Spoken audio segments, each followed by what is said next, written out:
loves me like you used to. Sometimes we're not ourselves.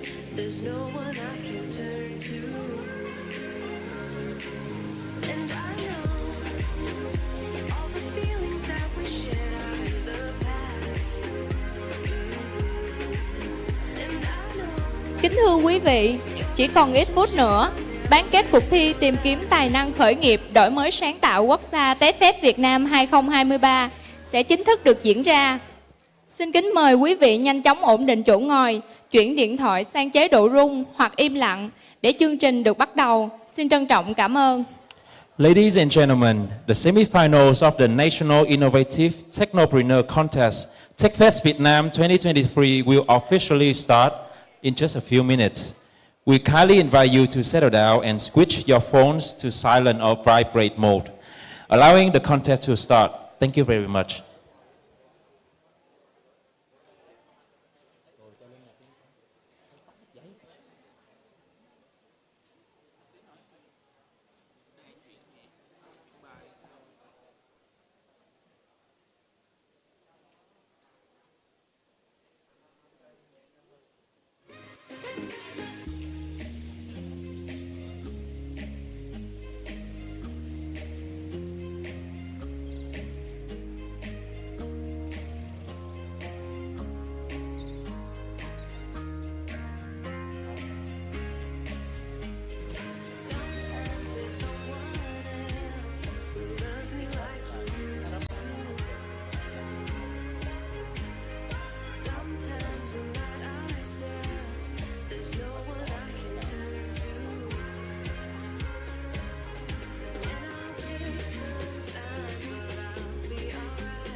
Kính thưa quý vị, chỉ còn ít phút nữa là bán kết cuộc thi tìm kiếm tài năng khởi nghiệp đổi mới sáng tạo quốc gia Techfest Việt Nam 2023 sẽ chính thức được diễn ra. Xin kính mời quý vị nhanh chóng ổn định chỗ ngồi, chuyển điện thoại sang chế độ rung hoặc im lặng để chương trình được bắt đầu. Xin trân trọng cảm ơn. Ladies and gentlemen, the semi-finals of the Techfest Vietnam 2023 will officially commence in just a few minutes. Thank you very much.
thưa anh cùng viết đi. Vậy thì nhất định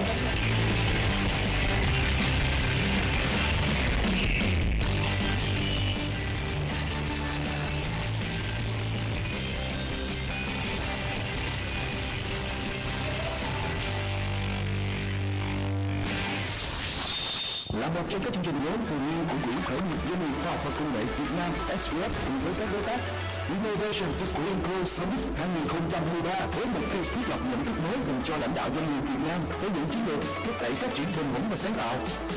Hội nghị cung cấp những góc nhìn chuyên môn và thực tiễn về tầm ảnh hưởng sâu rộng của các nền phát triển bền vững, tư duy lãnh đạo thời đại mới, công nghệ và đổi mới sáng tạo trong việc xây dựng và tăng trưởng thương mại trong bối cảnh hiện nay.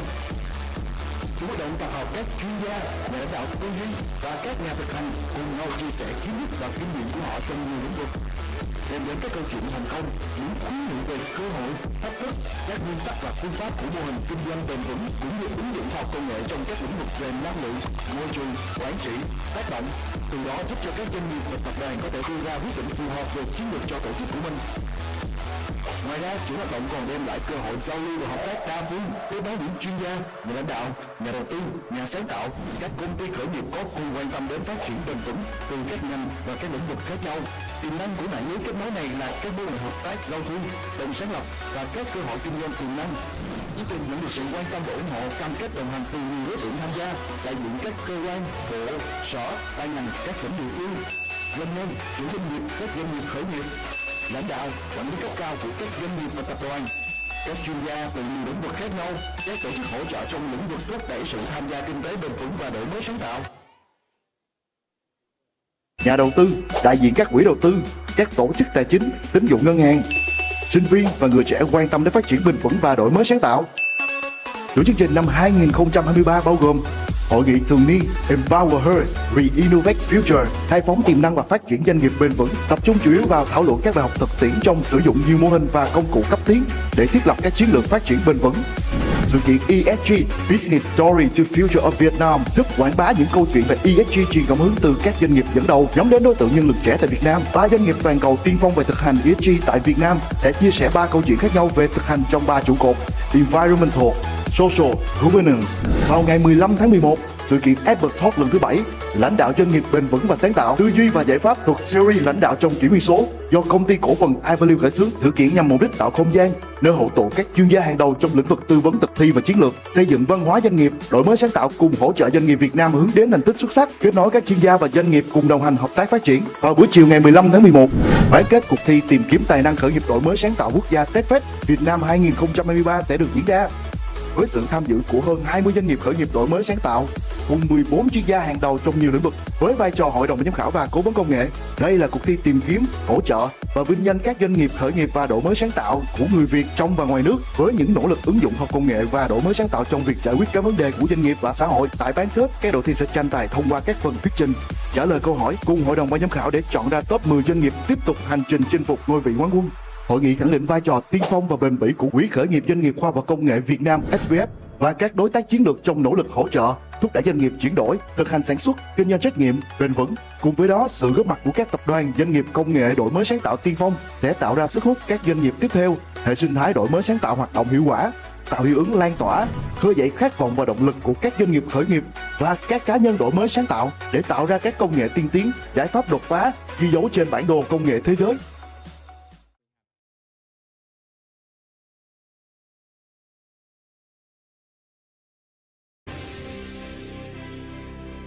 Xin nhiệt liệt chào đón các đồng chí lãnh đạo, các vị đại biểu cùng toàn thể các vị khách quý đã đến tham dự và chứng kiến bán kết cuộc thi tìm kiếm tài năng khởi nghiệp đổi mới sáng tạo quốc gia Techfest Vietnam 2023. Welcome all the guests, all the delegates, ladies and gentlemen. Thank you for joining us today at the semi-finals of the National Innovative Technopreneur Contest, Techfest Vietnam 2023. Tôi là Xuân Hoa và Thế Hùng sẽ cùng là người dẫn chương trình trong sự kiện ngày hôm nay. Kính thưa quý vị, Techfest là chuỗi sự kiện thường niên lớn nhất dành cho khởi nghiệp đổi mới sáng tạo tại Việt Nam, nhằm quy tụ các chuyên gia, tổ chức hỗ trợ khởi nghiệp uy tín trong và ngoài nước để đưa ra các định hướng phát triển hệ sinh thái khởi nghiệp sáng tạo. Sự kiện do Bộ Khoa học và Công nghệ phối hợp với các bộ, ban ngành, các tổ chức chính trị xã hội và các đơn vị trong hệ sinh thái phối hợp tổ chức. Techfest is the largest annual event dedicated to innovative startups in Vietnam, bringing together experts and reputable startup support organizations from both within and outside the country to provide directions for the development of the creative startup ecosystem.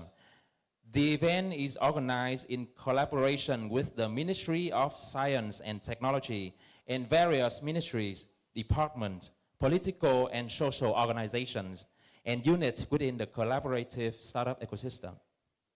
Là năm thứ 9, Techfest 2023 được tổ chức bởi Cục Phát triển Thị trường và Doanh nghiệp Khoa học và Công nghệ NATEC, Ủy ban Nhà nước về người Việt Nam ở nước ngoài, Bộ Ngoại giao, Quỹ khởi nghiệp Doanh nghiệp Khoa học và Công nghệ Việt Nam FVF, Văn phòng Đề án 844, Trung tâm Hỗ trợ Khởi nghiệp Sáng tạo Quốc gia NSSC và các đơn vị có uy tín trong hệ sinh thái, hứa hẹn quy tụ hàng ngàn doanh nghiệp khởi nghiệp sáng tạo, các đơn vị hỗ trợ, chuyên gia, nhà đầu tư trên nhiều lĩnh vực công nghệ, các khía cạnh liên quan đến khởi nghiệp sáng tạo trong nước cũng như quốc tế.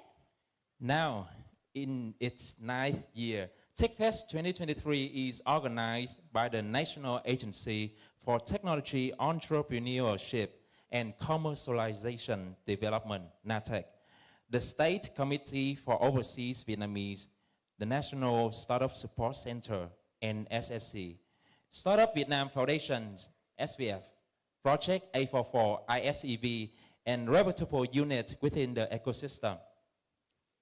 Cuộc thi Tìm kiếm Tài năng khởi nghiệp đổi mới sáng tạo quốc gia trong khuôn khổ Techfest Vietnam 2023 hướng đến thúc đẩy các giải pháp đổi mới sáng tạo từ các doanh nghiệp khởi nghiệp trong thời đại công nghệ phát triển mạnh mẽ, thu hút nguồn lực chuyên gia, trí thức, doanh nhân trong nước, người Việt Nam ở nước ngoài, từ đó khơi nguồn tư duy sáng tạo, góp phần thúc đẩy hệ sinh thái khởi nghiệp sáng tạo, cũng như góp phần tăng trưởng nền kinh tế Việt Nam. Cuộc thi là cơ hội cho các dự án khởi nghiệp, doanh nghiệp đổi mới sáng tạo Việt Nam và người Việt trên thế giới, kết nối nguồn lực tài chính, đối tác, phát triển thị trường, tạo cơ hội cho các doanh nghiệp phát huy hiệu quả nguồn lực và thúc đẩy tăng trưởng, thiết lập lợi thế cạnh tranh trong thế giới phẳng. Chính thức phát động từ ngày 22 tháng 5 2023, kết thúc nhận đơn đăng ký ngày 22 tháng 5 2023. Cuộc thi đã nhận được hơn 500 hồ sơ đến từ các tỉnh, thành phố trên cả nước. Đề cử của hơn 18 làng công nghệ và cuộc thi khởi nghiệp các tỉnh. The contest served as an opportunity for startups in Vietnam and Vietnamese overseas to connect with financial resources, partners, and market development, creating opportunities for startups to optimize resource efficiency, stimulate growth, and establish competitive advantages in the flat world. Officially launched on May 23rd, 2023, and concluding the registration process on September 22nd, 2023. The contest had received over 500 applications from provinces and cities nationwide, including nominations from more than 18 technology villages and startup competitions in various provinces. Cuộc thi đóng vai trò là phễu lọc cuối cùng, nơi đấu nối các cuộc thi khởi nghiệp và đổi mới sáng tạo trong nước và cộng đồng người Việt nước ngoài, tìm kiếm những gương mặt đại diện Việt Nam trên hành trình vươn tầm quốc tế, tạo cảm hứng về tác động mạnh mẽ mà các doanh nghiệp khởi nghiệp có thể mang lại cho cộng đồng và sự phát triển kinh tế xã hội quốc gia.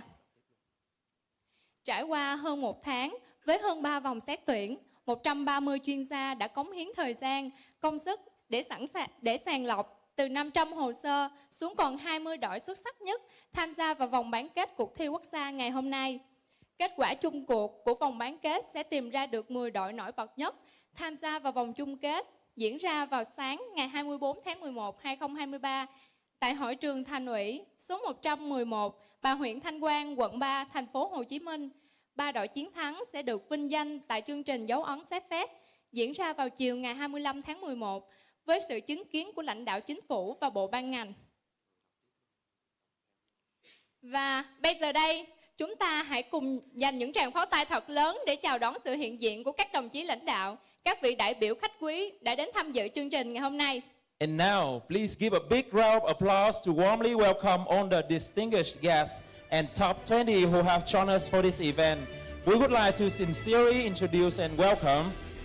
Về phía các đơn vị tổ chức, xin trân trọng giới thiệu bà Mandy Nguyễn, trưởng ban tổ chức cuộc thi, giám đốc vận hành Quỹ khởi nghiệp doanh nghiệp khoa học và công nghệ Việt Nam FVF. Ms. Mandy Nguyen, Head of Contest Organizer, Operation Director of Startup Vietnam Foundation, SVF.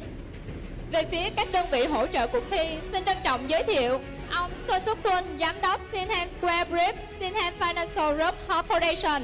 Mr. Sun Satkan, Project Owner, Shinhan Square Bridge, Shinhan Financial Group Hope Foundation. Bà Hiên Du Ban, giám đốc Sinhan Square Brief. Ms. Hin Chu Ban, Team Leader, Shinhan Square Bridge.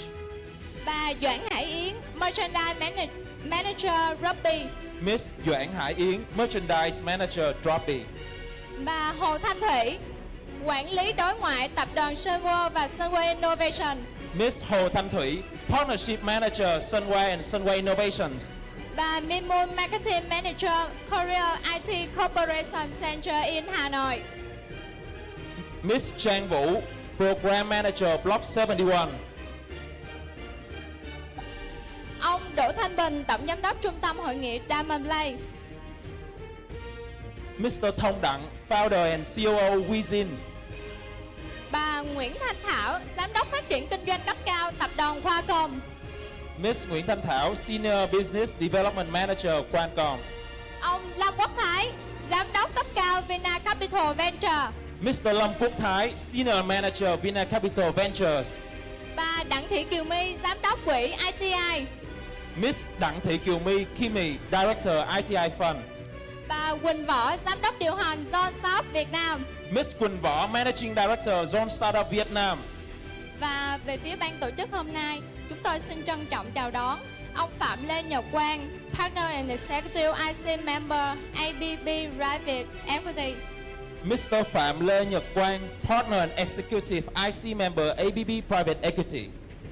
Ông Sohun Be, giám đốc ABB Ascent Vietnam Venture.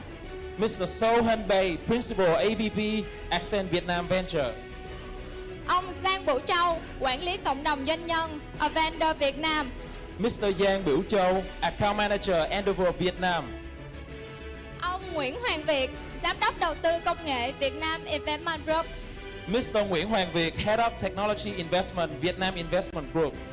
Ông Lương Hữu Tuấn, giám đốc công nghệ CMC Global. Mr. Lương Hữu Tuấn, Technology Director CMC Global. Ông Trần Viết Huân, giám đốc công nghệ tập đoàn Sơn Kim Group. Mr. Trần Viết Huân, CTO Sơn Kim Group.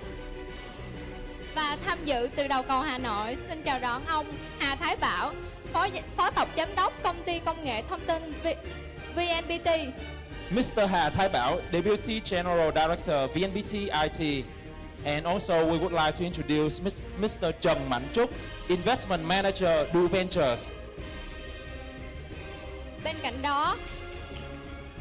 cạnh đó, chúng ta có sự hiện diện của 20 nhân vật chính của ngày hôm nay, chính là top 20 bán kết các doanh nghiệp khởi nghiệp đã trải qua hành trình 3 tháng tranh tài cùng với hơn gần 500 dự án khác, trải qua các vòng thi căng thẳng và các hoạt động đào tạo, tập huấn, kết nối với các chuyên gia trong và ngoài nước để tiến vào vòng bán kết ngày hôm nay. So for top 20 startups, we are pleased to introduce PVA Pro, Hoptech Asia, Omnicon, Trenizy, AX Carbon, Vision, Uptin, Bio, Rare Cooling, Synergy, Source, BA3, Megasoft, BKids, Toothless, WeTex, Dizim, WeSolife, Gabon. And a warm welcome from the online participant team, Cellwork. Chúng tôi cũng rất vui mừng được chào đón sự hiện diện của các lãnh đạo, các tập đoàn, các doanh nghiệp đổi mới sáng tạo, các quỹ đầu tư, các tổ chức cá nhân hỗ trợ đổi mới sáng tạo trong nước, quốc tế, các đại sứ quán, các hiệp hội, các doanh nghiệp nước ngoài tại Việt Nam, các tổ chức quốc tế và các cơ quan truyền thông báo chí. Một lần nữa xin trân trọng cảm ơn và nồng nhiệt chào đón tất cả quý vị đã đến tham dự chương trình ngày hôm nay, cũng như tham dự trực tuyến qua các kênh truyền thông mạng xã hội, chứng kiến của hành trình bán kết cuộc thi 2023. So once again, we are sincerely express our gratitude and extend a warm welcome to all of you attending today. Thank you. Bên cạnh đó, xin gửi lời cảm ơn, sự đồng hành hỗ trợ các doanh nghiệp khởi nghiệp xuyên suốt quá trình tham gia cuộc thi là hơn 300 chuyên gia, đối tác, quỹ đầu tư cùng các cố vấn công nghệ, giàu kinh nghiệm trong đa ngành, đa lĩnh vực, hơn 30 làng công nghệ Techfest Việt Nam 2023 cùng nhiều đối tác đồng hành khác.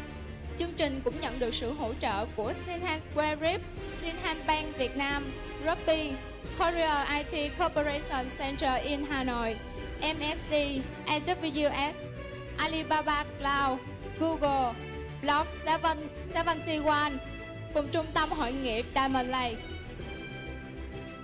Và giờ đây, xin kính mời quý đại biểu cùng nhìn lên màn hình để theo dõi video tổng hợp hành trình cuộc thi xuyên suốt 3 tháng vừa qua, 90 ngày để tìm ra top 20 của ngày hôm nay. Yeah, we would like to introduce a video to summarize the journey of the Techfest 2023. Thank you.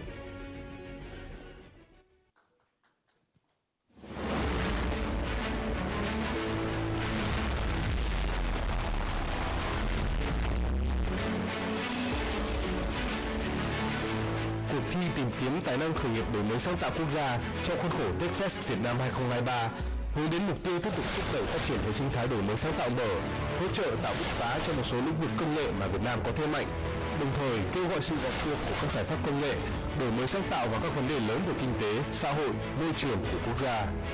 Được mệnh danh là cuộc thi của các cuộc thi, đây là cơ hội cho các dự án khởi nghiệp, doanh nghiệp đổi mới sáng tạo Việt Nam và người Việt trên thế giới kết nối nguồn lực tài chính, đối tác, phát triển thị trường, tạo cơ hội cho các doanh nghiệp phát huy hiệu quả nguồn lực và thúc đẩy tăng trưởng, thiết lập lợi thế cạnh tranh trong thế giới phẳng.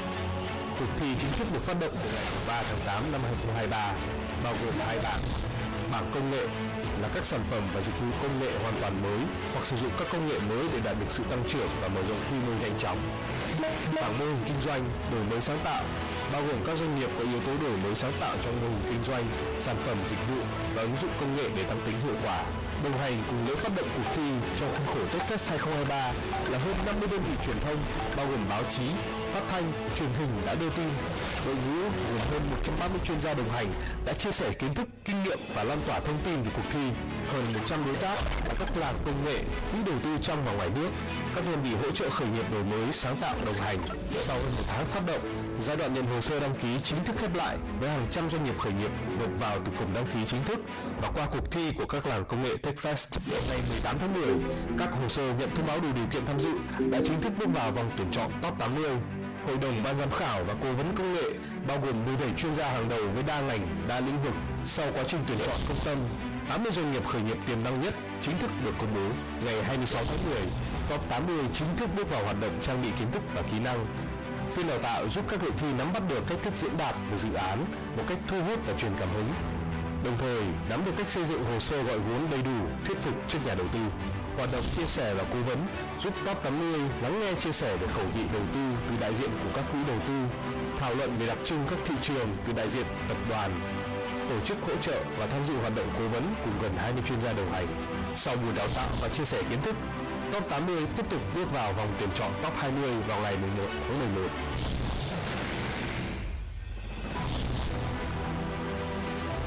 Ngày 4 tháng 11, ban tổ chức chính thức công bố top 20 doanh nghiệp khởi nghiệp xuất sắc nhất, bước tiếp hành trình chinh phục ngôi vị quán quân. Ngày 10 tháng 11, buổi đào tạo dành cho top 20 theo hình thức cố vấn 1-1 được diễn ra. Những nhận xét, góp ý từ các chuyên gia đã giúp từng đội thi cải thiện và hoàn chỉnh bản thuyết trình gọi vốn của mình, là nền tảng quan trọng cho top 20 bứt phá trên hành trình sắp tới.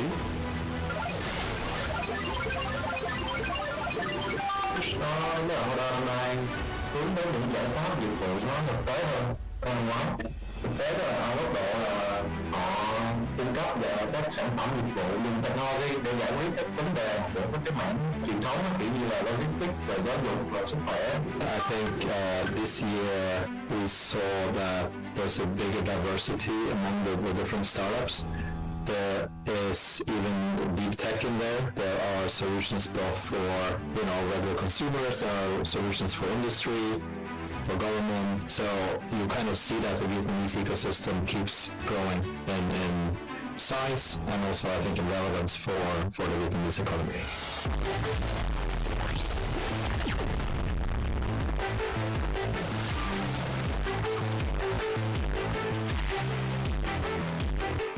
và 20 doanh nghiệp xuất sắc nhất được lựa chọn thông qua các tiêu chí như sáng kiến mới, độc đáo, khả năng giải quyết các vấn đề thực tế, lợi thế cạnh tranh hay cả khả năng truyền cảm hứng qua các phần thuyết trình, cũng như dựa trên hoạt động kinh doanh và năng lực đội ngũ của dự án. Ngày hôm nay, Top 20 sẽ tranh tài tại bán kết cuộc thi, tiếp tục tìm ra 10 doanh nghiệp khởi nghiệp sẽ tiếp tục hành trình chinh phục ngôi vị quán quân năm 2023 với nhiều giải thưởng và quyền lợi hấp dẫn. Xin chúc Top 20 hoàn thành tốt phần thi của mình tại vòng bán kết cuộc thi Tìm Kiếm Tài Năng Khởi Nghiệp Đổi Mới Sáng Tạo Quốc Gia 2023.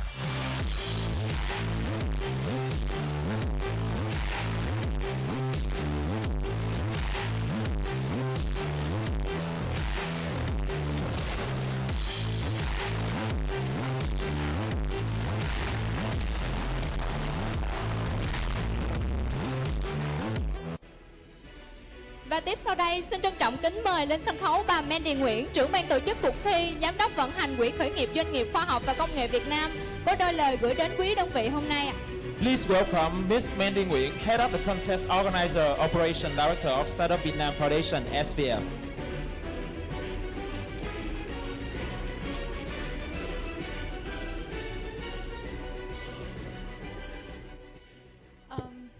First of all, I would like to thank you all for being here.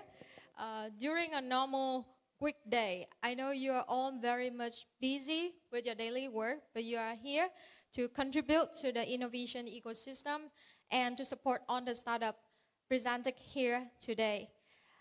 Lời đầu tiên cho phép em được cảm ơn tất cả các anh chị vì đã dành thời gian trong một ngày thường rất bận rộn để có mặt ở đây, đóng góp cho hệ sinh thái đổi mới sáng tạo và đồng thời ủng hộ tinh thần cho hơn 20 startup đã rất cố gắng để có mặt ở vòng bán kết ngày hôm nay.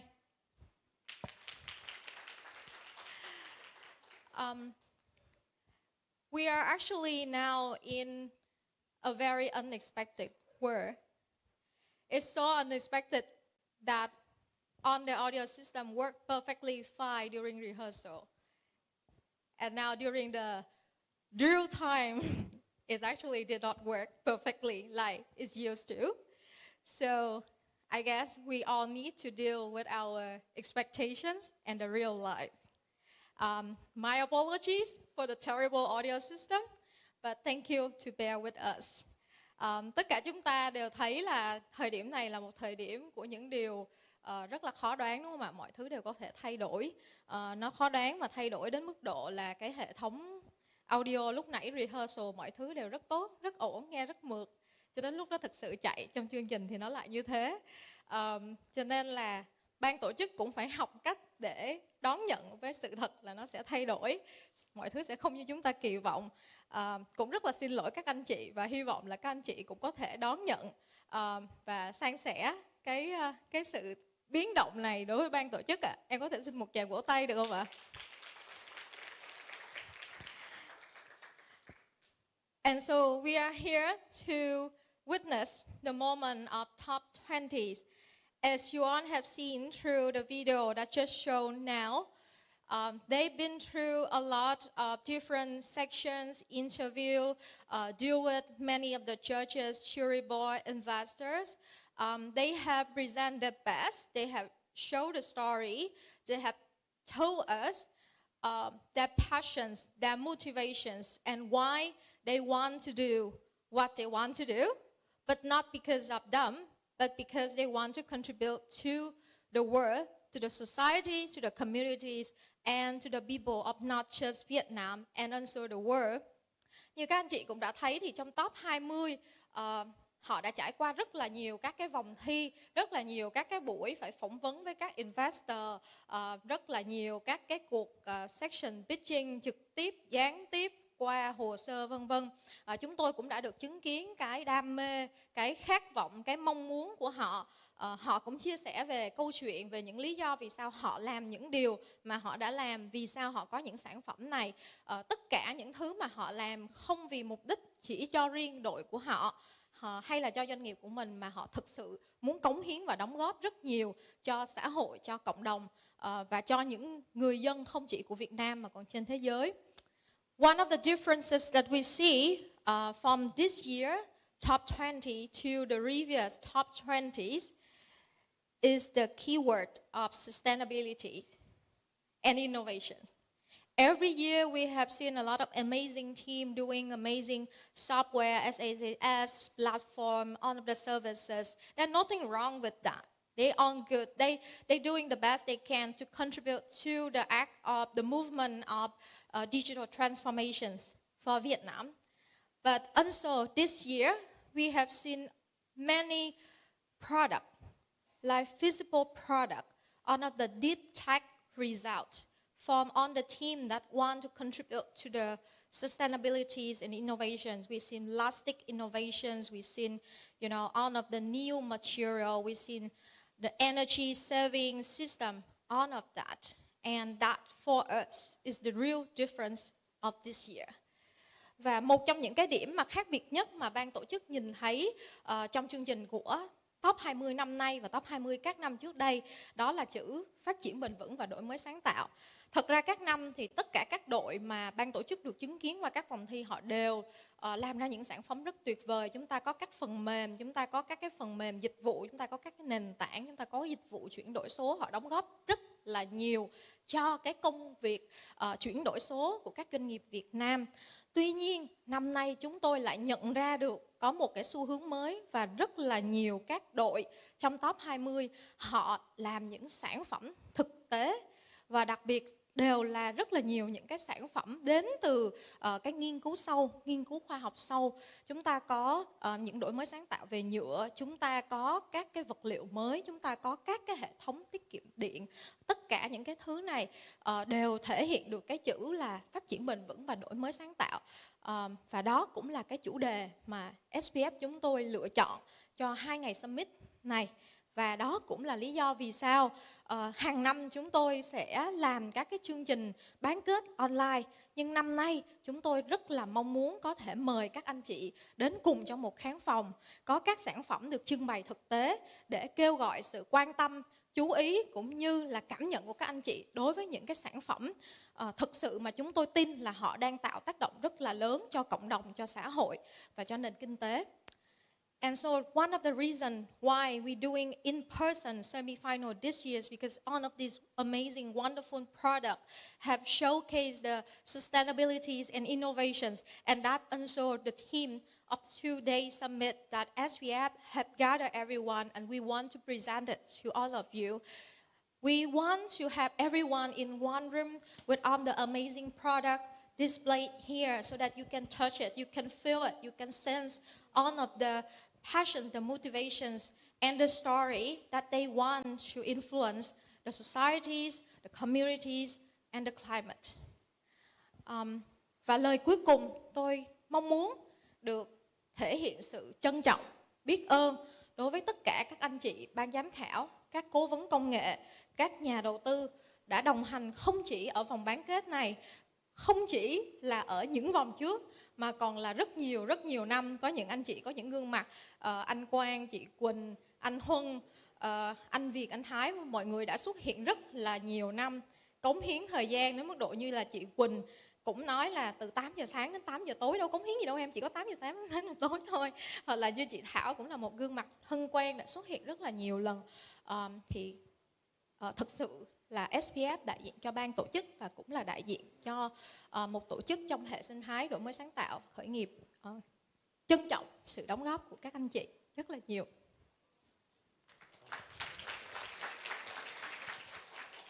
For the final word, I would like to express our gratitude, our appreciation to all the jury board, all the technologies advisor who have been with us not just for this round, the reverse round, but also for so many years. They contribute days and days of hard work to the screening and the filtering and all of the days and nights of work.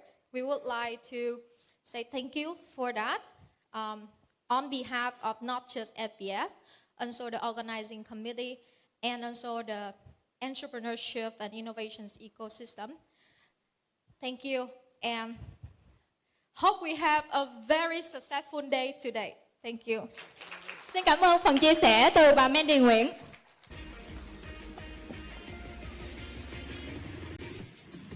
Cuộc thi quốc gia hàng năm là nơi hội tụ của các chuyên gia, các nhà đầu tư, các đơn vị hỗ trợ khởi nghiệp, các tập đoàn công nghệ, chung tay xây dựng một bệ đỡ cho một thế hệ mới các doanh nghiệp. Các đội chiến thắng sẽ nhận được giải thưởng với tổng giá trị hiện kim và hiện vật là 18 tỷ 481 triệu 480 ngàn Việt Nam đồng. Các gói hỗ trợ cụ thể như sau. Từ Shinhan Square Bridge Việt Nam, chương trình cực kỳ ý nghĩa lựa chọn 5 đội phù hợp với tầm nhìn phát triển của thị trường Hàn Quốc. Chương trình do Shinhan Square Bridge Incheon tổ chức vào 2024. 5 đội những gói tăng tốc khởi nghiệp toàn cầu 2023 Techfest sẽ được Shinhan tài trợ với trị giá là 60.000 đô la. Từ Robby sẽ đưa sản phẩm của các startup bước ra từ Techfest Việt Nam lên kệ Robby, hỗ trợ quảng bá sản phẩm của startup trong hệ thống hơn 110.000 nhà bán, đối tác kinh doanh và các nhà phát triển sản phẩm, giúp các startup mở rộng mạng lưới phân phối và tạo thêm cơ hội kinh doanh. Bên cạnh đó, Robby còn xây dựng một hệ thống truyền thông mạnh mẽ cùng một đội ngũ chuyên gia để đảm bảo rằng các sản phẩm mới của startup sẽ được giới thiệu một cách hiệu quả và tiếp cận nhiều đến đối tượng khách hàng hơn. Từ Sunway Innovations, voucher sử dụng dịch vụ không gian làm việc chung của Sunway Innovation Hồ Chí Minh trị giá 2.500 đô la, bao gồm 1.500 đô la và 1.000 đô la cho top 3 tương ứng, với mỗi voucher là một startup và tổng trị giá là 5.000 đô la Mỹ. Và đặc biệt là top 3 sẽ được đề cử tham gia Hồng Kông Startup Express 2024 miễn phí, gian hàng và triển lãm cùng với chỗ ở trong một ngày tại Hồng Kông. Từ Alibaba Cloud, gói Titan 15.000 USD valid trong vòng 6 tháng kể từ ngày activate tùy theo kế hoạch sử dụng của startup. Gói Silver 10.000 USD valid trong vòng 6 tháng kể từ ngày activate tùy theo kế hoạch sử dụng của startup. Gói Bronze 3.000 USD valid trong vòng 6 tháng kể từ ngày activate tùy theo kế hoạch sử dụng của startup. 1.000 USD valid dành cho top 80. Tổng giá trị gói hỗ trợ lên đến 108.000 USD. Từ AWS Activate Credit trị giá tối đa 5.000 đô la cho một doanh nghiệp phù hợp tiêu chí thuộc top 80 Techfest Việt Nam và tổng giá trị lên đến là 400.000 USD. Từ Google Cloud Reddit trị giá tối thiểu 2.000 USD cho một doanh nghiệp phù hợp tiêu chí thuộc cuộc thi top 80 Techfest Việt Nam, tổng trị giá lên đến 160 USD. Và từ Block 71 đào tạo cho các dự án khởi nghiệp thuộc top 20, top 10 của cuộc thi. Một gói hỗ trợ dành cho các dự án được lọt vào top 10 như sau, bao gồm là top 1, 3 gói, mỗi gói 3 tháng dedicated khu vực hỗ trợ tại space của Block 71, top 2 là 2 gói, top 3 1 gói và 7 startup khác trong vòng top 10 thì mỗi startup được một gói trong 3 tháng, trị giá là 8.500 đô la. Từ Diamond Lake, một gói trưng bày triển lãm tại Diamond Lake vào ngày 14-15 tháng 11 dành cho top 20 startup của Techfest Việt Nam, tổng giá trị lên đến 8.500 USD. Từ Wizin, gói tài trợ 5 ghế ngồi trong phòng 6 tháng tại Earth Hub, Coworking Space tại 102 Nguyễn Văn Hưởng, Thảo Điền, Thủ Đức, Thành phố Hồ Chí Minh cho doanh nghiệp phù hợp thuộc top 10 Techfest Việt Nam, tổng giá trị là 7.500 USD. Kính thưa quý đại biểu, các vị khách quý, và ngay sau đây tôi xin phép được chia sẻ thể lệ vòng bán kết cuộc thi tìm kiếm tài năng khởi nghiệp đổi mới sáng tạo Việt Nam. Các đội thi sẽ lần lượt trình bày bằng ngôn ngữ hoàn toàn sử dụng là tiếng Anh. Với 20 dự án tham gia pitching hôm nay, mỗi dự án sẽ có 10 phút trên sân khấu, bao gồm 30 giây chiếu video giới thiệu sản phẩm, dịch vụ, 4 phút 30 giây thuyết trình trực tiếp trên sân khấu, 5 phút trao đổi và trả lời câu hỏi từ ban giám khảo và cố vấn công nghệ.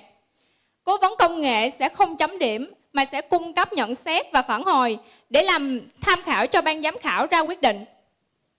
Tiêu chí chấm điểm. Tiêu chí chấm điểm bao gồm 9 tiêu chí với thang đo từ 1 đến 10. 1. Độ sáng tạo của ý tưởng. 2. Giải quyết vấn đề thực tế. 3. Nhu cầu thị trường. 4. Kết quả hoạt động kinh doanh. 5. Lợi thế cạnh tranh. 6. Kế hoạch kinh doanh. 7. Đội ngũ nhân sự.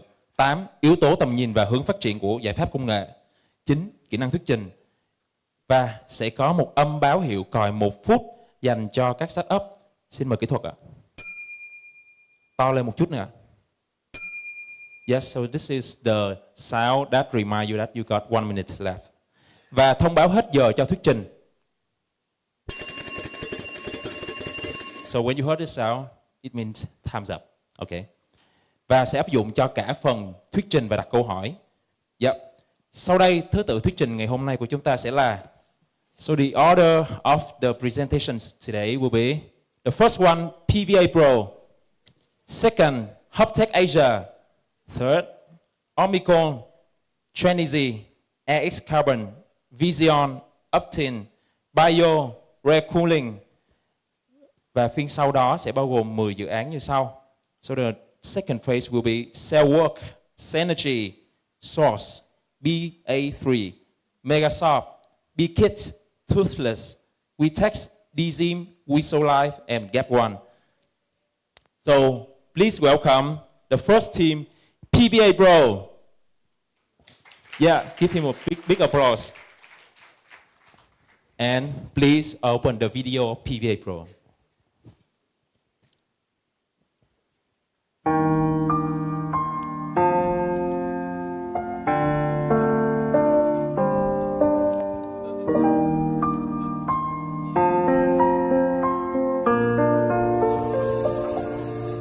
Chúng tôi xin được phép bật lại video PVA Pro.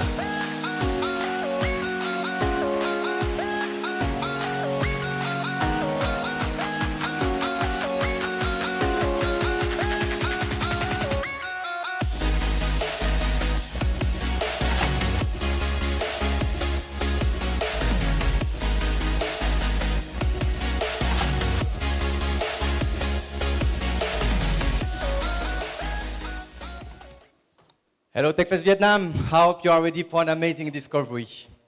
We are PVA Pro, an eco-friendly packaging provider. Plastic pollution is a global crisis. Every year, 160 million tons of plastic pollution is polluting our environment. This harmful plastic will last for generations, damaging our beautiful nature. Worst, only 5% is recycled. A drop in this plastic tsunami. We are the first generation to make the change and proposing a real alternative to plastic. Everything started in 2017 with our first factory, GPS Plus, a pioneer in biodegradable solution, followed by HRK, a service and distribution company specialized in alternative to plastic. In 2022, we opened PVA Pro and create Aquaflex, the first water-soluble biopolymer 100% made in Vietnam and ready for large-scale production. Unlike other eco-friendly solutions, PVA Pro and Aquaflex have the most comprehensive end-of-life property. Packaging made with Aquaflex can fit all post-consumer waste scenarios and answer the circular economy, because it is biodegradable, compostable, recyclable. It can dissolve and biodegrade in water, making it ocean safe and edible by all animals. It is safe in any condition. It doesn't create microplastic or chemical pollution. PVA Pro unique solution coming with a great and strong advantage. We have a full vertical integration, meaning we are producing the raw material, semi-finished product, and finished packaging. Our full control and expertise provide to brand a perfect solution, an alternative to plastic. In our brand new 4,000 square meter factory, we can answer the needs of other business and give the guarantees the best service for a smooth supply chain everywhere in the world. Aquaflex coming with competitive advantage and answer what the company are waiting for. It is extremely strong. You can try. I leave some bags on the table. 3 times stronger than plastic. A long shelf life, over 3 years. It is beautiful and fully transparent. It answers all end of life. And we work very hard to make the best quality on the market at the best price. We can now compete with Japanese quality and Chinese pricing. Aquaflex is also a drop-in solution, meaning it doesn't need heavy investment to be implemented in the process of other businesses. We know that sustainable trend is not turning back, and it creates a limited opportunity for PVA Pro. The middle class of emerging markets is growing and asking more packaging, making the raise of 50% by 2030. We can convert plastic manufacturer with our raw material and sell finished product directly to brands. Governments all around the world are passing regulation to stop harmful plastic. And people are putting more and more pressure on the brand to be more sustainable.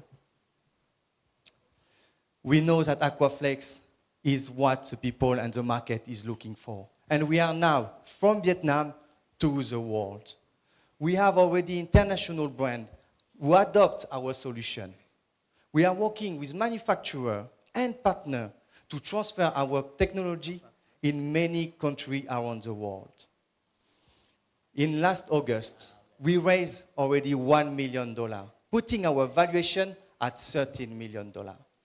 By 2030, we target a revenue of $45 million, creating hundreds of skilled and well-paid jobs for the future of Vietnamese family, participating at the famous story of Vietnam sustainable development.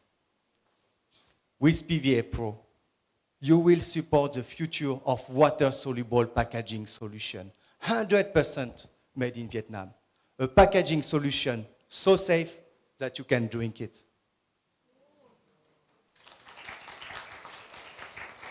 And it tastes good. Thank you. And now we move to the Q&A sections. Please welcome Judge. So we just have very technical question. We are in the rainy season. Yes. So what happens if we have the rain with this product? Of course. It's a good question. So we developed different grades of water dissolving. The one I use here, it's for cold and warm grade. And we also developed a hot grade that will resist perfectly to rain or cold water temperature. So depending what our client asking for, we can fit the perfect process for the product.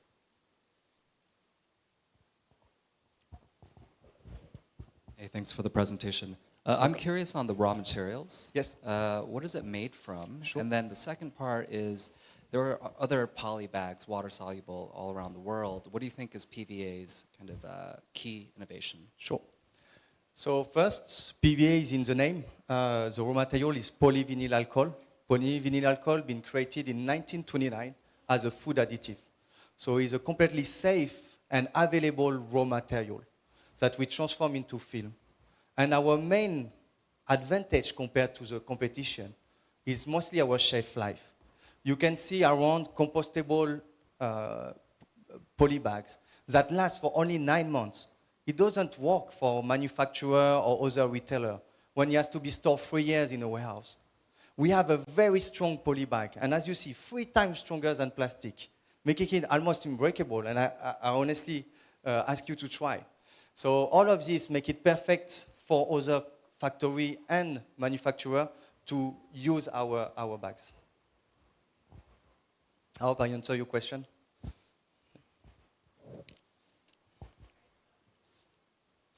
We have an issue with the micro. Hello. Thank you for great presentation. I think you got a very awesome product. Thank you. So 2 questions, right? The first one that is curious about the technology. So you name your technology that is Aquaflex. Yes. Yeah. Is that the unique belong 100% to the company, and you have any patent on that? So that is the first question. The second question, I think the product is great, but curious on your go-to-market strategy. Who will be your target client and how you approach them? What is the sales process look like? And maybe you can share some numbers so far. That would be very helpful. Thank you. So 2 questions. Thank you for your question. Regarding Aquaflex, yes, it's our name and it's been deposited. We just get our patent. It's a first plastic water-soluble patent worldwide. So we are very happy of that, and we are very proud of this technology. Regarding our go-to-markets, as you see, we are fully vertically integrated. So meaning we have different options to go to market.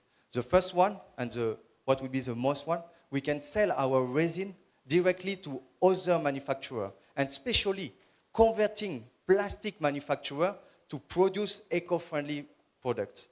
Second, we have our semi-finished product, what is a film or tube that we can sell to other manufacturers, for example, for paper lamination. And the last one is finished product directly, and that we talk to the brand. So we can work with LVMH, for example, PepsiCo at the moment, we are on trial. So it's a great opportunity for us, working with distributor or directly as well. Hope I answer your question. Yeah, just one follow-up question, right? Yeah. What do you think, what is the top reason, let's say top 3 reasons why client have to choose your product over other product? Apart from eco-friendly, what is the other reason? Thank you. So the first one is our quality and price. As I say, we have the best quality in the market with the most competitive price. What makes it very attractive and not as far as a plastic product is what is a great point. The second is our service. We are sure that our service is at top quality and we can produce in mass as well. So we today can produce 300 tons a month. We're targeting 500 tons a month in the future. So we can serve all around the world. Thanks for the presentation. So I have a question about your revenue target. So for a packaging company, yes, having like 25 mil in terms of sales, after like 7 years of in operations seems to be pretty low. And if you have a such product, right, and you can actually replace the use of plastic, not only in Vietnam but in the regions or stuff, then why the target for the revenue is that low? Yeah, I think it's a confusion on the slide. So we have 3 different companies. Aquaflex has been creating last year, and we are now in operation, and we enter the market the last 12 months, a bit more, 18 months. So we are now selling already to other brands. We are almost at a $1 million already revenue for this year. And we have many trials on course with PepsiCo, Auchan, and LVMH, and we know like the future is bright. And the other company are already working pretty well. So. All right. Thank you very much. Thank you very much for your presentation, PVA Pro. And the next team will be Hubtech Asia. Please give a big applause for Hubtech Asia. And the third team will be Omicron. Yeah, thank you very much.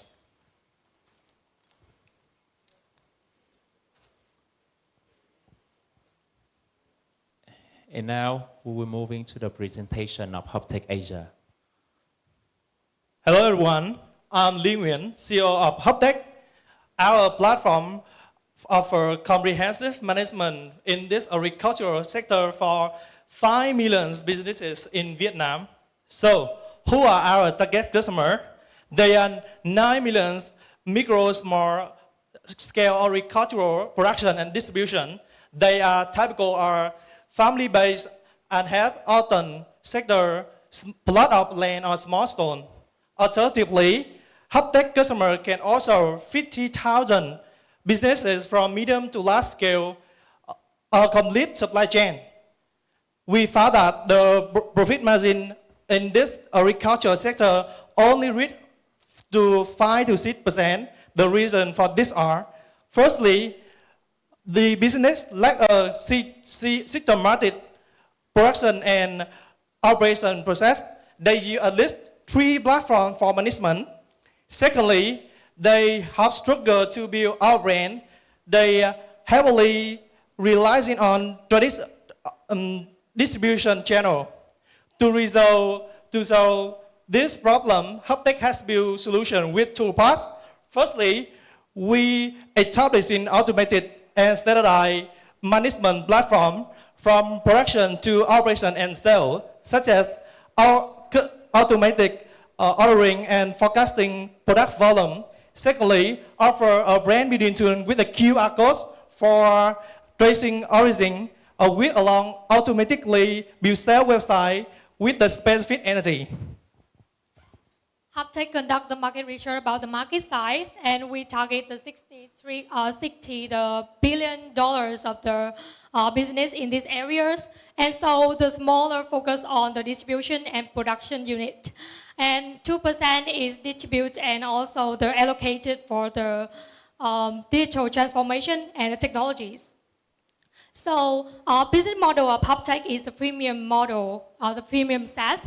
We have the offer free features for the small business, and we only charging the medium to the large businesses in this area and those who have the advanced features to can increase their sale and reduce the operational cost.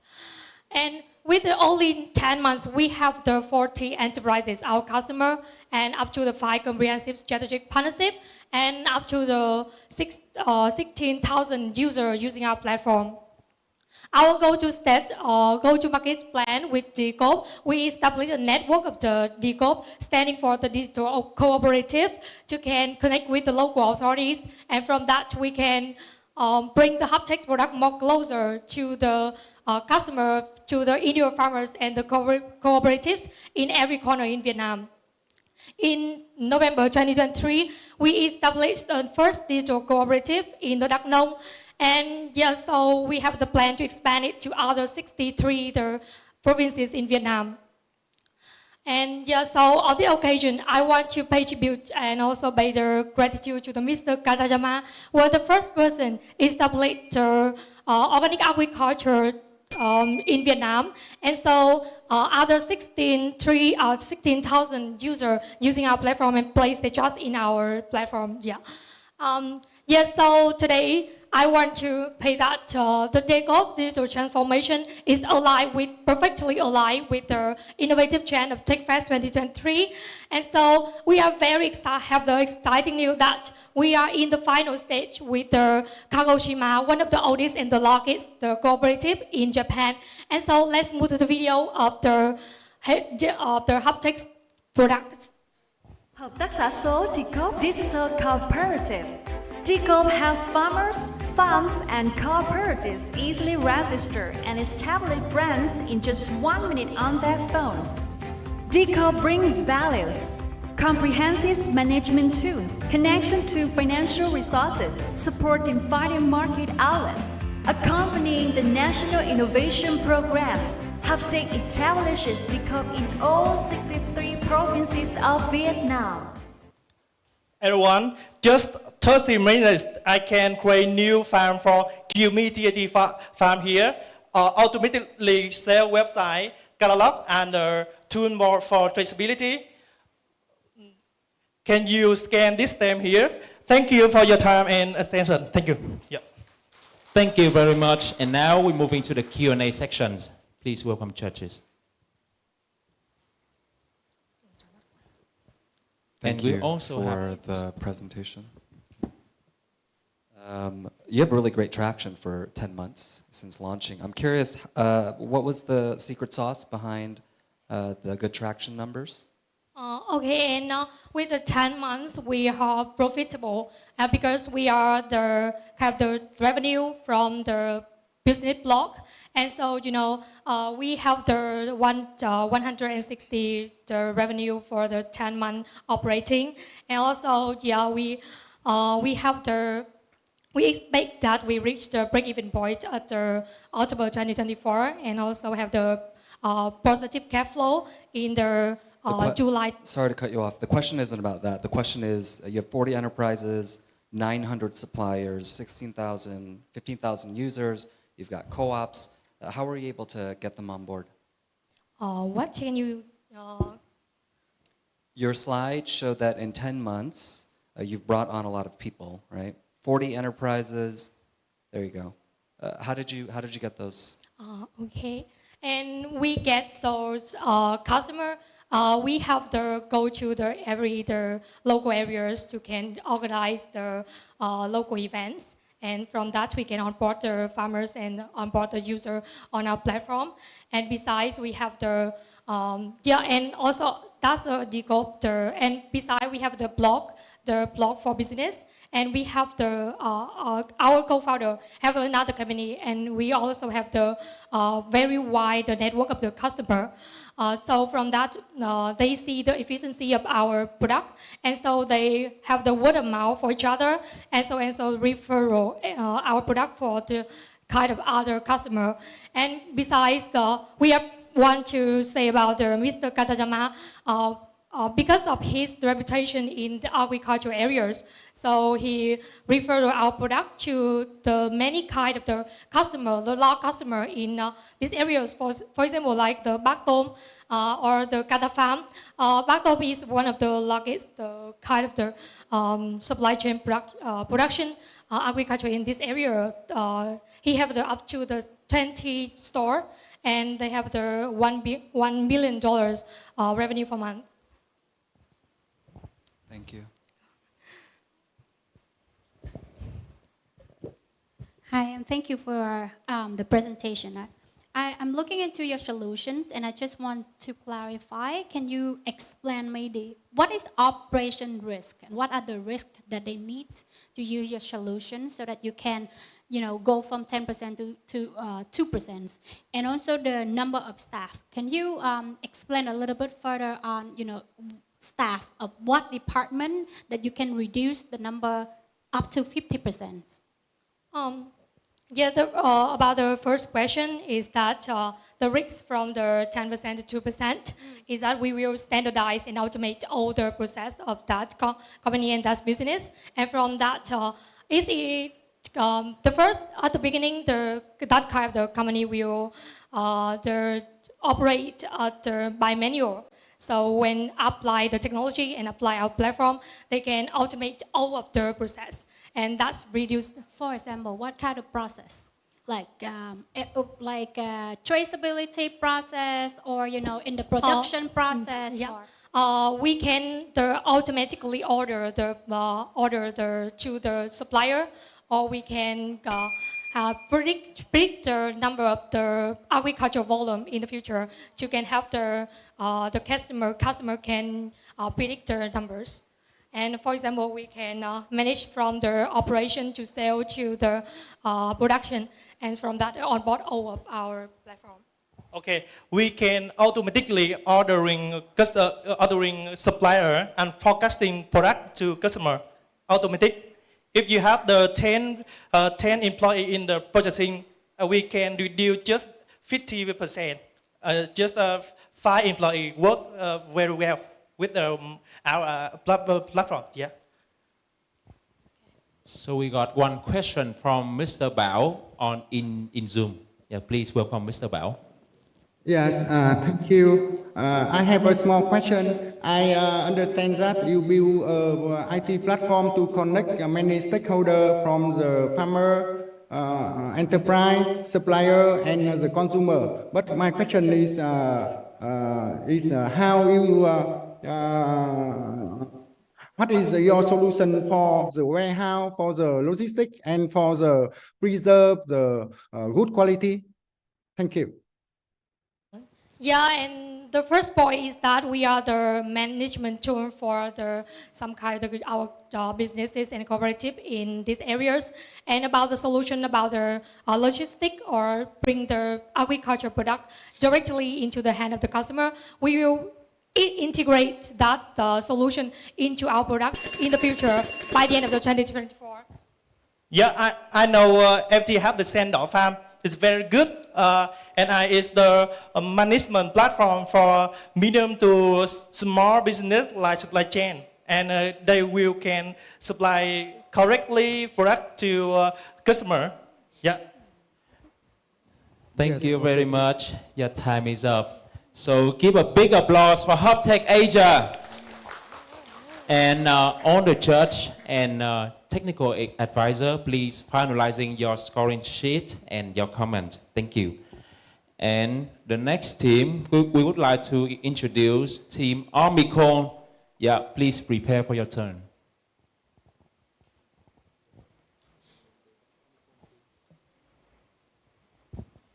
And now we will begin with the video of Omicron. In Introducing Vietnam's top omni-channel contact center powered by AI. Stay connected to client with ease. Mini CRM will get you a 360 views of your customers' info. Chatbot and AI assistant are here to automate responses, interaction, gather customer data, analyze ranking calls, and instant alert of any negative interaction. Easily set up automatic customer care procedure, omni-channel interaction via SMS, Zalo, and automatic calls. Take your business to the next level in customer service, improve employee efficiency, and achieve sustainable revenue growth.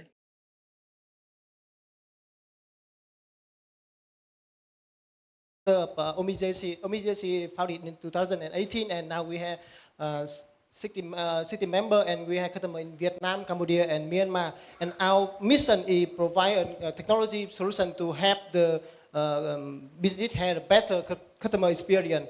And until now, we have more than 2,000 business paying for us per month, and we have more than 16,000 end users using our system. At the peak time, we have more than 3 million calls per day. And about revenue, we have good growth rate, about 2x to 3x per year. And this year, even with the economic down, we're still growing more, about 30 to 40%.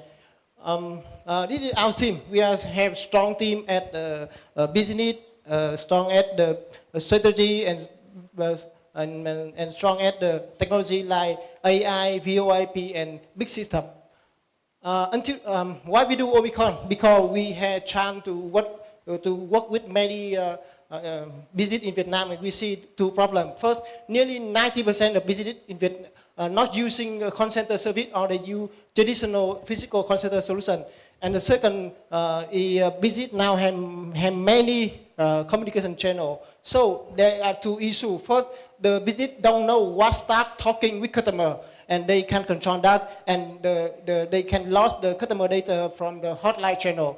And another problem is customer information they do not share across many channels, so bring best experience for customer. So what we do is with digital transformation in communication of business, we do digital transformation from the simplest thing of business. So what we provide is omni-channel experience communication platform.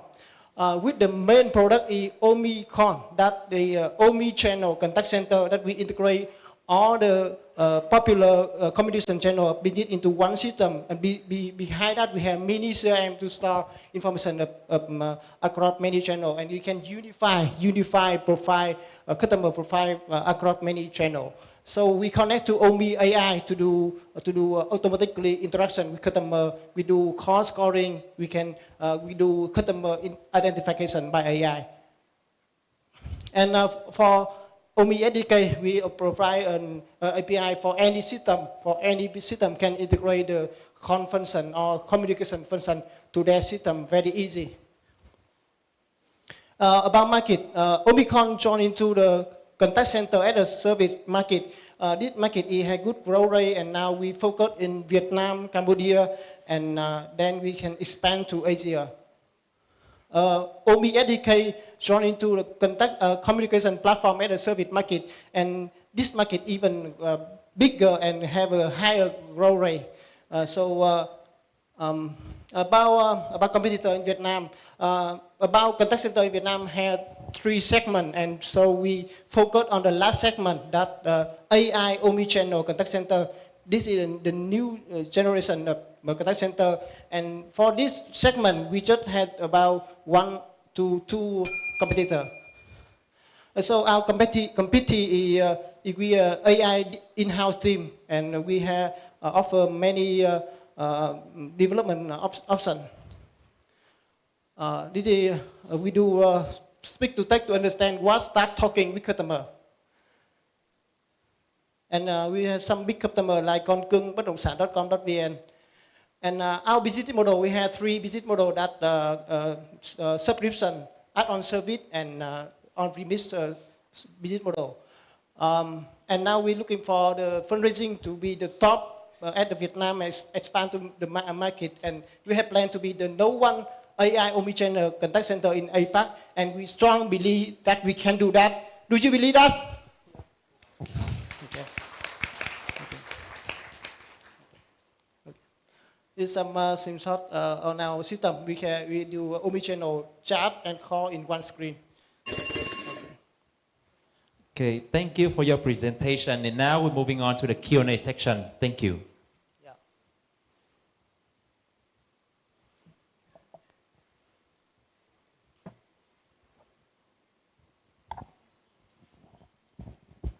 Okay, thank you for your presentation. So I just have two questions. When did your company establish, and what is your main competitors in Vietnam? We established in 2021. Just 2 years ago. Just 2 years ago. Okay. But we started project in 2018 to start project, but established company in just 2 years ago. So how many engineers in AI that you have we in your team now? We have 10 AI and about 30 developers. Okay. Yeah. Okay, thank you. We have AI team from Zalo and Big AI team from on our co-founder team. I see. Yeah. So at that time, what is the main competitor in Vietnam in this call center? As I mentioned, we focus in AI omnichannel contact center. So we had a competitor like Stringy and Calio, but Stringy focus on app-to-app calling, and Calio look like us. But what our competitor is, we are AI in-house team, and other competitor they integrate with other third-party AI. I see. So what is the market valuation of your company till now, in your estimation? I see the market in Vietnam is so fragmentation. We have about 2,000 companies using us, and the big competitor like Stringy, they have about 800 companies using. And so it's hard to say about percentage, but about number of business using, I see we are top one. Okay, thank you. Yeah. Yes, in Zoom we got the technique like from Miss Bang. Some question from Miss Bang. Yeah, please welcome. Yeah. Miss Bang, please open your mic. Yeah. Thank you. Thank you for your presentation. Okay, so how do you collect your AI model response, and how much is that AI model is accurate for response for customers? For AI model, we have a data about 2,000 hours. We train our AI for 2,000 hour training, and beside that, we are call center, so we have data from our call center. It's a real data about voice with the noise, many real data for training our AI voice. Yeah, it's how we train. Yeah. Besides that, we always add new voice, add new data into our system by some staff. Yeah. Okay, thank you. Yeah. Does it mean you use the data from your customer to train your AI? We had the function for customer. They can subtract or edit on our platform. Yeah, I mean, but in order to train the AI, you need to have data. Right? No. And the customer using the contact center, the data ownership belongs to them. Yes. So you use the real data to train your AI. We just allow the business subtract. We don't use that data, but when we do speak to touch, the business can choose that this is wrong, and they subtract a new edit like Google, and we don't access to that data. We just receive the suggestion from them to say that this data is not right or wrong, and subtract a new text. Yeah.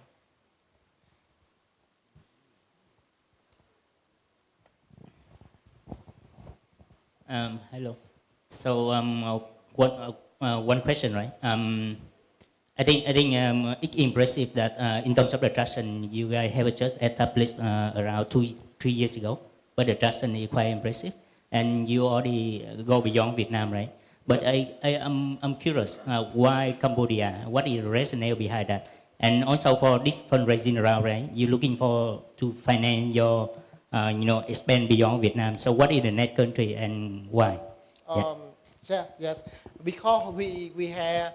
I'm from Viettel. I worked from Viettel before, so I had a relationship with Viettel. So in Cambodia, I had relationship with Metro. It's easy for us to develop the new market like Cambodia and then Myanmar and something where that Viettel plays that in that way. Yeah. So, well. Okay, so just relationship based, right? No type. That is the first reason. The first reason that helped us to grow more faster. Yeah. But just for the technology, the connection with the operator. For selling, we just focus on our team. Yes. Thank you. All right. Thank you, Team thank you so Omnicom, for your presentation. Give him a big applause, please. And now we will moving to the next team, Trainee. We will start with a video of Trainee. Thank you very, very much. At Trainee, we offer an interactive micro-learning mobile platform to help enterprises reduce up to 80% time and cost spent on training. Easy to create bite-sized training content. Create a learning group and assign them self-paced or live and instructor-led lessons in seconds. Automatically track training outcomes. With our game-like learning experience, we create thousands of engagements for every lesson. Start with us today at traineezy.com. Good afternoon, ladies and gentlemen. My name is Heath. I'm the co-founder and COO of Trainee.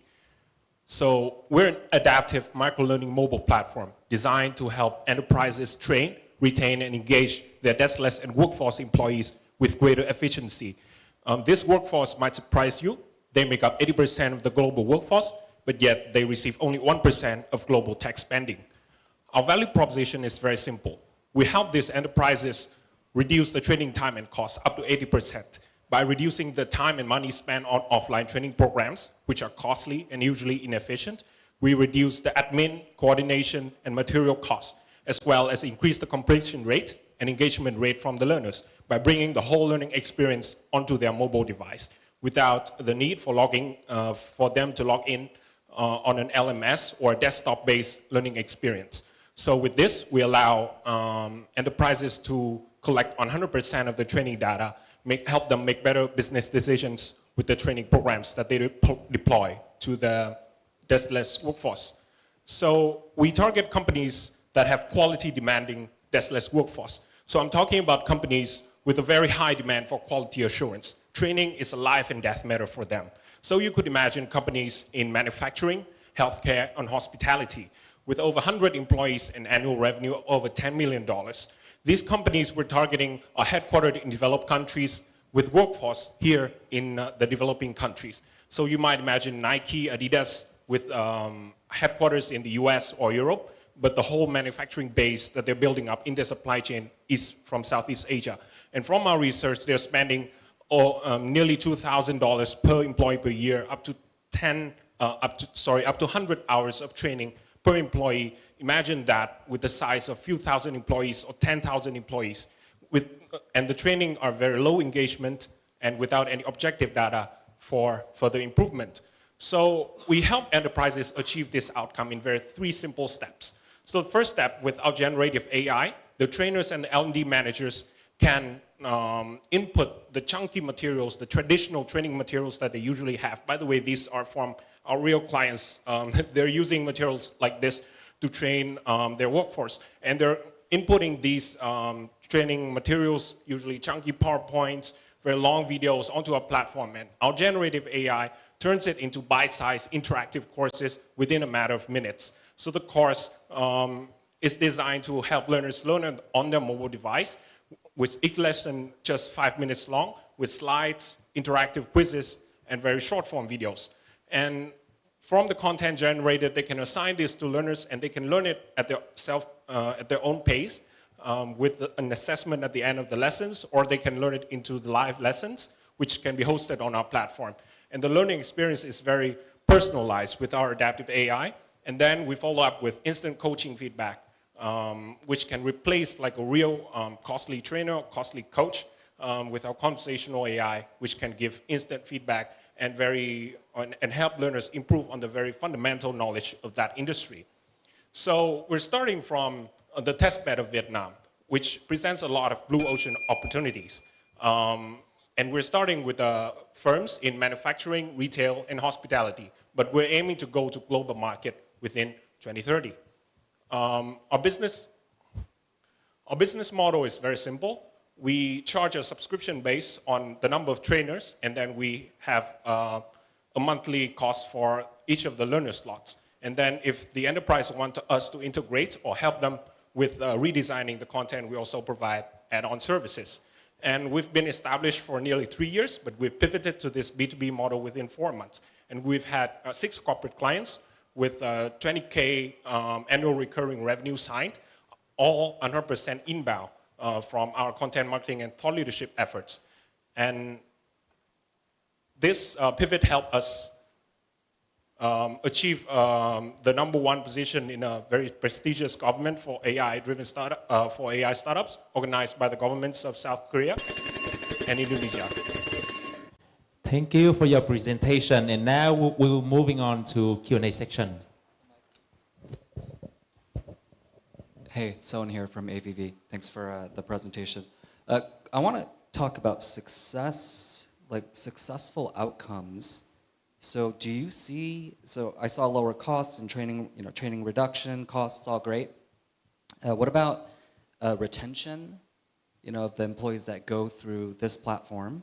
And then I guess, is there a reduction in the onboarding curve when you bring on a new employee? What have you seen? Yeah, thanks for the question. So the retention rate is very high. We are at about 150 daily active learners on a daily basis. And the reason the retention is high is that because our clients are enterprises, right? And most of the learners are required to take these lessons in order to complete on. I'm not asking about product retention. I'm talking about like attrition. So, hey, if someone uses this platform, right, do they become a more successful employee? Do they stay with the company longer? These kind of end outcomes, what have you seen? Yeah, so we've been deployed for a few months. It's difficult to have some aggregate data to tell you, but I've seen from the qualitative feedback that we've received from the clients, the employees are enjoying the experience. So most of the employees who learn on the platform are usually sellers at the moment, and we've seen increased revenue, increased positive customer feedback from the experience from those enterprises. So mostly qualitative feedback for now. There was sorry, I'll ask one more question. On one slide you said you get objective data. Can you provide us some examples of what that looks like? Yeah, thank you for the question. So because our platform generates a lot of micro engagements, we get a more comprehensive collection of the data set that we get from each engagement with the content. So basically we can provide the enterprises with, for example, the learners that are struggling in each of the content performance itself, how they are being learned, so live or self-paced, at what speed are they being completed, how many retakes are being done, and then we package it on a very nice visual dashboard which can be downloaded by the enterprises. So they appreciate that, because previously with the offline, it's very hard to gauge the effectiveness of the program other than very qualitative Google Forms or similar kind of feedback. Thank you. Hi, I'm Kimi from ITI Fund. I'm very interested in the solutions, and I have one question related to one of the problems that training is about the content development. And currently that I see that in your fundraising that you also have you spend like 30% for the content development. So what is the content developed by your solution and your platform together with the content by the users, I mean the employer? So how they synchronize to each other? Yes, thank you for the question. So you're right. You can see from the deck that what propels us to be different from the competitors is especially our focus on content. So we solve content on both sides, like you said. So our generative AI helps the enterprises generate interactive content very easily. So that's why they feed us a lot of their content, and that hopefully creates some stickiness for us in the future, because all of their training content will gradually be on our platform. And at the same time, we're spending some investment money, like you said, to develop their own content. So content that we are going to develop is in combination with industry partners or experts to introduce like a standard operating procedures content, or content that, for example, related to ESG or related to the various credentials or certifications that you would need in the F&B or manufacturing industry, for example. So industry standard specific, industry specific, but standard content that every enterprise has to train. And then we try to develop that, automate that onto a platform, and hopefully use it as a funnel to attract more users, paying clients to our platform.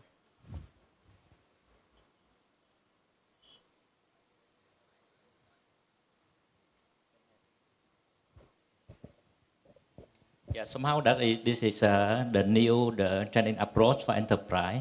So do you have any comparison between the existing approach and your approach? And how you justify that your approach is much better than the existing one? Yeah, thank you. So we've done a lot of surveys with the various enterprises within our target markets. So for example, we've talked to a very large coffee chain. I think we all know that coffee chain. And they gave us some surprising statistics. They had 200 stores before COVID, and each store had 20 employees or so, and they were spending almost $4 million to $5 million per year on the training program. So I believe with the subscription cost and the service cost that they are providing for us, we can justify the reduced hours and the reduced expenses that they're spending on that. I think you need to have more the scientific, the methodology in order to evaluate your approach to convince the customer. Yeah, thank you for your feedback. Yes, thank you for your presentation today. So everyone, please give a big applause for Trainee. And now, all the judge and technical advisor, please finalizing your scoring sheet and your comment. The next team will be AX Carbon. Be ready.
Okay, now we're moving on to AX Carbon.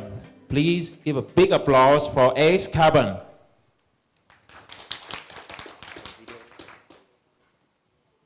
We are AirX Carbon, the carbon negative bioplastics company. From Vietnam's abundant agricultural waste resources, we create biomaterials that provide scalable, disruptive solutions to achieve the goals of reducing virgin plastic and global emissions in 3 ways. Lower cost than petroleum resin, carbon negative to solve the climate problem, flexible enough to transform many industries. We aim to produce 1 million tons of bioplastics in the next 10 years.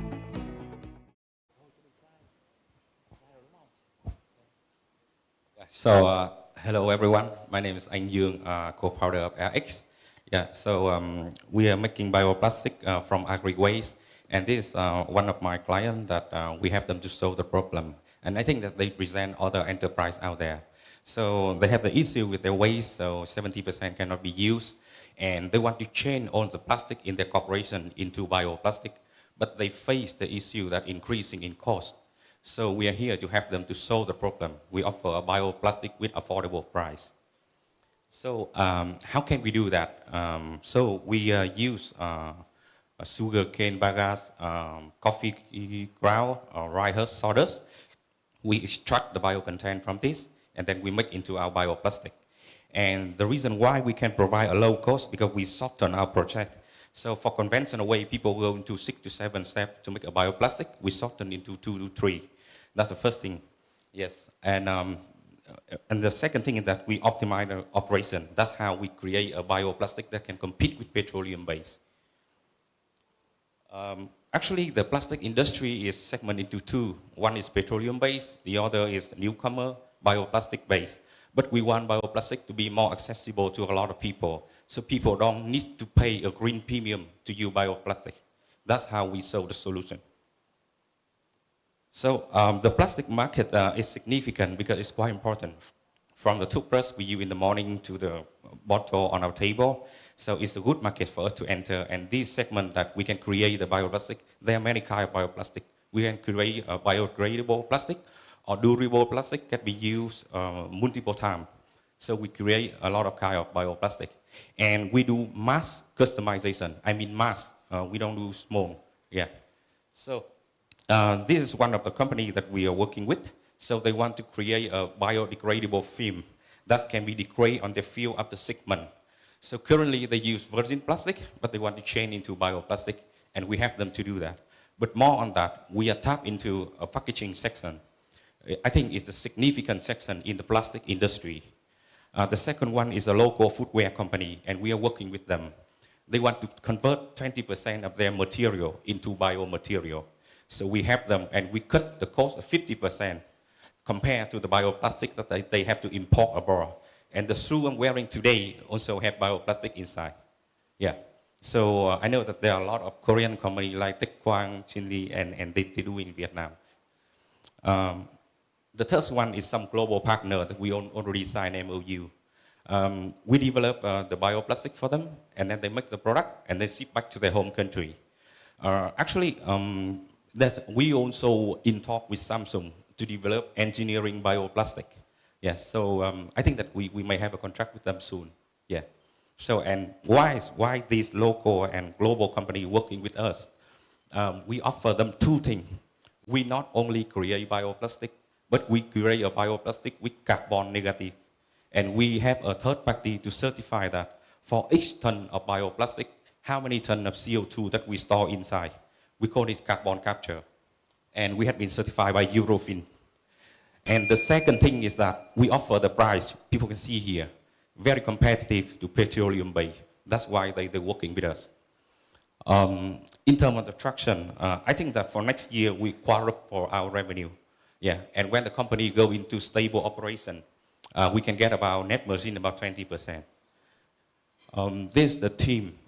We currently have 4 people on the management team, but I need more people to join us to execute our plan for the next 10 years. Yeah, so 2 of us on commercial side and the other 2 on technical side. We do need people for sales and marketing and also the investor. I think that we are changing the future of plastic, and the future should be green, and the time is now. So if you want to see a Vietnamese product to every corner of the world, you can join us. Thank you.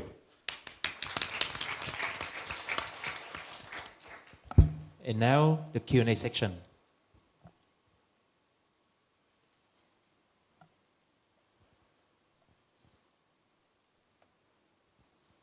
So any questions from the judges?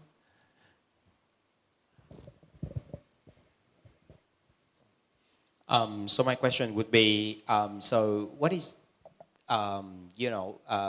what is exactly your product? So you are making the raw materials which can be applicable into, like different kind of like plastic products, or you help those brands, to develop a kind of a new forms of products, lines and stuff like that. I can say that just like building a house, we provide the material.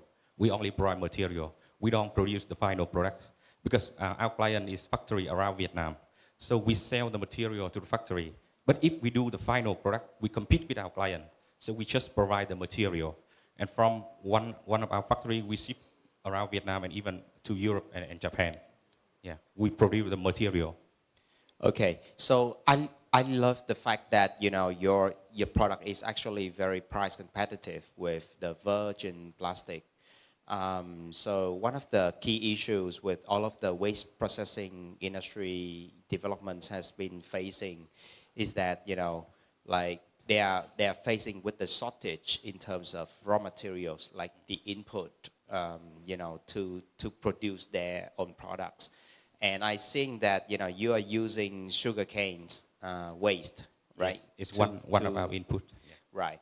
So is that like sustainable, and is that like you have like sufficient sustainable like sources of inputs for your production? Yeah. Actually, we can see here just one of the company that TTC. Yeah, they have around 700 ton a year. So we work with a company like TTC, Olam, Nestle, and then we take their raw material and then we put into our factory. So we just use about 1% of the total of the Vietnamese markets. So we don't worry much about the input, because each year we have around 100 million ton. And from our estimate that we just use around 1 million until 2030. Yeah, so we have abundant resource of input material. Hi, I'm Kimmy. Okay. So I understand that you are selling the resin to your customer. So this must be the B2B model. Yes. However, that from the resin to make the final product, each manufacturers or each factory that they also have to rely on the machine. Yes. Like how they can blow it into, like, let's say a bag or a shoes, like that. Yes. So how you deal with customer? Each customer, they have a certain needed based on the resins. Yes. So how you deal with that? Actually, we provide a drop-in solution. So we need that. We know that what are the current material they are using. They give us the checklist that these are checklists that I want. So we develop the material and then we send to the factory to test. Just like we in discussion with Samsung. Samsung, we have a list of about 20 criteria, and we have to develop on that. And I think it's okay. We have to learn from the client need. We're quite different from other companies. We work back from the client need, and then we work to the material. We don't make the material and then we sell. Yeah. So that's how we sell the product. Yeah. So which means that based on your client need, you have to do R&D once again based on your base R&D on the current resin. Actually, there are some material we already have the base. Yes, which is for a plastic industry, I think that about 70% is the same. Yes, the material, the same formula. We just adjust a bit.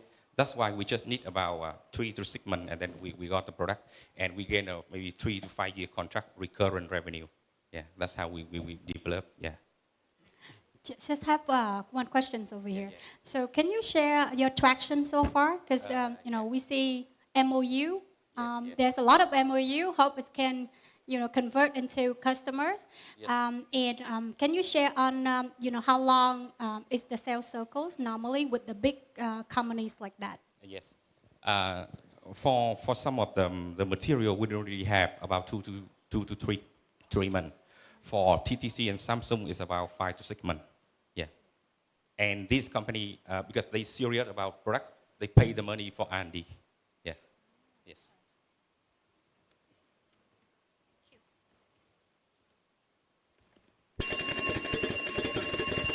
All right, the time is up. Thank you very much. So give a big applause for AX Carbon.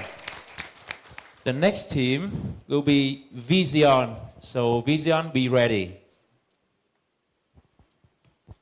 Okay. Introducing Vision, the leading 3D platform for business. Performance optimized to work smoothly on any smart device. The platform is designed to be user-friendly, providing seamless experiences for both users and visitors. offering powerful insights about your customers, enable you making informed decisions.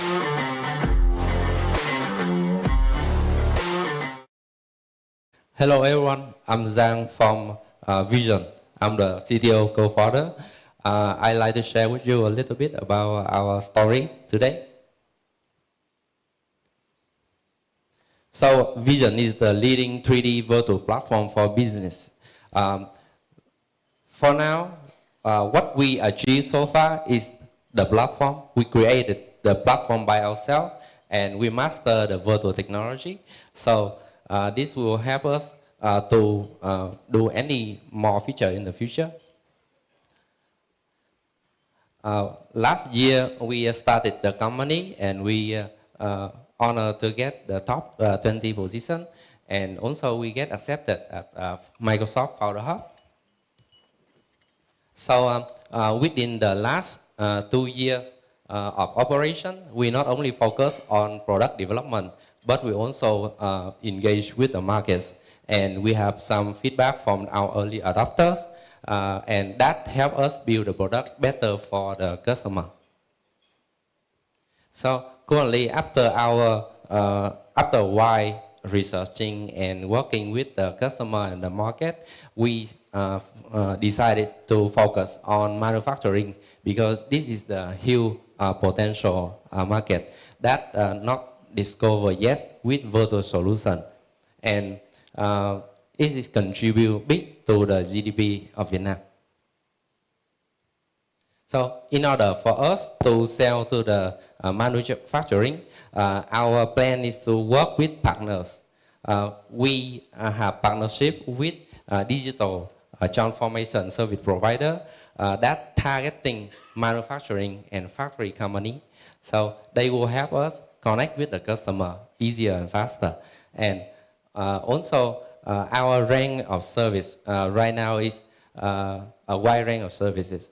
We allow the customer to create the experience by themselves on our platform, and also we offer the expert, the professional service, so that any need from the customer, we can build it for them. Most of our competitors in the market right now, in terms of virtual solution platform, they mainly focus on real estate. But we see the potential, and we believe that this technology can apply to many other industries. In order for us to scale faster and easier, we already started the development for the next feature. In our roadmap, we will focusing on completing the subscription model by middle of next year, which will help us have customer inbound. And also after that, we will focus on launching the mobile application. This application will help anyone to create 3D experience with smartphone. This will reduce the barrier in having a fancy camera and a fancy device to own the 3D experience. Anyone can create experience with a smartphone. And in order for us to attract more customers and expand the customer base, we will target AR, augmented reality. This will put us on top of the competitor in the market right now. So this is our advantage. The experience is fast. Anyone can open the smartphone and use it, and they can create it easily, and it provides analytic information about the customer behavior. So with this advantage, we believe that we can push the digital transformation journey of Vietnam further. Thank you for listening. Thank you for your presentation, and now we're moving on to Q&A section, please. So digital twin and 3D simulation in the manufacturing is not new. It's for a long time, and there are lots of the famous industry player in there. And then it requires a lot of interaction with the IoT data and operational data. It seems for me the solution is more focused on the consumer perspective. So what are the use cases for the manufacturing that you focus for the manufacturing customer? Yes, right now For manufacturing, we can see first is the digital transformation for digital twin for manage the operation of the production line. We can integrate with the data point and the sensor from the device into the experience to help anyone can, the supervisor can manage the factory from remotely. The second is to apply in training. We can help create the training engaging and help everybody want to use the content. Yeah, that is two cases. In your development team, I see your KBT at AR, VR, but I don't see a KBT in terms of IoT, data, interaction, etc. So, and in your demo, it's still the visualize. So, do you have the interaction platform for the IoT built-in in your platform or not? Yes, so for now, we offer the API so that the data point can just send data to us. And also we have the back-end job will query the data from those data point that cannot send to us. So active or passive, anyway, is fine.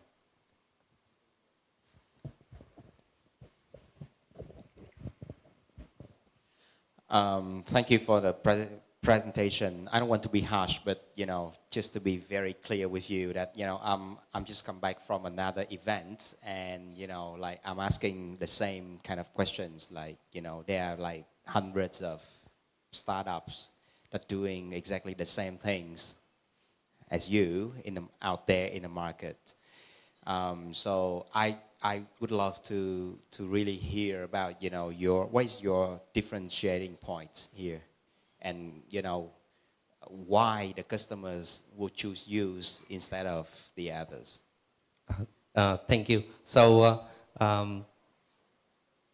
we have a long story to tell about this, but the easiest way to say is we aim to provide the experience that easiest for the consumer to use and easiest for the business to acquire. That is the first thing.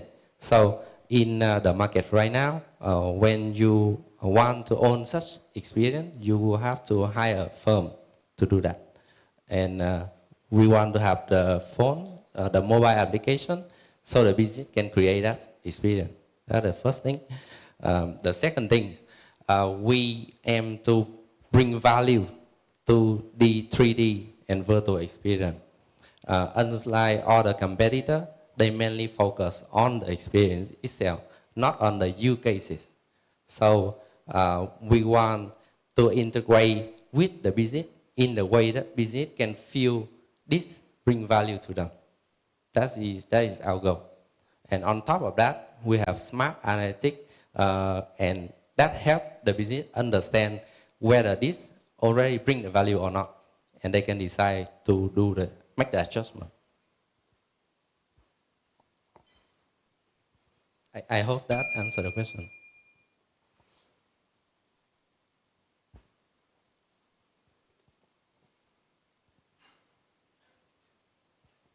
So any other questions from the judges?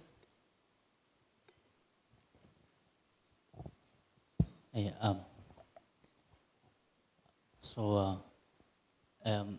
realize the T-shirts. So, I think just don't mention about the digital twin or some marketing terms. Just focus on your core technologies. You still have room to do that.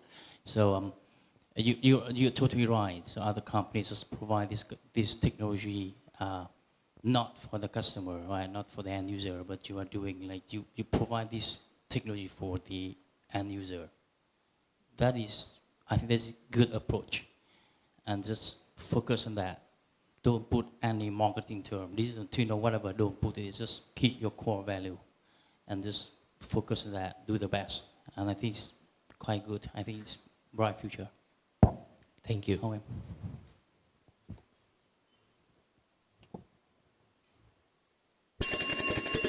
All right, the time is up. So thank you, everyone. Thank you very much for your presentation. And now we'll move to the next team, Uptin. So judges and technical advisor, please finalizing your scoring sheet and comment. Thank you. Obtain your all-in-one marketing solutions. Whether you are a real estate agent or just start an online business, Obtain has you covered. Choose a property to sell, use AI for content creations, and with one click, reach millions potential customers on Facebook, TikTok, and other marketplaces.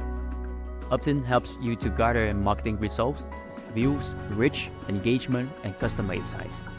Visit obtain.vn now.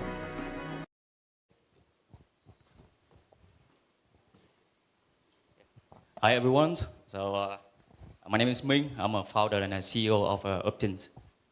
And I'm Giang, co-founder and CTO. First, it's a pleasure to be here in front of you guys and pitching my startup. So first, we are a tech startup, mainly focused on the marketing for all type of online businesses. So me and my co-founder have been friends for more than 10 years, and we have a lot of experience, especially in the real estate. So we found out that a huge number of people right now is trying to sell something online to have more money, more revenue stream, and also to escape the rat race. So, but their journey is have to go through many phases, and each phase create a lot of tasks to do. So it's way too painful for them. So that's why we come out with 3-minute solutions.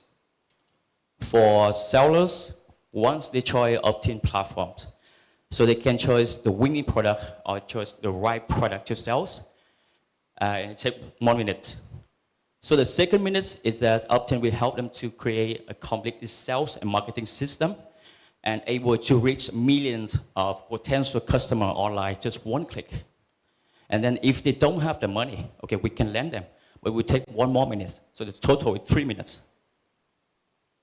For brands, Obtain just not helping brands to fasten the sales with our sellers, wholesalers, dropshippers, affiliates, but also we also providing them another way to do the advertising campaigns, such as influencer marketing or content marketing. So let's talk about the go-to-market strategy. We're going to build a lot of communities. We just finished our marketing automation system, able to generate for us like 1,000 of leads every day. We also love to do the partnership and networking with every company who needs marketing. So we target the market of the e-commerce with more than 6,000 billion US dollar in values, and there's a huge chance that the people is buying things online. So the target customer here is all type of the online sellers and brands, and as calculated, if we have 2% of market share, we're going to have at least 160 million US dollar revenue per year. So think big, we start small. So we choose real estate as the focus industry because real estate is the biggest spender in terms of digital marketing. So our competitive advantage is that we are the only one platform that connects online seller with the source from brands and with the digital marketing solutions. So our core technology here is the multi-channel integrations, serverless, the BI, and machine learning. So, but all of the tech here is to help the customer to max out the revenue. So we are still in a pre-seed round, and we're still raising funds to extend the business outside of real estate. For investors, perhaps most fascinating about Obtain is that we have outstanding business model and revenue stream. So the first one is platform fee. It's like a monthly subscription. The second one is the transactional commissions, which is very important. Loan interest and orders such as shipping fee discount, brand discount, and currency exchange differential. So just a quick recap. We are the MarTech startup. We provide marketing solutions. We focus on e-commerce, and our focus industry right now is real estate. We have 2,700 users right now, 30K US dollar in revenue, and We have an outstanding business model, and we scale like crazy, not in Vietnam, but globally. So if you are interested in joining us today, so please come and talk to us. Thank you. Thank you very much. And now we're moving on to the Q&A section. Thank you.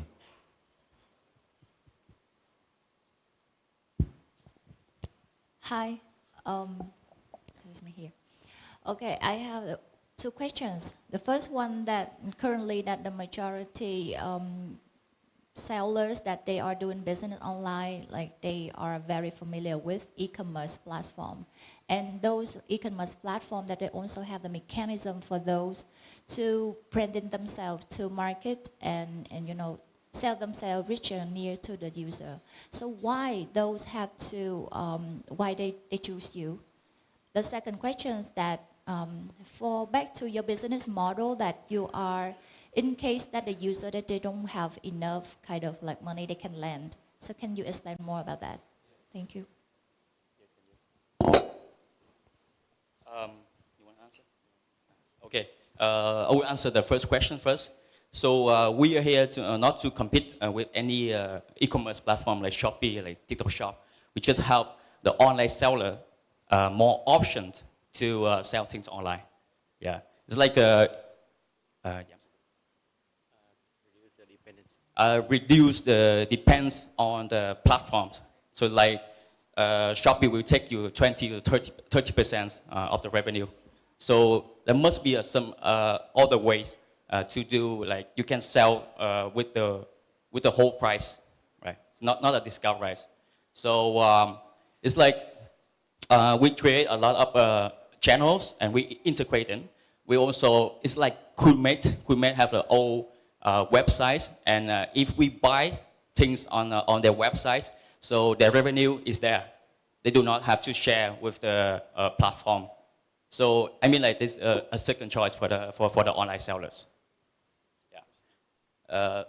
I might answer the right question. Yeah. So the second questions is that the loans. So the loan actually we base on because every transactions is on our system on our platform. We can track that and we can know their revenue. So we base on their revenue on our platforms and we give them the loan based on that. Yeah. So which means that the seller or user, they have to get the tractions or the history data on your platform before that they get. Yeah. Thank you. So if not, so we can have a bad debt. So I don't think it's good for business. Yeah. Hi. Sorry. Yeah. All of the product and services completed right now. This is for the general industry, but for real estate it's complete, and for real estate we custom a little bit different. No, I mean in that if the broker from joining your platform, and can you make a loan for him or her? I mean, like loans for all the industry outside of real estate. Real estate do not need loans. I mean, like for example, after real estate, I will go to beauty and fashions. Then the loan is applied. Yeah. Okay, so I have the questions that you say that your platform have 2.7 million users already.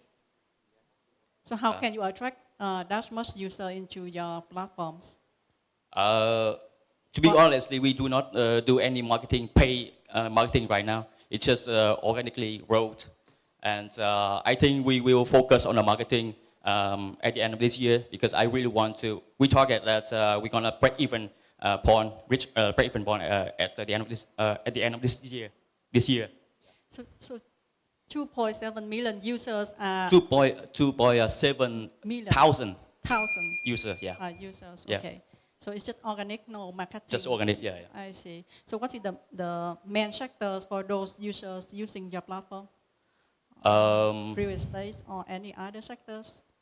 I just read out do traditional marketing like door to door.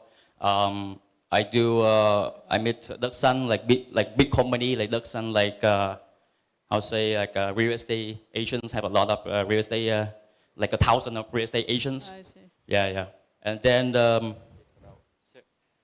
we have around 90% of the user right now is from real estate, but there's other user from other industry that are already using us because of the social media channels, email marketing, and CMS.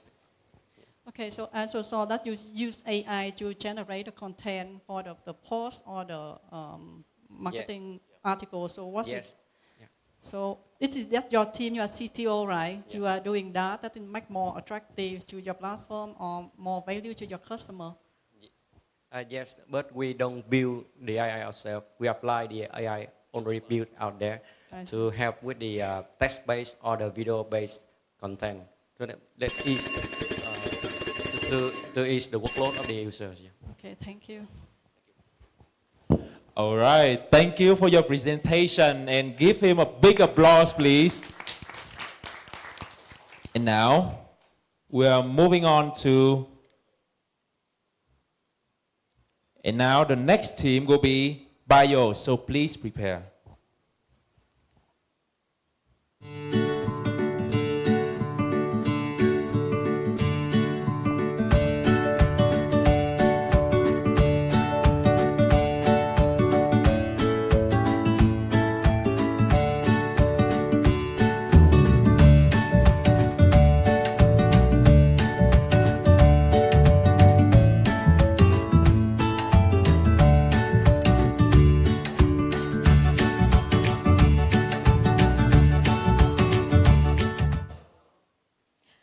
Hello, everyone. I'm Hạnh Đỗ, CEO and co-founder of Bio. We all know that the plastic crisis is threatening the survival of our planet. A plastic bag is used for 12 minutes, but it takes 500 years to degrade in the nature environment. Bans of single-use plastics have been issued by governments around the world. Most major corporations are also phasing out plastics from their supply chain. Both the macro policy and the corporate ESG agenda are creating a strong driver for bioplastic market. Bio is a deep tech company, and we offer our homegrown, invented pioneering technology to convert bio-waste from food and beverage industry into biodegradable and 100% bio-based bioplastics to replace regular plastics. The global market size for bioplastics by 2027 will be $27 billion. Of which North America and Europe, the two markets that we are targeting, account for 15 billion. And if you can grab just 1% of the market share, we will be a 150 million company by 2027. Let's look at the market landscape. Bio differentiates ourselves by focusing on the most optimal market segment in the upper right corner. In the lower right corner, PLA is the most popular bioplastic in the market, cannot degrade in the nature environment. Within the most optimal market segment, while the first generation technology used starch as a material, at Bio, we utilize discarded bio-waste and we save starch for food.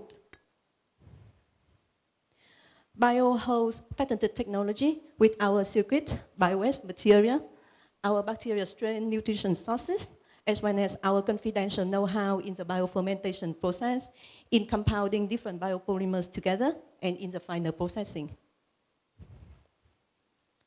Our products offer competitive advantages compared to other solutions. First, it's made from bio-waste, not from chemicals, nor starch, and it contains 0 fossil fuel-based plastics. Second, it's biodegradable between 3 months to 1 year. Third, it's 100% bio-based, release 0 microplastics, and safe for health. Finally, we save carbon footprint with our bioprocess and by upcycling waste and bringing them back into the circular economy. Most importantly, our products offer comparable properties compared to regular plastics and are more cost competitive than most other bioplastic solutions in the market.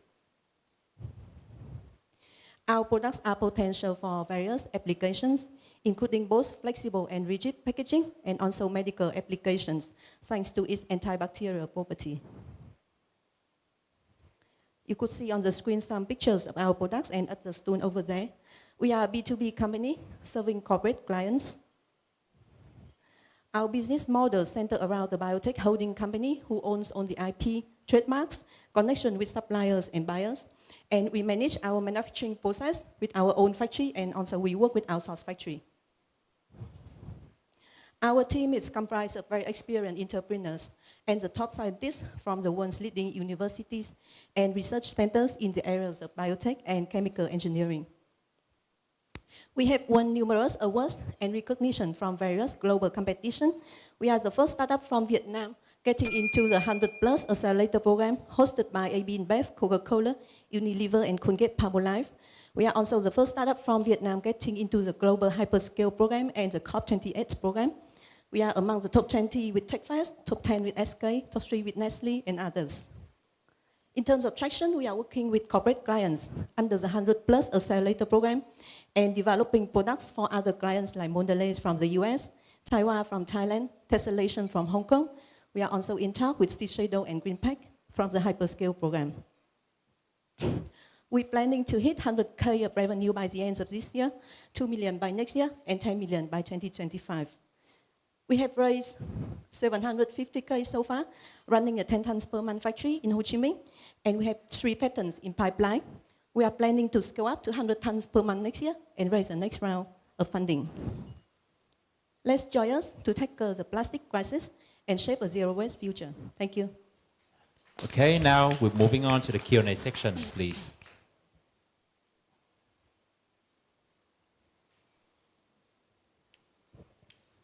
So you mentioned about the bio waste as the input for your production. So what exactly it is? We can work with different sources of bio-waste as long as it contains the nutrition and the ingredients that we need. But mostly the most popular bio-waste material that we are working now is from the beer factory. We call the brewery spent grain. Okay, so the biggest issue with all of the waste processing industry is the collections of the inputs because it's scattered everywhere. And actually the collection cost will add a huge kind of like cost to the total cost structure. How would you plan for those kind of things? Yeah. Firstly, we don't collect waste from individual sources like households or markets. We collect from industrial factories. So that helps us to reduce all the sorting costs. Secondly, AB InBev is one of our strategic partners from day one, and they are very supportive. So they invest their own drying facility within their factory so that we can dry the waste, and it saves a lot of transportation and logistic costs. Similarly, we also signed an MOU with a strategic supplier in the agriculture sector who can supply us with 100,000 tons per year, and also they have their own drying facility within the factory.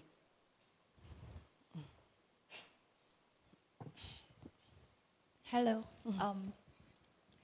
So I quite concerned that you are beside the finished product. Do you also produce the resin by yourself? Yeah. Okay. So back to the finished product. That currently, do you get any license or any certificate verified by the lab tabs or any third party so far? As I know that bio, especially that the food containers product, they are very high demand and very strict in terms of the certificate. The second question that is about what is the price of the resin or about the materials from bio from your product? Thank you. The first question, we got our test certificates for food safety in line with the Ministry of Health standards for food grade packaging. We also have all the test certificates from independent labs for technical properties. And we are also sending our samples to TÜV Austria, the international lab for biodegradability tests. For pricing, right? Our price is comparable to other alternative materials like sugarcane or paper, much cheaper than PLA and other bioplastic solutions in the market. And pricing of plastic product depends a lot on the volume. So once we have the volume, we can drive down the cost further. Can we estimate compared to like how many times cheaper compared to the PLA? Or I think it's just around 50 to 60% of PLA. Okay, thank you. Thank you.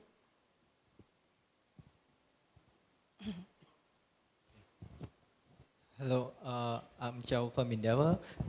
So could you tell me more about how long your sales cycle?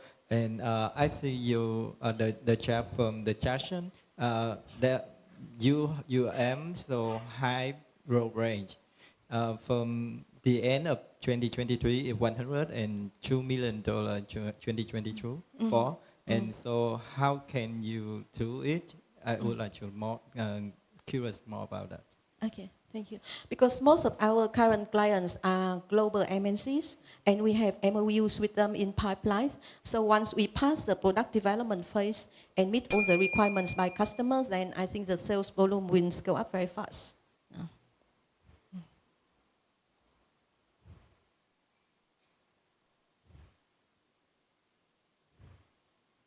You still have 1 minute left, so you can share more about your startup. Yeah, I think let me share more about our startup. So we have a team based in Ho Chi Minh City, about 11, 12 persons so far. 7 of them are in the tech team, and I'm very proud because this is the homegrown Vietnamese technology invented by our own team of own the Vietnamese scientists. This is a major difference that we don't import or get license of the technology from any other foreign countries. So we have about majority of the team is in R&D, and also we have other people in operation, sales, and back office.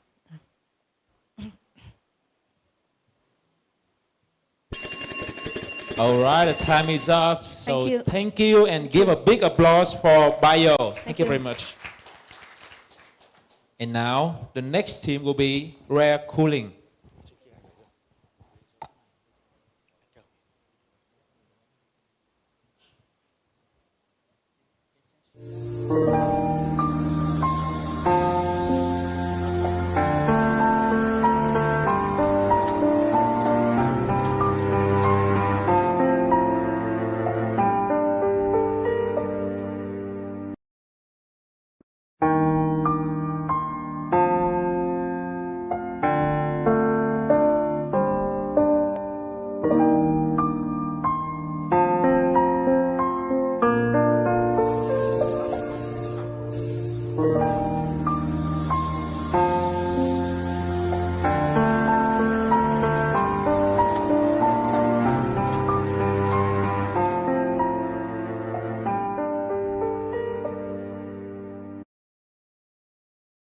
Hello, everybody.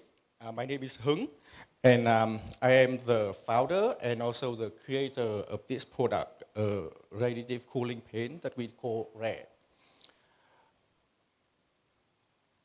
So the problem that we all know is that the Earth is getting hotter and hotter every year, and it creates a lot of trouble for that. It's a severe situation. We have to spend at least 30% of the energy on cooling. And to us, to our vision, we should not use energy to reduce energy. We have to use something smart material. And that's why we would like to introduce a passive cooling solution, which is a radiative cooling paint.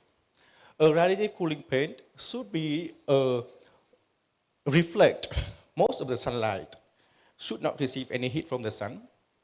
Secondly, in order to be called a radiative cooling paint, it should radiate heat, not any kind of heat. It should be transparent heat back to space.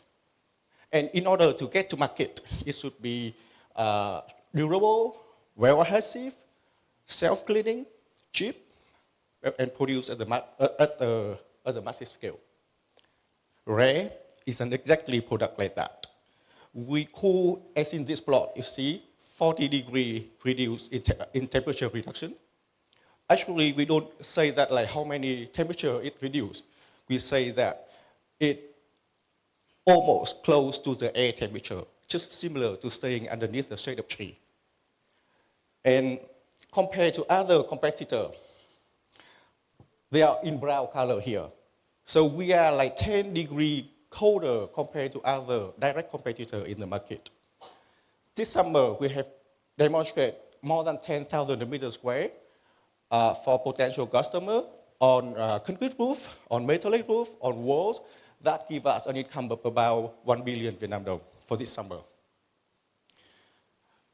The market for paint is huge. And compared to other solutions, we are cheap and perform really well. Our competitive advantage is that, first, we are we have a superior product. It performed really well. Not only that we cool all the way to air temperature, it is also anti-dusting, which means that after a rain, it can be self-cleaning, so that you don't need to go and clean just like the solar panel. And second advantage that we see ourselves is that I myself a researcher from university. I'm from Vietnam National University in Hanoi. So we have a collaboration with many scientists and experts, and we have access to equipment, and we have access to high quality and motivated students. And we have deep tech R&D capability. How do we go to market? We aim that we're going to be a B2B customer, B2B company. So we would like to use our pen for other companies to develop new kind of product.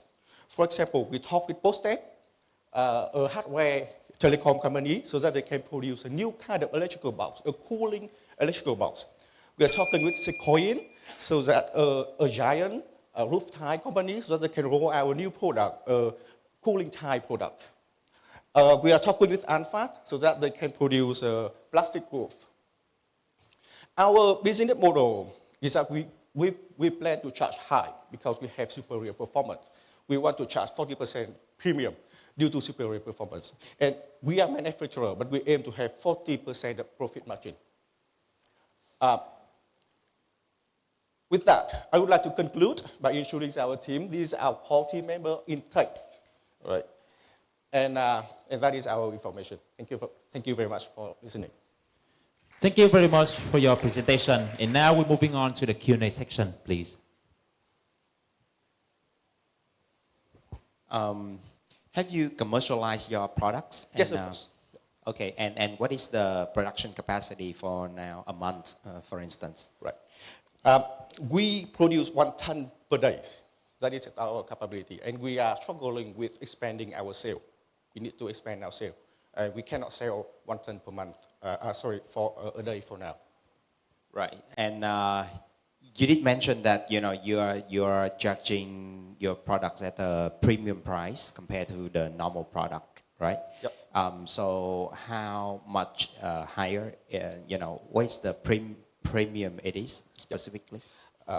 So right now, if you go to market, they're going to charge you 70,000 Vietnam dong for a meter square for reflective anti-heating paint. We are charging 100,000 per meter square for our paint. And we have a lot of traction. We have a lot of customers, and all they say that this is a great product, and they love it. And I want to emphasize that we do not want to go to B2C, because commodity product in Vietnam is like a really bad market. And we are bad at that, so we don't want to go to B2C. So although we do have our product on the market right now for B2C, we do not focus on that. It is just for us to survive. And while waiting for other questions, I want to emphasize more that our paint has a signature. It's like transparent, just like water like this. But once upon dry, it's gonna turn into white like this. And we can, depending on the surface, we can use, we have special primer that we can stick it on plastic, on metal, on concrete, on any kind of thing. We have a special primer for each kind of surface so that we can use this, our cooling paint on many kind of surface.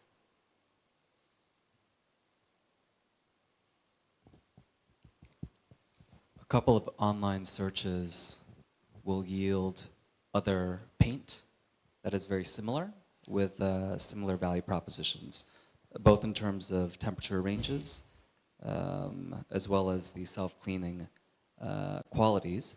So I'm trying to understand if this is a commoditized solution and kind of your advantages, being first, early, or is there another advantage that you have against these competitors that you'd like to share with us? Thank you. We have 2 advantages. First is that it's self-cleaning. The second one, the most important one, is that the temperature reduction is the best in the market. This one is compared to other existing products on the market, and they are all worse than that.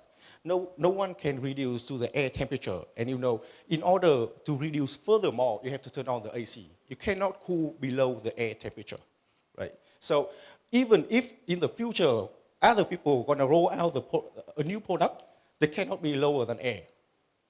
So that's one thing. The good thing about our pen is that we use a new kind of mechanism that has yet exist on the market. We call the name in the scientific community, we call it radiative cooling. And that thing is not new. Like Stanford, Columbia people, they have invented that. We learn it from their paper, but then we go straight to the market. We do not waste any time to do research, to write like some more paper, but we want to have a product that is ready for the Vietnam market.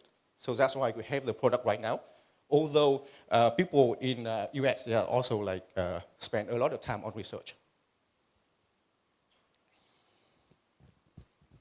I have two questions. The first one that on what kind of the materials that your products work the best, deliver the best result. The second one that not talking about the global famous popular painter player in the market, just look at in Vietnam local market. Like let's say Cover, they're very famous and they also one of the main business based on the technology research. So how you are outstanding compared to Cover? They're very big and they can maybe that if they catch this kind of technology, they can go faster. Thank you. Sorry, I slipped my mind. Could you remind the first question? On what kind of the material that your product deliver the best? Thank you. Result? Yes. So all reflective and radiative cooling paint, they only reduce surface temperature. So in order for the customer to pay money, you got to do research. You got to tell like how much temperature that you can reduce inside the house. And that is a complicated story because it depends, right? If you use concrete house, if you metallic house, container house, they're all different. And that's what we are good at. We are researcher and we can do R&D tailored to the market's need. So far, as we understand, we believe that the cheap housing is our sector because the cheap housing, they do not have a lot of insulation and they have a lot of problem from the sun, directly from the sun. I need to go to the second question because time is up. Kova is here. Kova is old generation painting. They have the name, they have the market, but they do not have the technology. So far as I know, we are the only radiative cooling paint in Vietnam. Well, there are other radiative cooling paint in the world. For example, in Hong Kong, there is one startup like similar size to us, and we are competing like really fast. Like in the last 2 years, we have no competitor in radiative cooling paint. But now we have one competitor from Hong Kong. So I mean, that's why we should be like even faster and faster because nobody is waiting for us. So we got one question from Miss Bang in Zoom, please. Thank you for your presentation. I have a question. Do you have any patent or IPs? And who is your developer for the product? Of the product, and I have other students who are now my co-founder of the company. We have filed the patent in Vietnam IP. We also test it with the Japanese certification from Vietnam Institute of Building Material. So we have it third-party test. We also have a patent. Okay, thank you. Time is up, so give him a big applause, please. And now, we will moving on to the next team, and they will pitching online in Zoom. The next team will be Cell Work, and we will start after the video. Được thành lập từ năm 2019, Cellwork giờ đây đã trở thành một nền tảng hỗ trợ quản lý đắc lực cho các nhà bán hàng trên các sàn thương mại điện tử tại Việt Nam. Và sang năm 2023, thông qua việc phát triển sản phẩm mới, Cellwork sẽ mở rộng tệp khách hàng ra tất cả các nhà bán hàng tại thị trường Đông Nam Á. Cellwork đã cho ra mắt 3 sản phẩm mới nhằm bắt kịp xu hướng kinh doanh cũng như là hoàn thiện thêm về hệ sinh thái của mình. Đó chính là Cellwork TikTok Shop, Cellwork Store và Cellwork CRM. Bạn đã sẵn sàng? Vậy thì hãy bắt đầu khám phá những tính năng vượt trội của Cellwork tại địa chỉ cellwork.net nhé.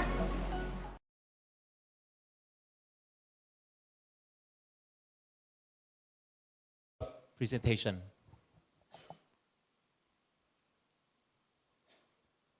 Please turn on your mic. Thank you.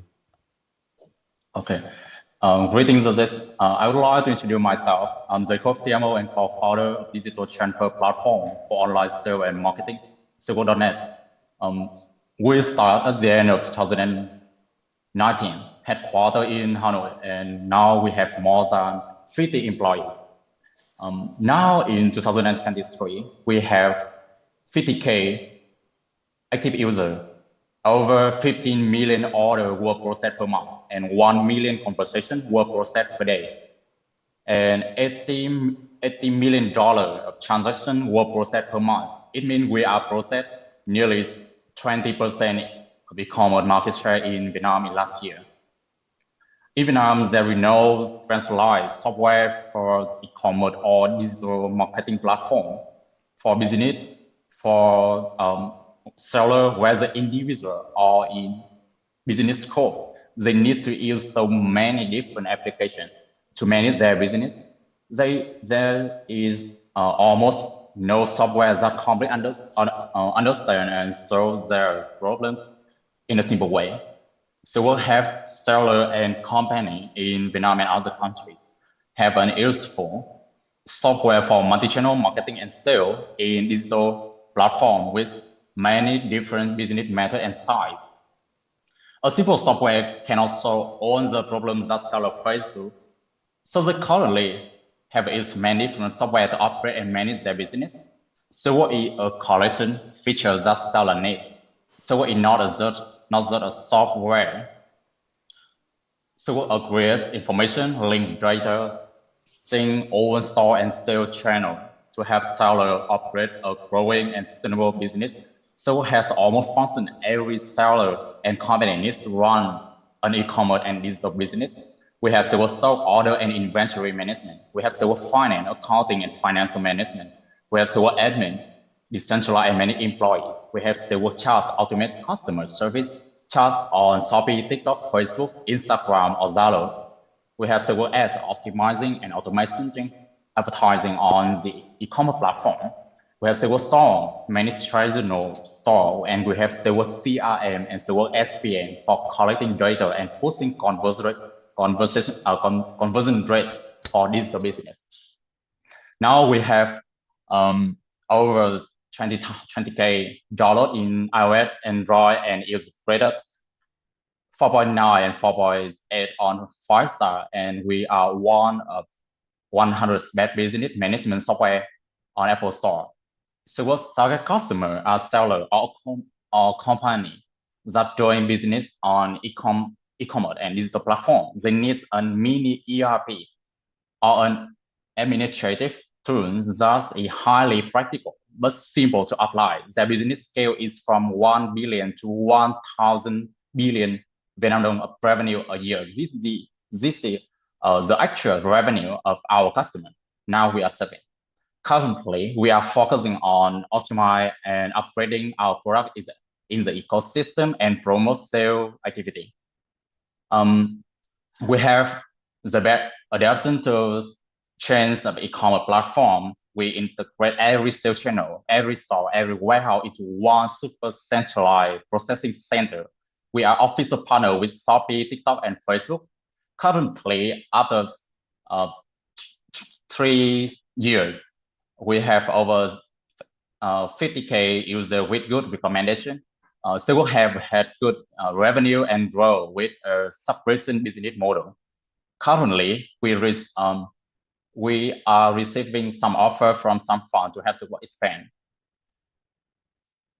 In our finance status, we have never received any investment in 2023. Our revenue target is 1.2 million and has now reached 55%. Our profit margin is this year is 50%. This is our founding team. We work for TICO in the US and Nomura Research Institute in Japan, and I used to work for Topica Visicorp and some public corporation in Vietnam. Now our customer are F88 and a finance corporation. We have a customer is Bất.sản.com.vn and Anta, a global sport fashion brand. Thanks for listening.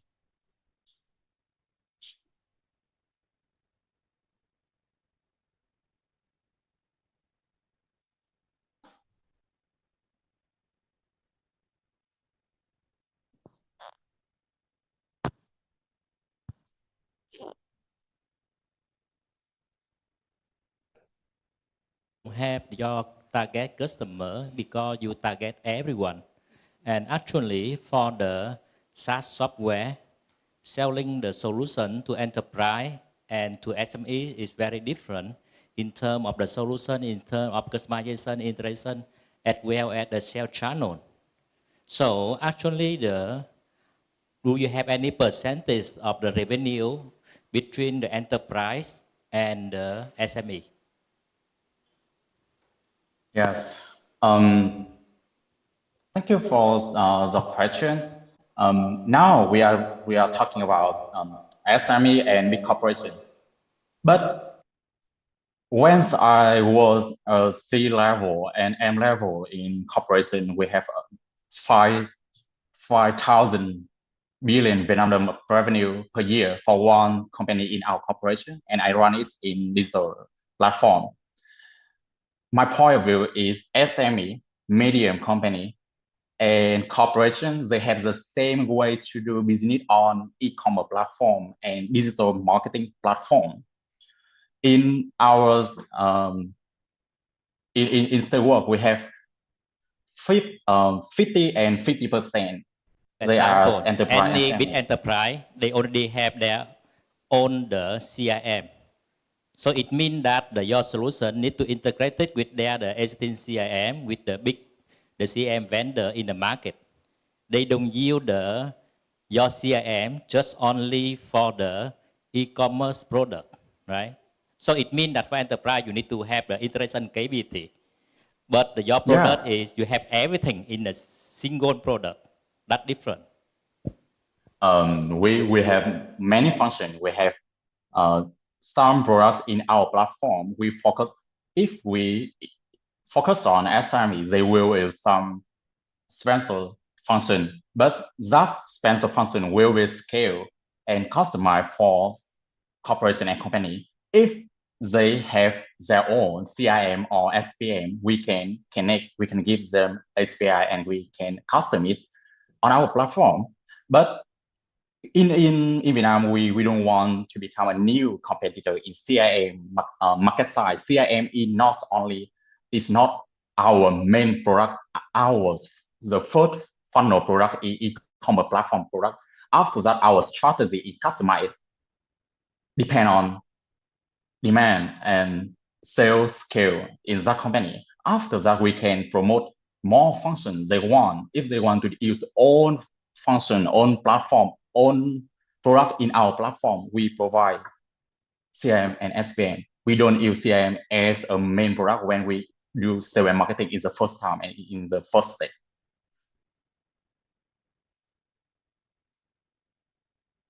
My advice, you need to have the different segmentation with different product and capability, as well as the sales and support capability. Yeah. Thank you for the recommendation.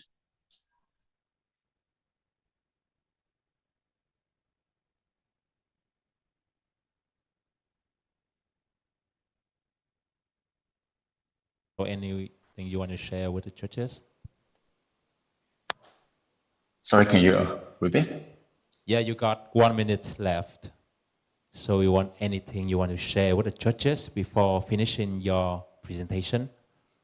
Okay. Actually, when you or this, if you have a question, ask why we focus on SME, a company or corporation. Because in my teaching desk, I told that customer, they are CRM or company or big corporation under 1 or 2 billion, 1 or 2,000 billion Vietnam đồng revenue per year. The way they do sales and marketing in e-commerce and in digital marketplace such as Zalo ads, Google ads, or Facebook ads is the same way. I used to manage from 1 to 2K billion Vietnam đồng revenue per month. Per year in Google Sheet, and this is a very easy and basic tool. But after that we operate as Time a is new up. product in our platform. Yeah. Thanks for listening. Thank you so much for your presentation. So, after sale work, we just finished first 10 teams of Techfest 2023. So now we will have 10 minutes to break and have the time for the judges and technical advisor to finalizing the scoring sheet. Thank you.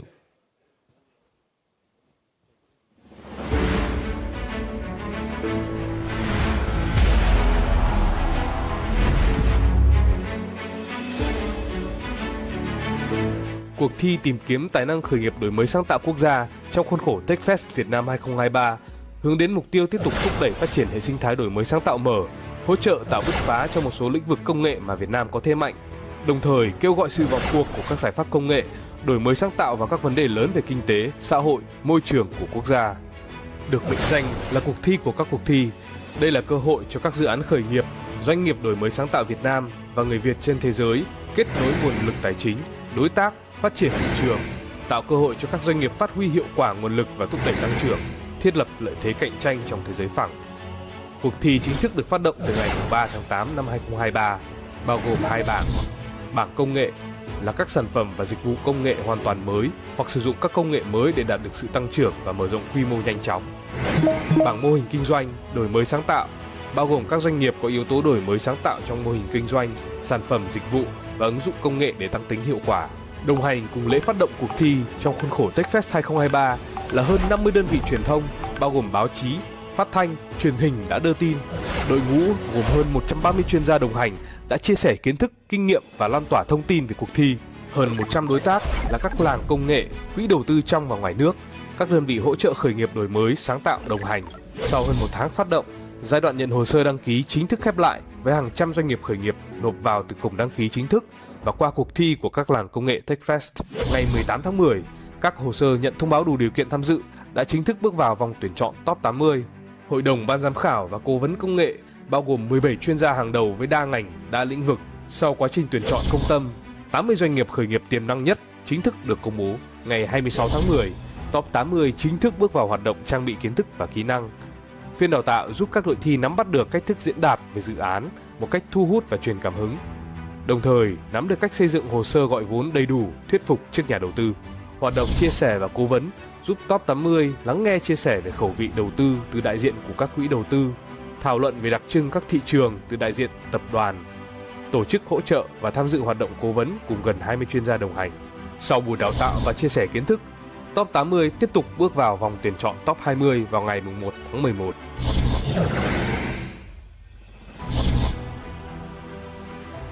Ngày 4 tháng 11, ban tổ chức chính thức công bố top 20 doanh nghiệp khởi nghiệp xuất sắc nhất, bước tiếp hành trình chinh phục ngôi vị quán quân.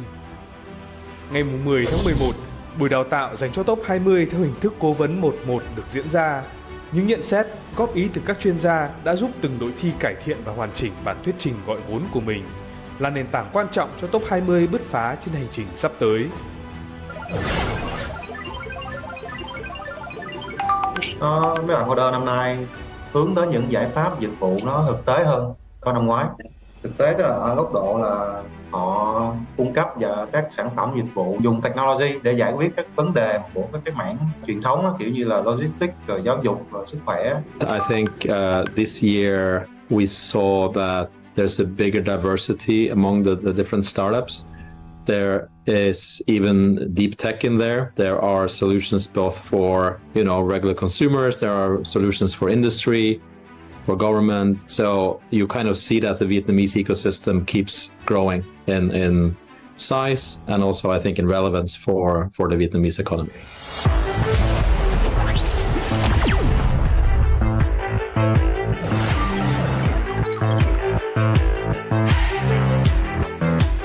Đây là 20 doanh nghiệp xuất sắc nhất được lựa chọn thông qua các tiêu chí như sáng kiến mới, độc đáo, khả năng giải quyết các vấn đề thực tế, lợi thế cạnh tranh hay cả khả năng truyền cảm hứng qua các phần thuyết trình, cũng như dựa trên hoạt động kinh doanh và năng lực đội ngũ của dự án.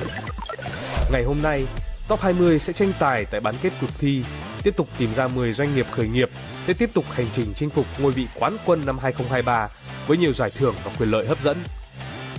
Xin chúc top 20 hoàn thành tốt phần thi của mình tại vòng bán kết cuộc thi Tìm Kiếm Tài Năng Khởi Nghiệp Đổi Mới Sáng Tạo Quốc gia 2023.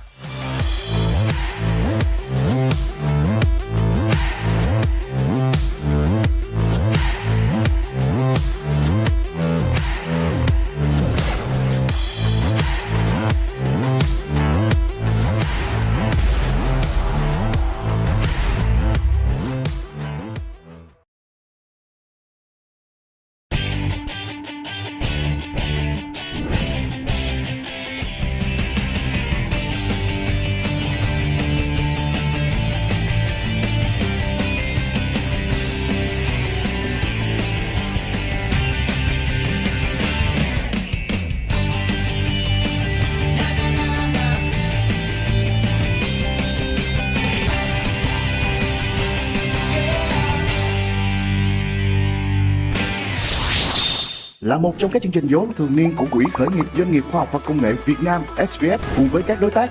Innovation to Green Growth Summit 2023 với mục tiêu thiết lập nhận thức mới dành cho lãnh đạo doanh nghiệp Việt Nam, xây dựng chiến lược, thúc đẩy phát triển bền vững và sáng tạo. Hội nghị cung cấp những góc nhìn chuyên môn và thực tiễn về tầm ảnh hưởng sâu rộng của các mô hình phát triển bền vững, tư duy lãnh đạo thời đại mới, công nghệ và đổi mới sáng tạo trong việc xây dựng và tăng trưởng thương mại trong bối cảnh hiện nay. Chủ hoạt động tập hợp các chuyên gia, nhà lãnh đạo tư duy và các nhà thực hành cùng nhau chia sẻ kiến thức và kinh nghiệm của họ trong nhiều lĩnh vực, đem đến các câu chuyện thành công, những khuyến nghị về cơ hội, thách thức, các nguyên tắc và phương pháp của mô hình kinh doanh bền vững cũng như ứng dụng khoa học công nghệ trong các lĩnh vực về năng lượng, môi trường, quản trị, tác động, từ đó giúp cho các doanh nghiệp và tập đoàn có thể đưa ra quyết định phù hợp về chiến lược cho tổ chức của mình.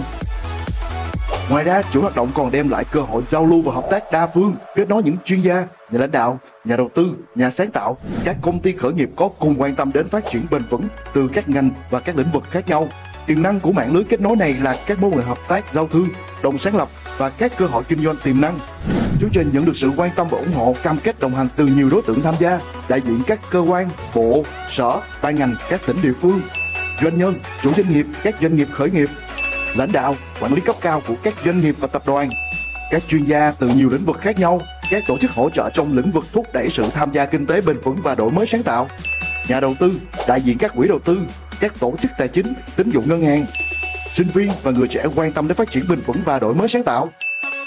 Chuỗi chương trình năm 2023 bao gồm hội nghị thường niên Empower Her, Re-Innovate Future, khai phóng tiềm năng và phát triển doanh nghiệp bền vững, tập trung chủ yếu vào thảo luận các bài học thực tiễn trong sử dụng nhiều mô hình và công cụ cấp tiến để thiết lập các chiến lược phát triển bền vững. Sự kiện ESG Business Story to Future of Vietnam giúp quảng bá những câu chuyện về ESG truyền cảm hứng từ các doanh nghiệp dẫn đầu nhắm đến đối tượng nhân lực trẻ tại Việt Nam. 3 doanh nghiệp toàn cầu tiên phong về thực hành ESG tại Việt Nam sẽ chia sẻ 3 câu chuyện khác nhau về thực hành trong 3 trụ cột: Environmental, Social, Governance. Vào ngày 15 tháng 11, sự kiện Apple Talk lần thứ 7, lãnh đạo doanh nghiệp bền vững và sáng tạo, tư duy và giải pháp thuộc series lãnh đạo trong chuyển đổi số do công ty cổ phần Ivalue khởi xướng. Sự kiện nhằm mục đích tạo không gian nơi hội tụ các chuyên gia hàng đầu trong lĩnh vực tư vấn thực thi và chiến lược, xây dựng văn hóa doanh nghiệp, đổi mới sáng tạo cùng hỗ trợ doanh nghiệp Việt Nam hướng đến thành tích xuất sắc, kết nối các chuyên gia và doanh nghiệp cùng đồng hành hợp tác phát triển. Vào buổi chiều ngày 15 tháng 11, bán kết cuộc thi tìm kiếm tài năng khởi nghiệp đổi mới sáng tạo quốc gia Techfest Vietnam 2023 sẽ được diễn ra với sự tham dự của hơn 20 doanh nghiệp khởi nghiệp đổi mới sáng tạo cùng 14 chuyên gia hàng đầu trong nhiều lĩnh vực với vai trò hội đồng giám khảo và cố vấn công nghệ. Đây là cuộc thi tìm kiếm, hỗ trợ và vinh danh các doanh nghiệp khởi nghiệp và đổi mới sáng tạo của người Việt trong và ngoài nước với những nỗ lực ứng dụng khoa học công nghệ và đổi mới sáng tạo trong việc giải quyết các vấn đề của doanh nghiệp và xã hội. Tại bán kết, các đội thi sẽ tranh tài thông qua các phần thuyết trình, trả lời câu hỏi cùng hội đồng ban giám khảo để chọn ra top 10 doanh nghiệp tiếp tục hành trình chinh phục ngôi vị quán quân. Hội nghị khẳng định vai trò tiên phong và bền bỉ của Quỹ Khởi nghiệp Doanh nghiệp Khoa học và Công nghệ Việt Nam SVF và các đối tác chiến lược trong nỗ lực hỗ trợ, thúc đẩy doanh nghiệp chuyển đổi, thực hành sản xuất, kinh doanh trách nhiệm, bền vững. Cùng với đó, sự góp mặt của các tập đoàn, doanh nghiệp công nghệ đổi mới sáng tạo tiên phong sẽ tạo ra sức hút các doanh nghiệp tiếp theo, hệ sinh thái đổi mới sáng tạo hoạt động hiệu quả, tạo hiệu ứng lan tỏa, khơi dậy khát vọng và động lực của các doanh nghiệp khởi nghiệp và các cá nhân đổi mới sáng tạo để tạo ra các công nghệ tiên tiến, giải pháp đột phá, ghi dấu trên bản đồ công nghệ thế giới.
Alright, so we just finished the tea break time.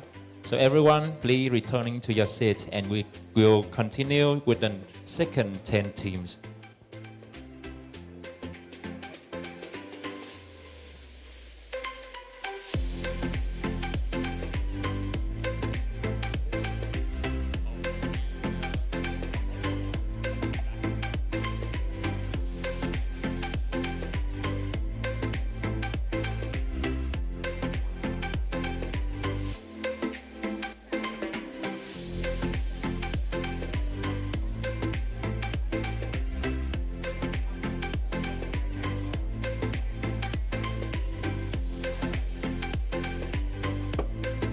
Dạ, ban tổ chức xin thông báo là thời gian tea break đã hết, thì xin mời các ban giám khảo và cố vấn công nghệ chúng ta di chuyển về ghế để bắt đầu phần thuyết trình tiếp theo nha.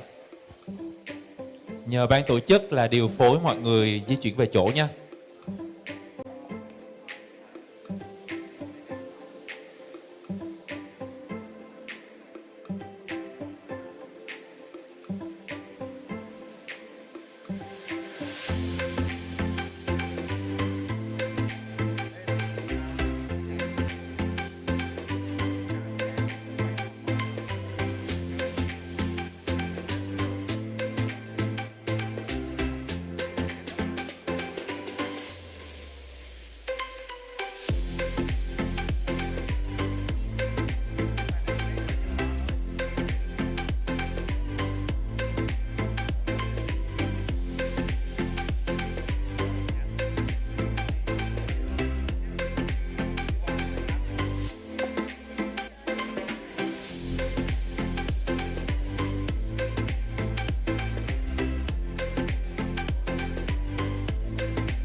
Dạ rồi, không biết các anh chị ban giám khảo và cố vấn công nghệ mình đã trở lại hết chưa ạ?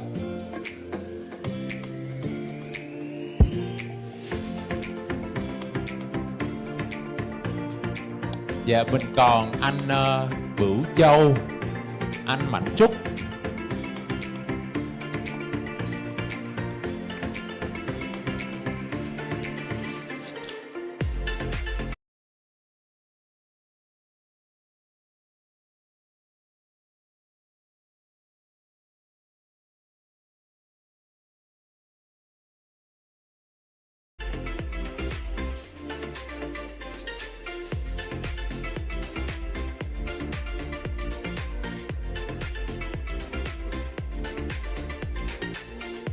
Dạ rồi, mình còn anh Mạnh Trúc với lại anh Huân nữa là mình có thể bắt đầu ạ. Dạ. Ban tổ chức có thể tìm anh Mạnh Trúc giúp Hùng với.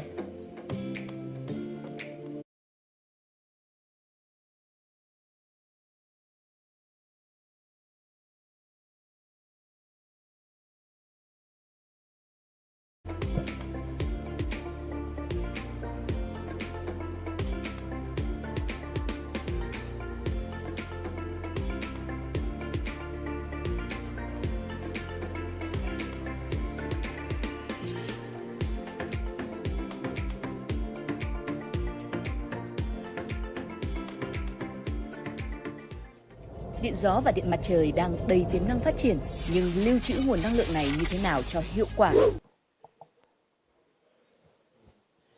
And now we will moving to the next team, Synergy.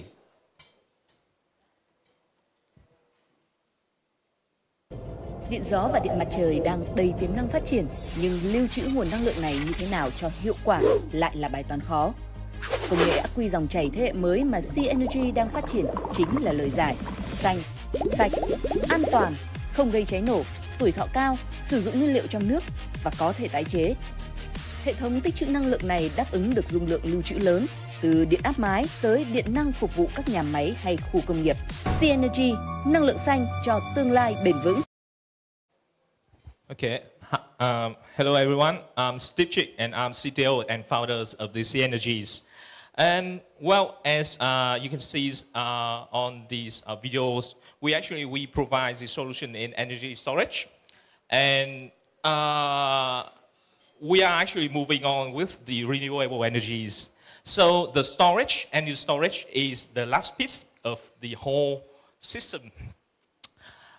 When we talk about the energy storage, actually we think about the battery. Actually, batteries, very, very small batteries. But the energy storage that I mentioned here is 1 megawatt above. If you don't know about like 1 megawatt mean, I can tell you that it's about like 12 Tesla Model X. And for that sectors, actually, you all know about lithium-ion batteries, but actually it's only for 3 hours storage.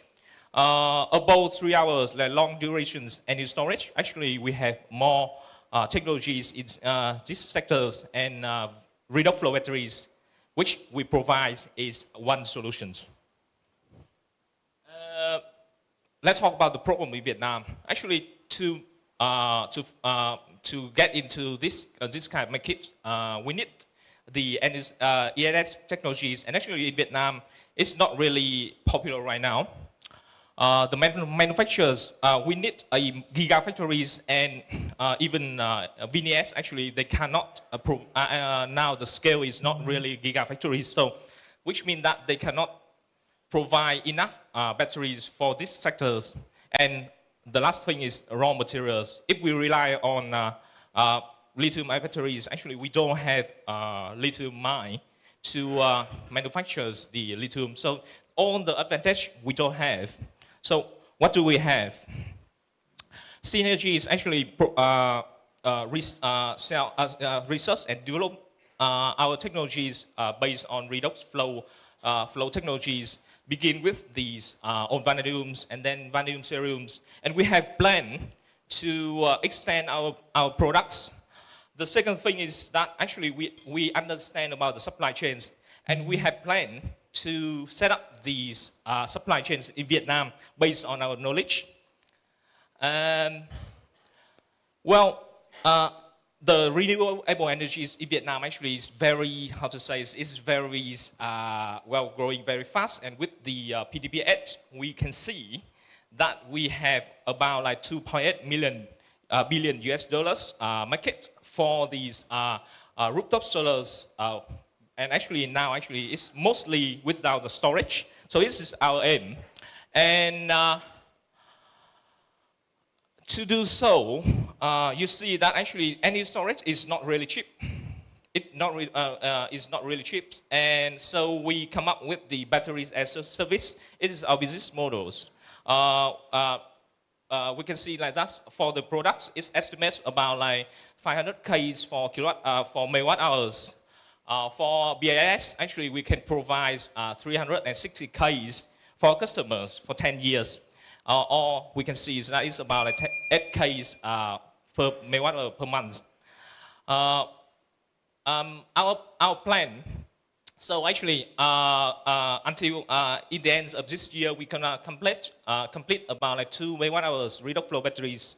And we are now signing about like 120 megawatt hour size projects, and we are looking forward to the next year, so we can build our own factories to produce these batteries to fulfill our customer pipeline.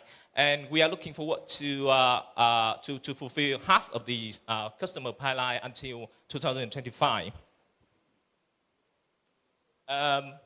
Well, a little bit about market overview. As I mentioned before, now in Vietnam, actually a lot of companies that try to produce the batteries, but actually it's lithium-ion batteries, and it's only for these EV.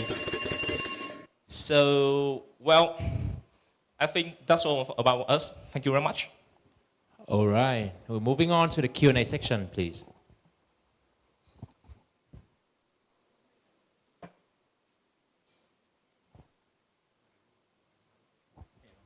Any question? Yes, it is.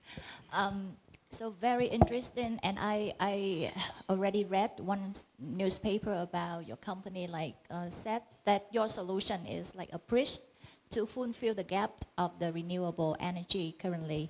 So my first question is that why do you have to plan to build your own factory at this, like in near term? And the second one, that do you have any like showcase to share about your solution that deliver what is the efficiency of the energy storage? Thank you. Okay, thank you for your questions. So firstly, I can tell you about these, about the factory plan. Actually, we understand about these supply chains, and you can see that we all the technologies in electrolyze one part, very important part of the batteries. However, for the stacks, if you want to develop like as fast as possible, you need to produce the stack in Vietnam, and it's not. And also, actually, we own the technologies to produce that. Actually, we also design our own factories, and you can see here the electrolyte is crucial, profit drivers, but the stack is key enabler. Without that, we cannot scale up quickly. So that's why we need to build the factories. The second thing is about the demo, the pilot. Actually, as I mentioned before, on our slides, we have 100 kilowatt hours demos pilot, and also by the end of this year, we're gonna have 1.2 megawatt hours pilot for our customers. And that is all that I can provide. Yeah, about these, about the efficiencies. So you can see that actually, yes, we have the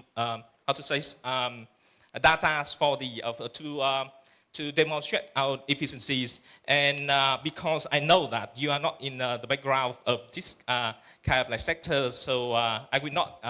Actually, that my group that they invest in solar. Yeah, renewable. but it's not in batteries. Solar and batteries is different. Yes. Yeah.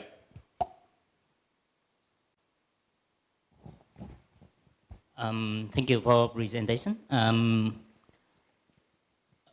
As I know, right, so the battery technology right now is changing very fast, right? It's Yes, changing exactly. every day.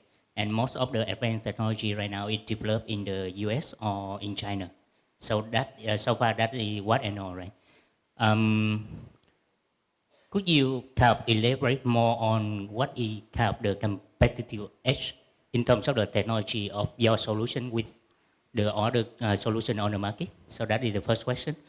The second one, that is, let's assume that you have some kind of top-notch technology, right? That is just the first thing. To commercialize this product, you have to have an engineering capacity, the manufacturing infrastructure as well. And that is, I think, Chinese player do the best. So what do you think about that, and how you solve such kind of problem? Yeah, thank you. Well, thank you for the question. So I think that to explain very detailed for your question, we need longer than to explain. But I can briefly some key informations. First thing is about like when you talk about like China's or US. Actually, you mentioned about the lithium-ion batteries. And we are not lithium-ion batteries, and we aim for different sectors. It is the ESS, energy storage system. It's not for the mobile applications. So it's very different technologies. For the second thing, actually, that's why I mentioned about the supply chains. We know, we understand about the supply chains, and we know our advantage. The electrolyte, if you have mine here, and actually one of our investors actually provides the materials. That's why we have advantage in producing the electrolytes in Vietnam, and this is key, crucial profit drivers. That's why we are really confident right now. There's a synergy out of California. Is that the same company? Are these different companies? No, it's very different. But actually, I know that synergy is also in the redox flow batteries, but it's not ours. Thank you. All right, thank you for your presentation, and the time is up. Thank you very much. So the next team will be Source. Thank you. Yeah, so please prepare. Hello. And now we're moving on to the video of Source. Don't have to. Can skip it. Yeah. You can start the presentation now. Yeah. Right. Oh, I don't have the slides yet. Yeah. Okay. So we are Source. We're building the AI copilot for tech recruitment. By 2030, talent shortage is going to be a huge problem. It's expected to cost companies $35 trillion, 1.7 trillion in tech alone, and this is why we focus on tech. 60% tech companies experience skill gaps even today, and this is happening because most of the talent data is decentralized. And even if the data wasn't decentralized today, 77% of tech talent is passive, meaning developers and other roles, they do not really actively apply for jobs. They're waiting for recruiters to reach out to them, which creates a really big friction. And in terms of the decentralization of data, this is how it looks today, but at Source, we build a framework around it. So Source is actually the talent data platform that enables companies to do data-driven decisions throughout their talent lifecycle, but we're starting with tech recruitment. And we're starting with tech recruitment because of three things. First, it has the highest impact on the HR value chain. Second, it costs companies actually the most of their HR budget. And third, is actually the most feasible for us to build in the beginning. And when you look at our product, it is a little bit blurry here.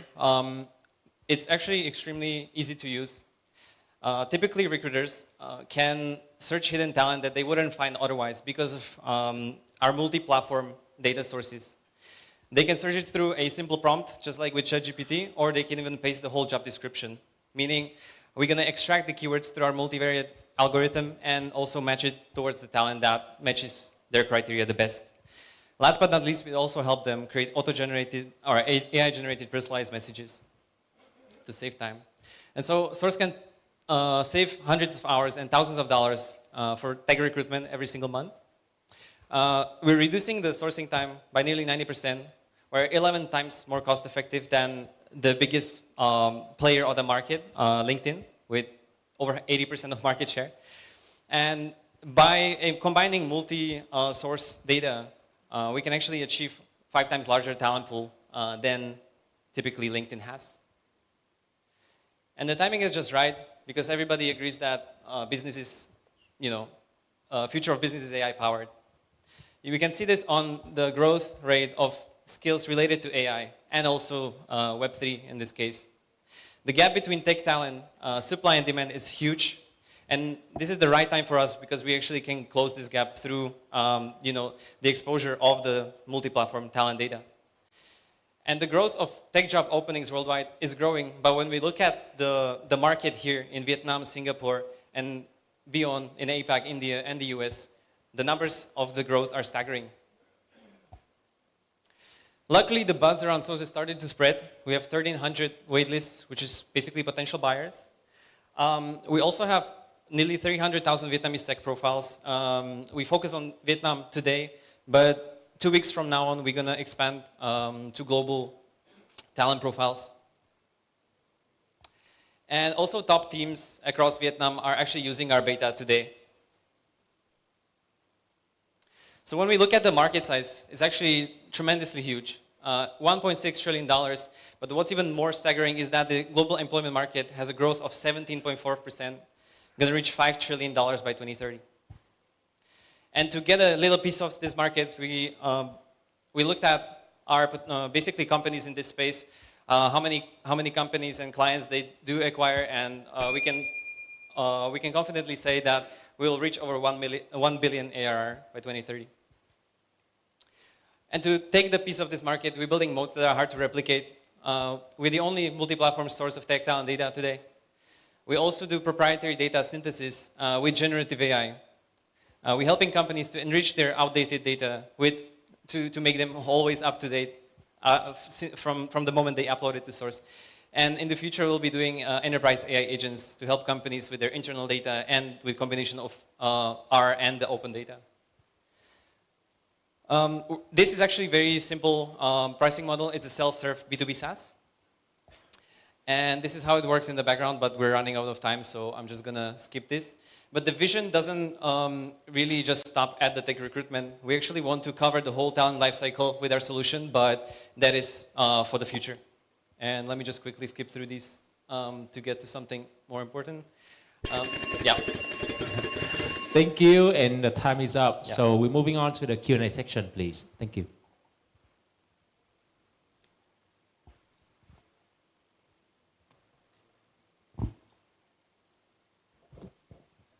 Thank you for presenting. I want to challenge one of the moats here. So only multi-platform source of tech talent data. As I understand it, you can actually scrape this. You can also purchase the talent data, including CVs. So can you maybe expand a little bit more why that's identified as a moat? Thanks. Yeah, so do you want to answer that or should I? Yeah. So yes, that's right. It's a combination of scraping data vendors, also APIs, and so on and so forth. But the mode kind of not just becomes, or not just comes from that, but also comes from, taking unstructured data and making it structured. That's one thing, and also with basically the synthesis of other skills that other companies or other vendors do not have. That makes this proprietary. Yeah. Do you want to add to that also? Again, a little bit more to that. So actually, we should make it clear that, sure, you can purchase data, right? You can scrape data. Actually, what we are doing too. But what matters the most is not only like getting the data, because the data itself, without cleaning, without standardizing, and like having good insight, it's like useless, right? So when it's talking about the only multi-platform source of tech talent data, it's about like, it meant for recruitment. Yeah, just a quick note, focus is on the tech talent data in this case, right? So you might argue that there is multi-platform data sources of all talent data, but we're really focusing on that niche right now within tech. Yeah.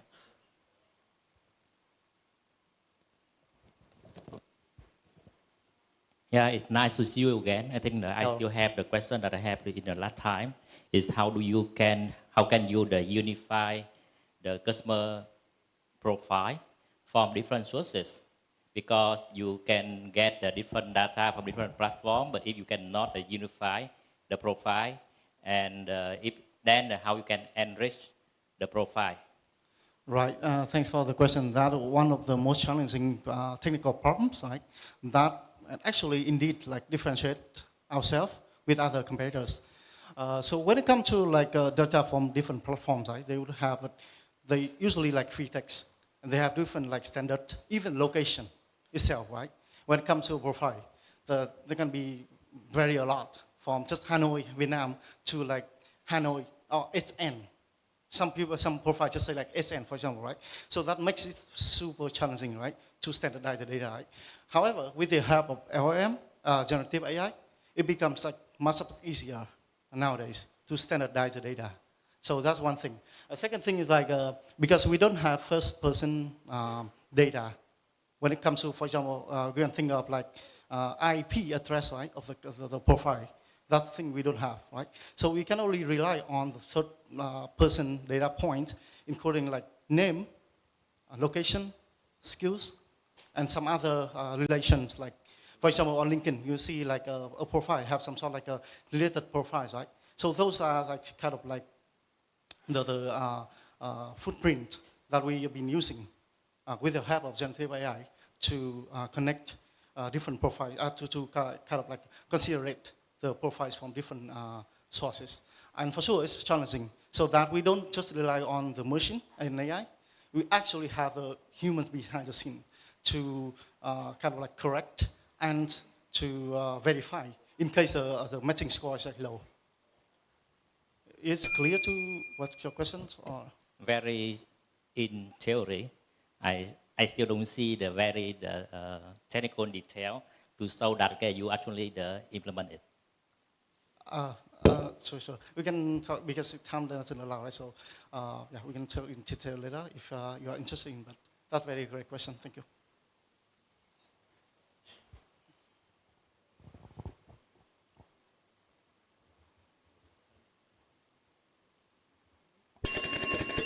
All right, the time is up. Thank you very much. And we're moving to the next team, BA3. Please prepare for your turn.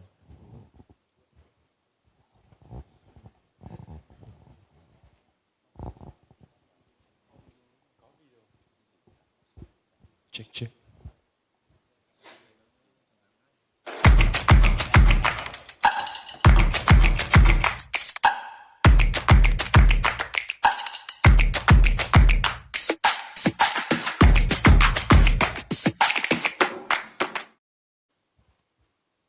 All right. Hello, everyone. Good morning, and hope you get the energy back. It's the morning, right? So, first of all, thank you for the organizer for having us here today. BA3. We are BA3. We are creative and digital commerce agency. We are an innovative business. So, before we jump to the big decks, let me say quickly the story why I'm forming BA3. Back in the day, when I was a student, everyone talking about the story of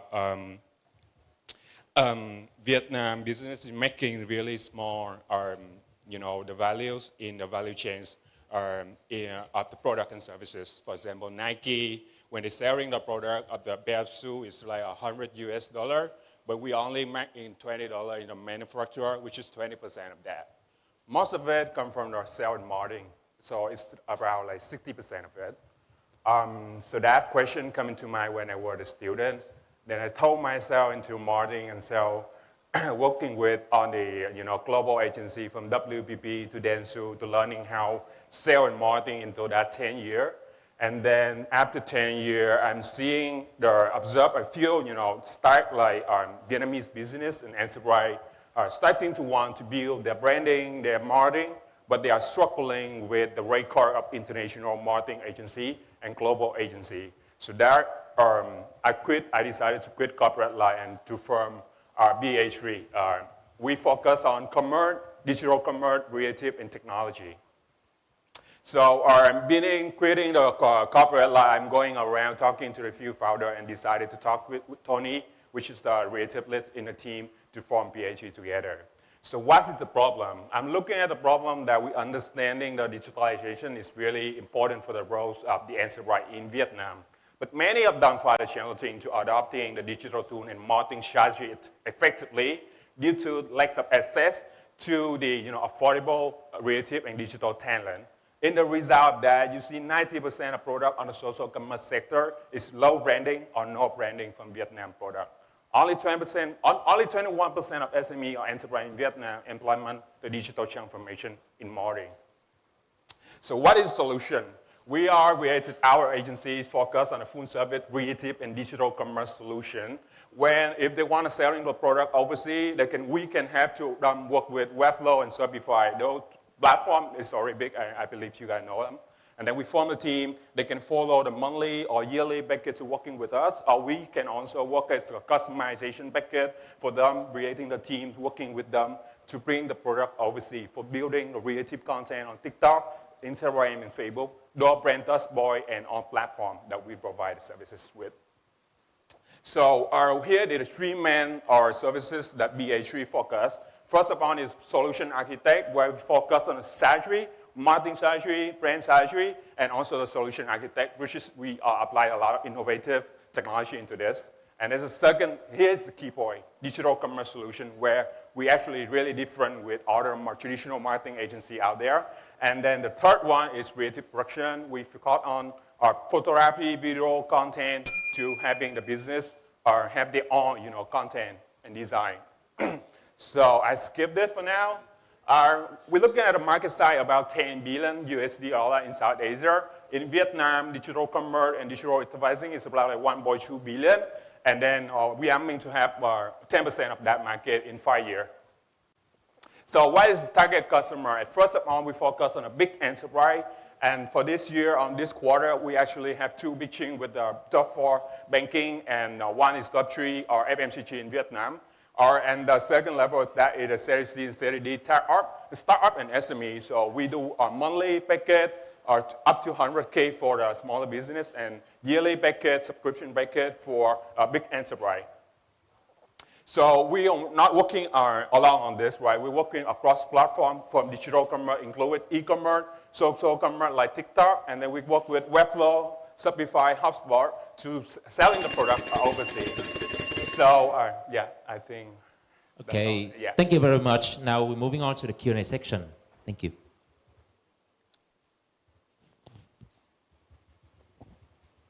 Hello, I'm Joe. Thank you for your presentation.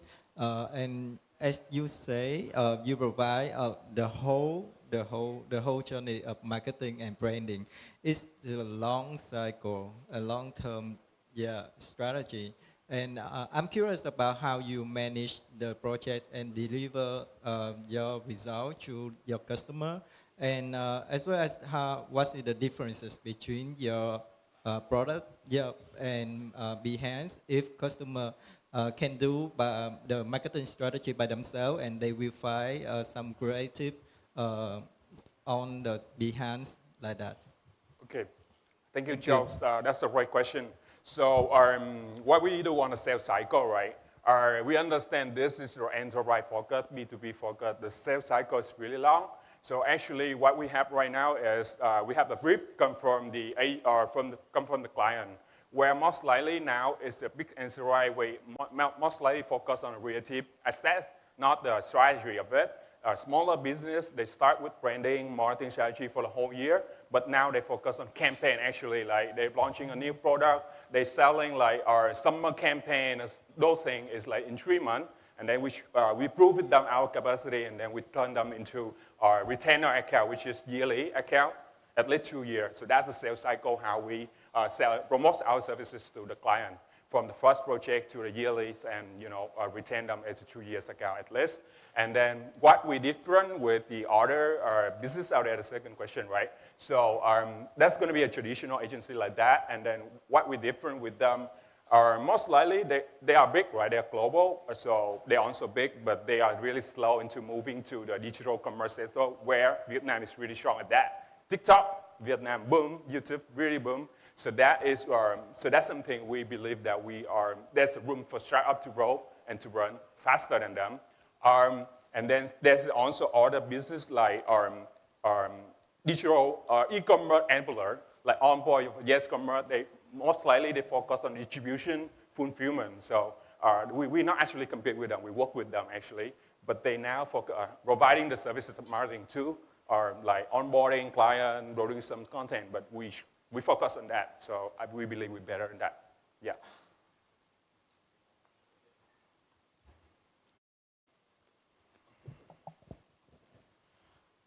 Maybe it's because it's the afternoon. I'm getting tired. I'm trying to understand, is there a tech-enabled portion here? Like, I guess, what makes you a startup? It's the first question. And then number 2, on this slide, instead of comparing yourself to agencies, if you compared yourself to tech solutions, maybe it's generative AI, creatives, things like that, what would be your differentiation? Okay, what makes us a startup? I think this is, let's say this day, we are considering ourselves an innovative business. We are an agency applying new things, focus on the keys, or like digital commerce, the sector, the segment that's our big agency and traditional agency global. They haven't touched yet, so that's a change for us as a startup, so that we can move faster. So what the technology we apply I think we come back to the slide of this, where we're using our no-code platform Trend as a partner, like Shopify, Webflow. That makes us different with the other out there. We partner with them to work with them. And then in Vietnam, could be Haravan, Kiosk, where those technology platform and companies where we can partner with and leverage that platform to work together. So yeah, that's the portion of the technology in currently state. Yeah.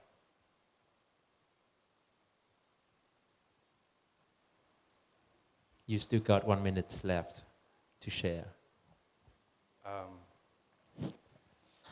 And so, you know, like right now there are some, you know, like leading platforms.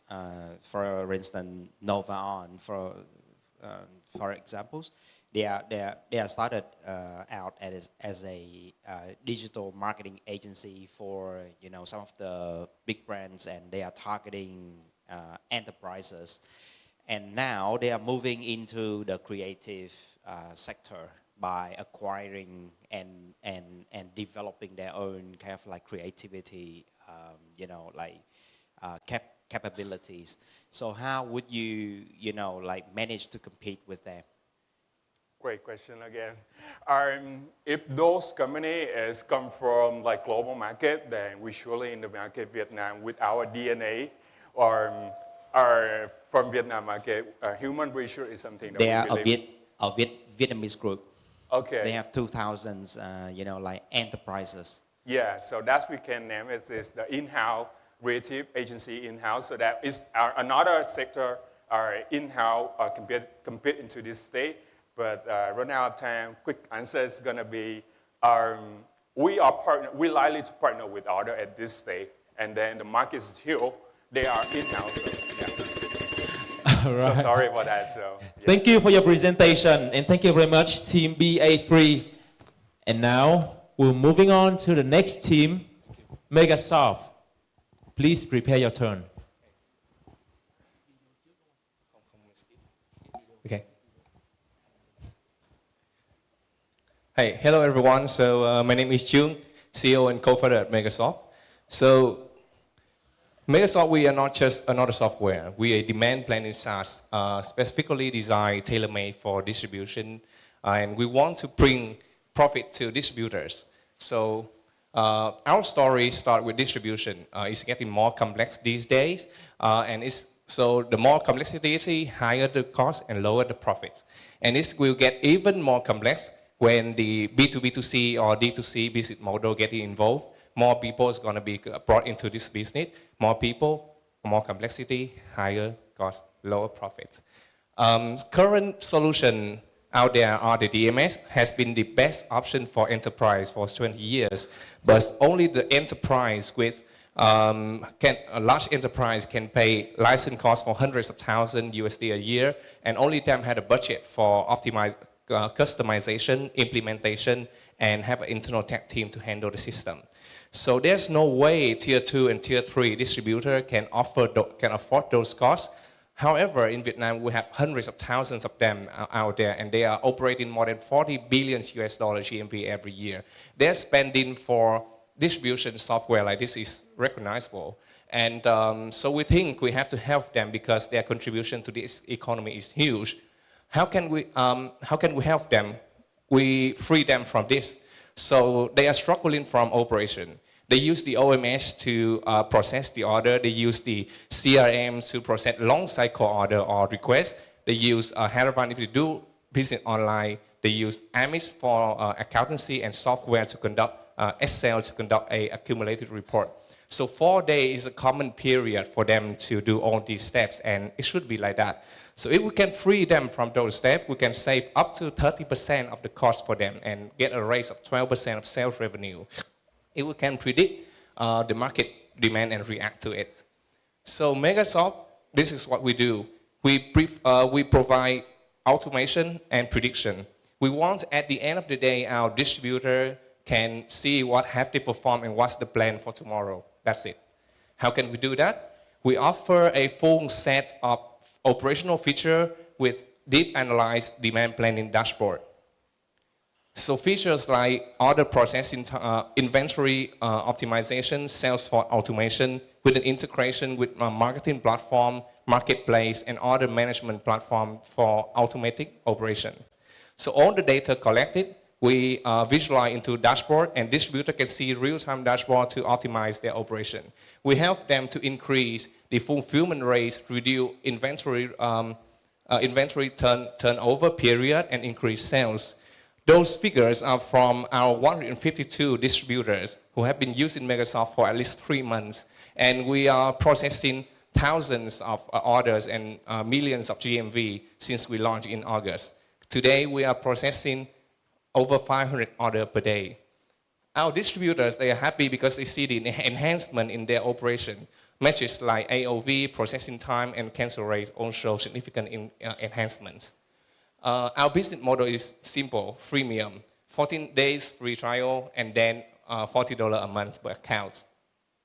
Next, we are planning to charge a small percentage of GMV for our automation service, and then we will be scaling for our ecosystem, which include the mega data in 2025. We will tap into the market intelligence industry, and then S&OP automation for large enterprises.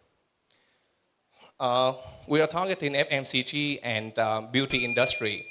We joined the group on Facebook where all the distributors are. We introduce to them and offer them free trial. We have our partner who introduced Microsoft to brands like Sapporo for their distributors. We also got users from Indonesia, Philippines, India, Thailand just putting on the product hunt. So with that, we expect to get 1 million revenue in next year. We are a spin-off team from IBI Technology Solution. We have digitally transformed those enterprise. We went out to the market, we replaced the DMS, talk to thousands of distributors, and listening to them, we come back and do Microsoft to fulfill their wish. We are a team with 3 people, core team from IBI. I do product development, Tan does digital product launch, and Tan cover of the code infrastructure and scalable system. We're lucky to have our partner with us and who share the same vision, provide additional value to our customer, and even bring customers to us. So with all those efforts, all those people, we are the one who nurture the growth of distribution, not in Vietnam, but in the globe. Thank you. All right, thank you. So now we're moving on to the Q&A section, please.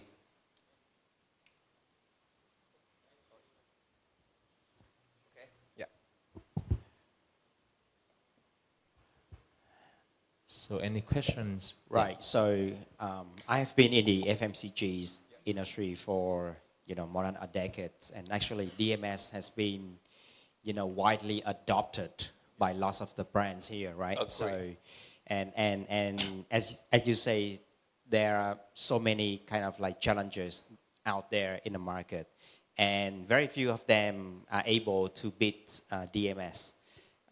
So what makes you different? I'm not saying about, like how you different yourself with DMS, how you different yourself with the other challenges, and that can make you successful. Okay, so first of all, the DMS, they target the large enterprises. As I mentioned above, the DMS can cost around hundreds of thousands of dollars per year for license fee. So only the enterprises, large enterprises who has the revenue of around $100 million a year can afford the DMS. But we are targeting the tier 2 and tier 3 distributor who only have around $500K revenue a year, so they cannot pay tens or $20,000 for DMS.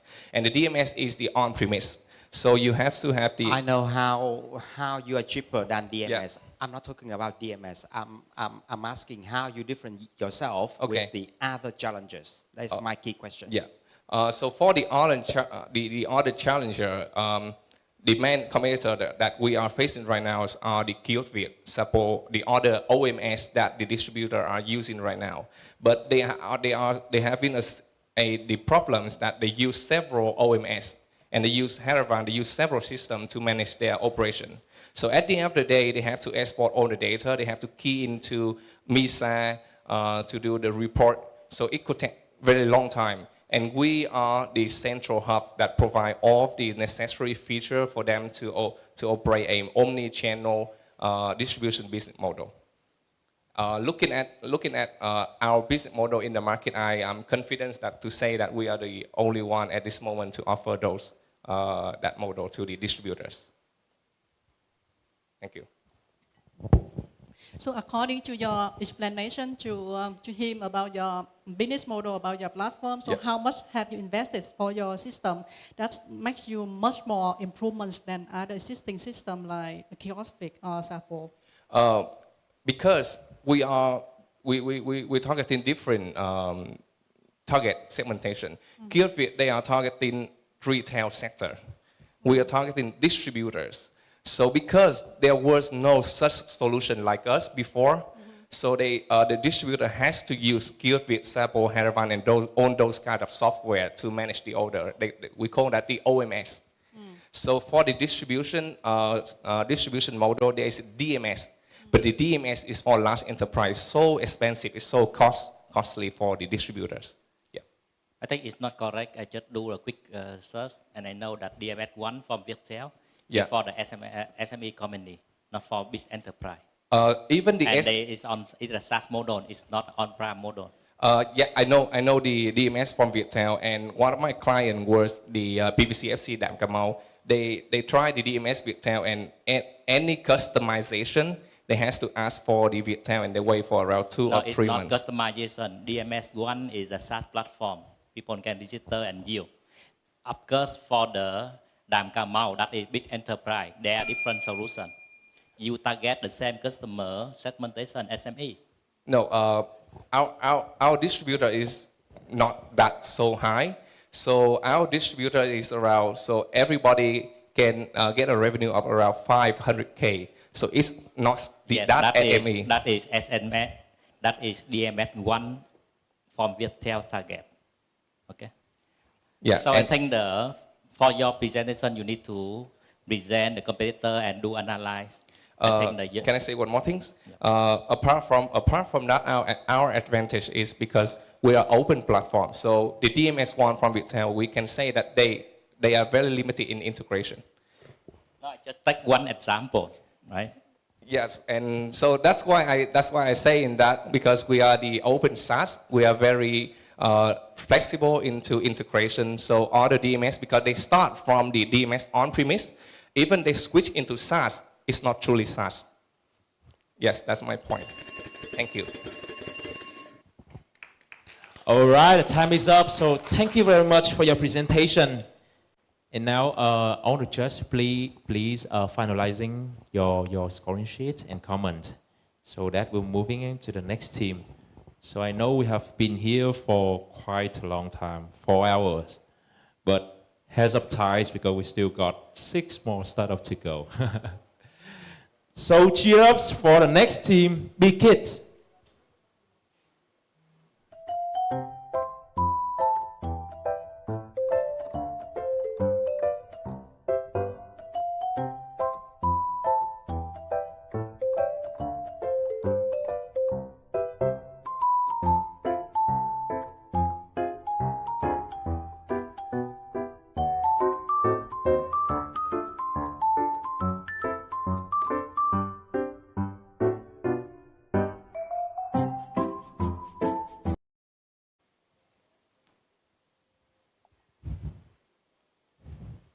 Hello everyone, my name is Thời. I'm the partnership manager from BKids. I know it's startup 15 already, so I want you to relax a bit with our app.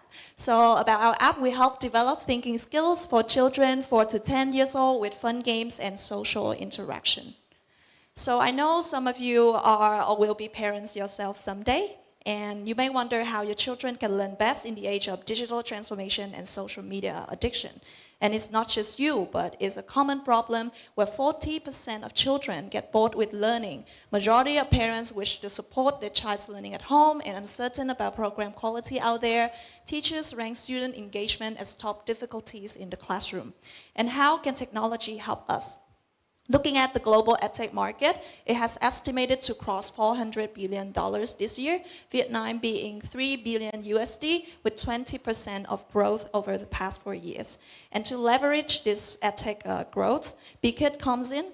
It's a connected learning platform between teachers, parents, and children. So teachers have a tool to engage in the class with personalized programs by age level. Parents can use the app to spend time for family bond and know what the kids are doing. The children find it fun through gamification and active support from all the parties. So with this social interaction, it can improve 15 to 30% up in learning effectiveness compared to just using the app alone. And BKids app can be integrated into traditional classes in educational centers. Parents are encouraged to practice and learn with their kids at home, and kids can join global competition with their friends. These are also our target customers for the product. Our current way of making money is through B2B2C with an average course at $15 per year. And we are looking to expand to OMO, which is online merge offline classes, with teacher support that would be $50 per class per 3 months. And so far, the results have been very promising. We have gained 300,000 users with a community of 10,000 teachers. We have strategic partners such as Pio Math from the north, Vita Dairy, which is the top 3 powder milk in Vietnam. We also have the similar target audience we have, and Smart Kids Gia Lai, who can help us grow in the Central Highlands region. And what makes us different? First is we believe in the balance between e-learning and the real-life interaction. Our courses are recognized, qualified, and personalized by age level. We make it fun through gamification and AI recommendation, and we have a strong community of teachers who we train and to teach them to integrate the app into traditional classes. Compared to Geniebook and Kids Up, PKids show a strong advantage in gamification. We focus on preschool and primary school, which is the audience that often neglected in the current edtech market, and we also have a strong interaction of social. Our tech vision is to further improve AI-based recommendation, which can be like an online robot or virtual assistant in the learning, diversify gamification, and create a digital skill school for early skill classes. So this is our roadmap. So last year we have secured $500,000 already. Right now we are looking to break even point by March 2024 and go global in 2025. This is our core team. We have experienced co-founders in game development and education with an average of 10 years experience. And because they are parents themselves, so they are very passionate about creating this project for their kids and your kids. And along with academic experts who are in charge of the learning content, so we make sure that all the programs on our app is qualified. So to make this happen, we're asking for $400,000 and can be used for operation and growth. So are you ready for the future of your kids? I'm happy to answer any questions. Thank you for listening. All right, thank you very much. So are you ready to giving some questions to the team? Thank you.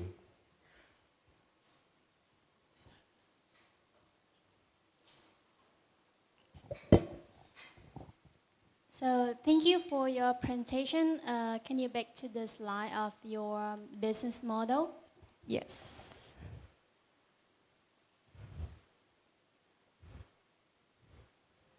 So among these, what are your focus?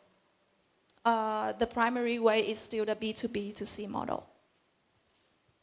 So can you share a little bit about the revenue of those streams? Yeah, so we just launched the app in August 2022, but start selling courses by March this year. So the monthly revenue is currently at 350 million Vietnam dong per month. Yeah.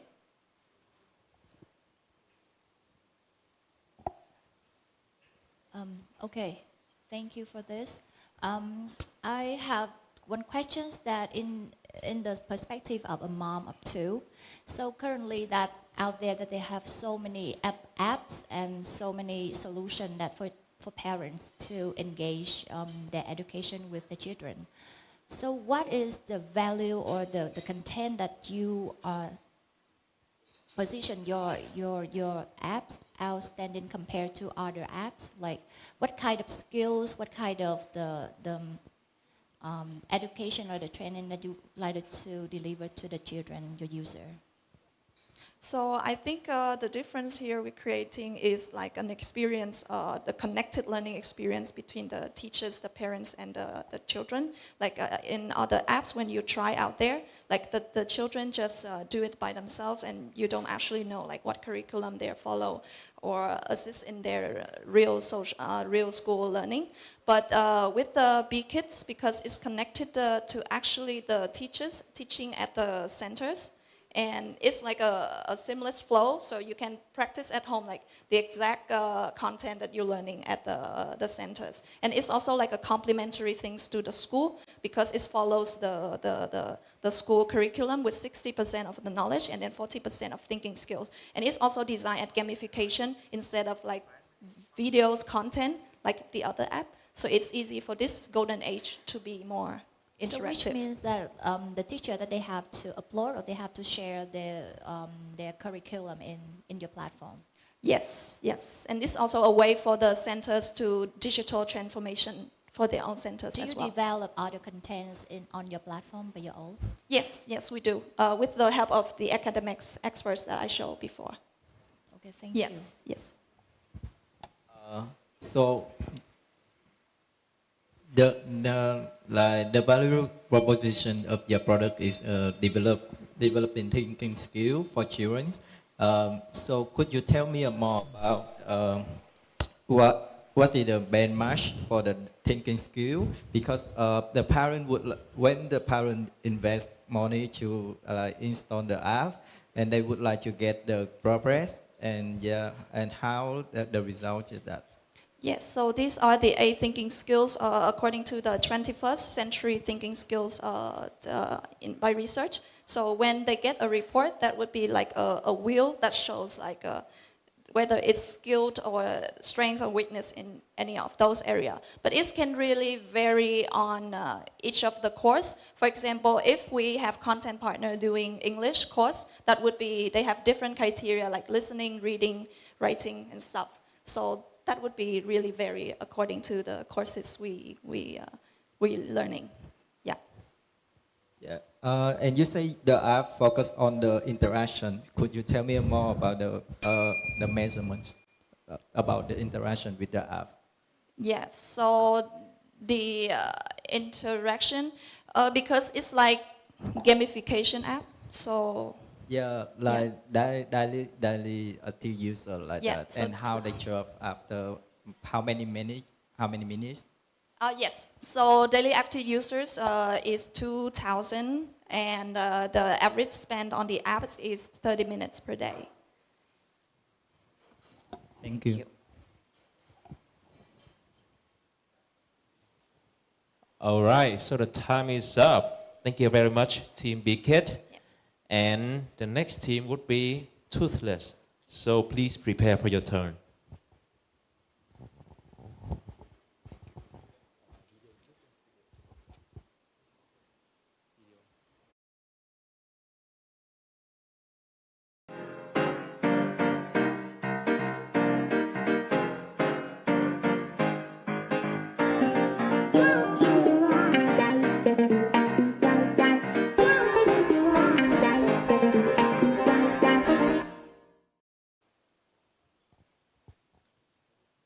Okay. Good afternoon, everyone. So very good. I feel very great to be back to the stage, right, after 3 years. So in the last 3 years, I have been the innovation consulting to different companies around the world. And we realized one big thing when I came to the US at the beginning of this year. A lot of company talks about bringing generative AI, how to bring ChatGPT to their companies, right? And since the beginning of this exhibition, we also see that a lot of startups, a lot of companies want to bring AI to their products as well. But how about you spend about $20,000 and you spend about 2 months just to build a prototype? We make it much faster. Instead of months, we help you build generative AI tools and apps within matters of days, right? Now, how do we define ourselves? So we are a middle layer platform as a service that allow you to build something in just a matter of days. So imagine, now, what are some use cases that you usually think of generative AI? You may have think of chatbot, you may think of building an internal coach for your internal employees, you have think of virtual assistant, you might think of, let me think, generate a newsletter or a report for your company instead of looking at the whole big BI, boring graph and numbers, right? Now you can talk with that. So this is the reason why we built it, because this is also our problem. And we spent about 3 months to build the very first Gen AI product for our company, for our customer. And we see this is a chance. Why don't we build something that enterprises, they don't even need engineers to build something for their internal tools to use. So that's why Diaflow is born. Right? So the market that we are targeting is English-speaking countries in the world. 4 biggest one: US, Canada, UK, and Australia. And the whole biggest market that I'm talking about worth about $120 billion by the end of 2030. Here's our milestone. It's a little bit too much detail, but we are going to have the public launch by the end of December. Currently, we have 100 enterprises in Vietnam and also in the US in the waitlist. We have been releasing for 2 pilot customers in the US to use this one. And in Vietnam, we also leave it to the Face Shop, to Beauty Box, to Reebok to build their own customer service and sales agent. We also have Luxury to build some kinds of product specialists. When a new brand coming to Vietnam, they use us to build an agent that can talk about that product and that brand, just like a professional one, right? We also have integrated with OpenAI, Anthropic, Cohere. In fact, Cohere just contacted us a few days ago, and they want us to partner with us to bring more Cohere into enterprises. Now it's dominated by OpenAI, right? Now, this is a team that I'm very proud of. We have 3 co-founders, and we have a close friend working with us in the US. Lai, Anh, and me, we have been working together for, let's say, 7 years. Since the first time I founded Cook Go Eat Me in Switzerland. That's a weird name, right? We have made a few $1 million together. And we also have a good team of advisor, a good advisory board, and 18 people working in Da Nang and also in the US today. This is a go-to-market strategy, but I think I will let it for the Q&A, right? How we make money, subscription-based and usage-based, right? The easiest way to make money in the B2B software as a service market. And according to our projection, we will have, in the 5th year, we will have 15 million ARR expected in a most pessimistic calculation so far. And we are also raising. And this is our goal, and we are looking for 500K without evaluation a little bit. And this is how we can go further, because we want to bootstrap more and how integrate more and fit more with enterprises in the US so far. Thank you. All right, so now we're moving on to the Q&A section, please.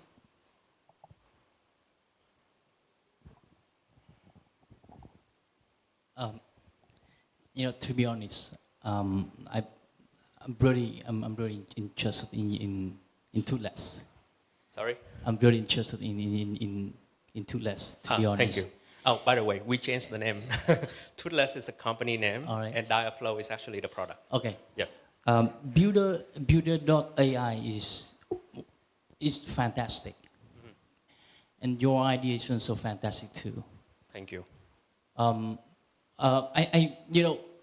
I just saw some familiar faces in your team. Yeah. I think our advisory board, right? Yeah, it is. And but to be honest, if you join to the story of OpenAI and something like that, I have a question: is how many people in your tech team right now? We have 18 people. 18 people in total. Yes. In total. Yeah. All right. And what is strategy for applying NML or AI models? Okay, so we don't actually have any model. Yeah. Right. We are an enabler in the middle that we connect all the LLM into our platform, so enterprises don't have to learn and integrate each one of them. Okay. So we already have Anthropic, we already have Cohere, we already have OpenAI integrated and ready to use.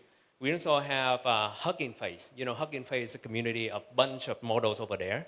And if you want to use it, you only need the API of Hugging Face and the name of the model, and it's yours to use.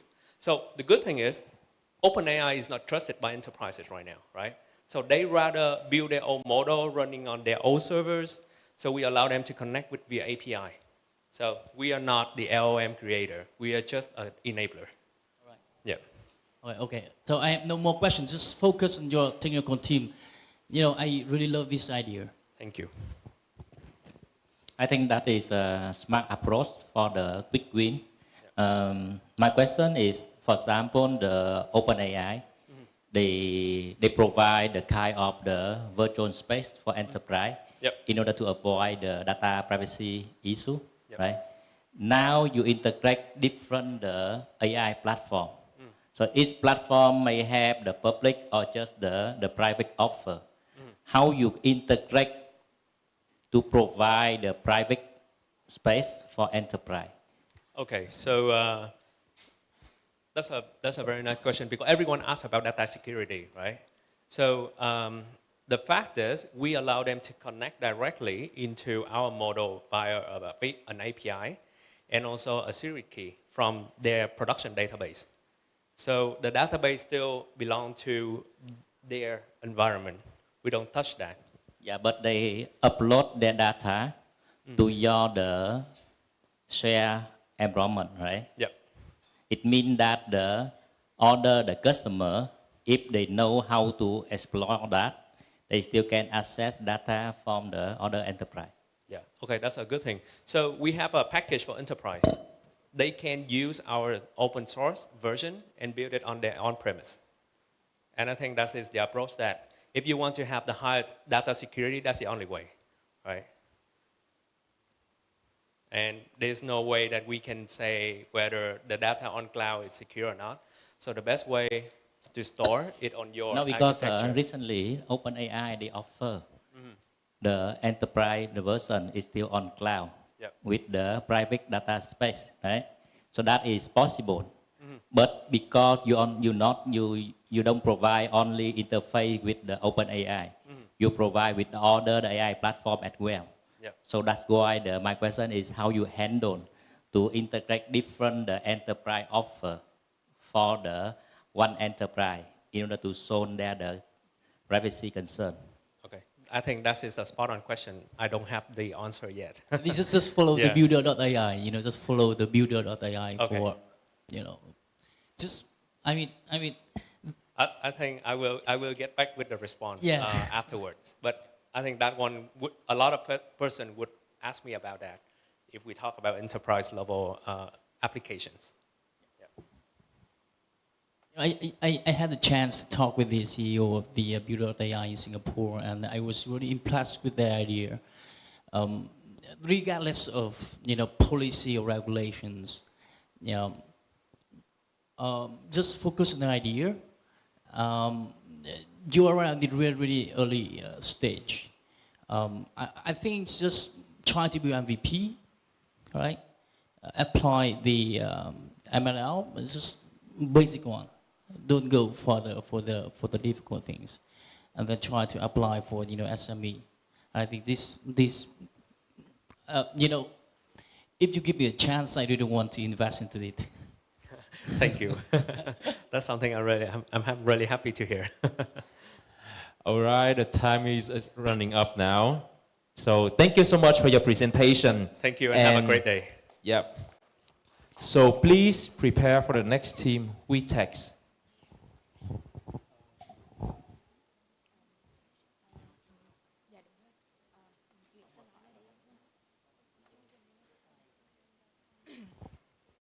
So let's start with WeText. We make it easy for brands to find factories that match their criteria. Easily manage the real-time production process from fabric selection, raw materials, cutting, stitching, and sewing to product finishing.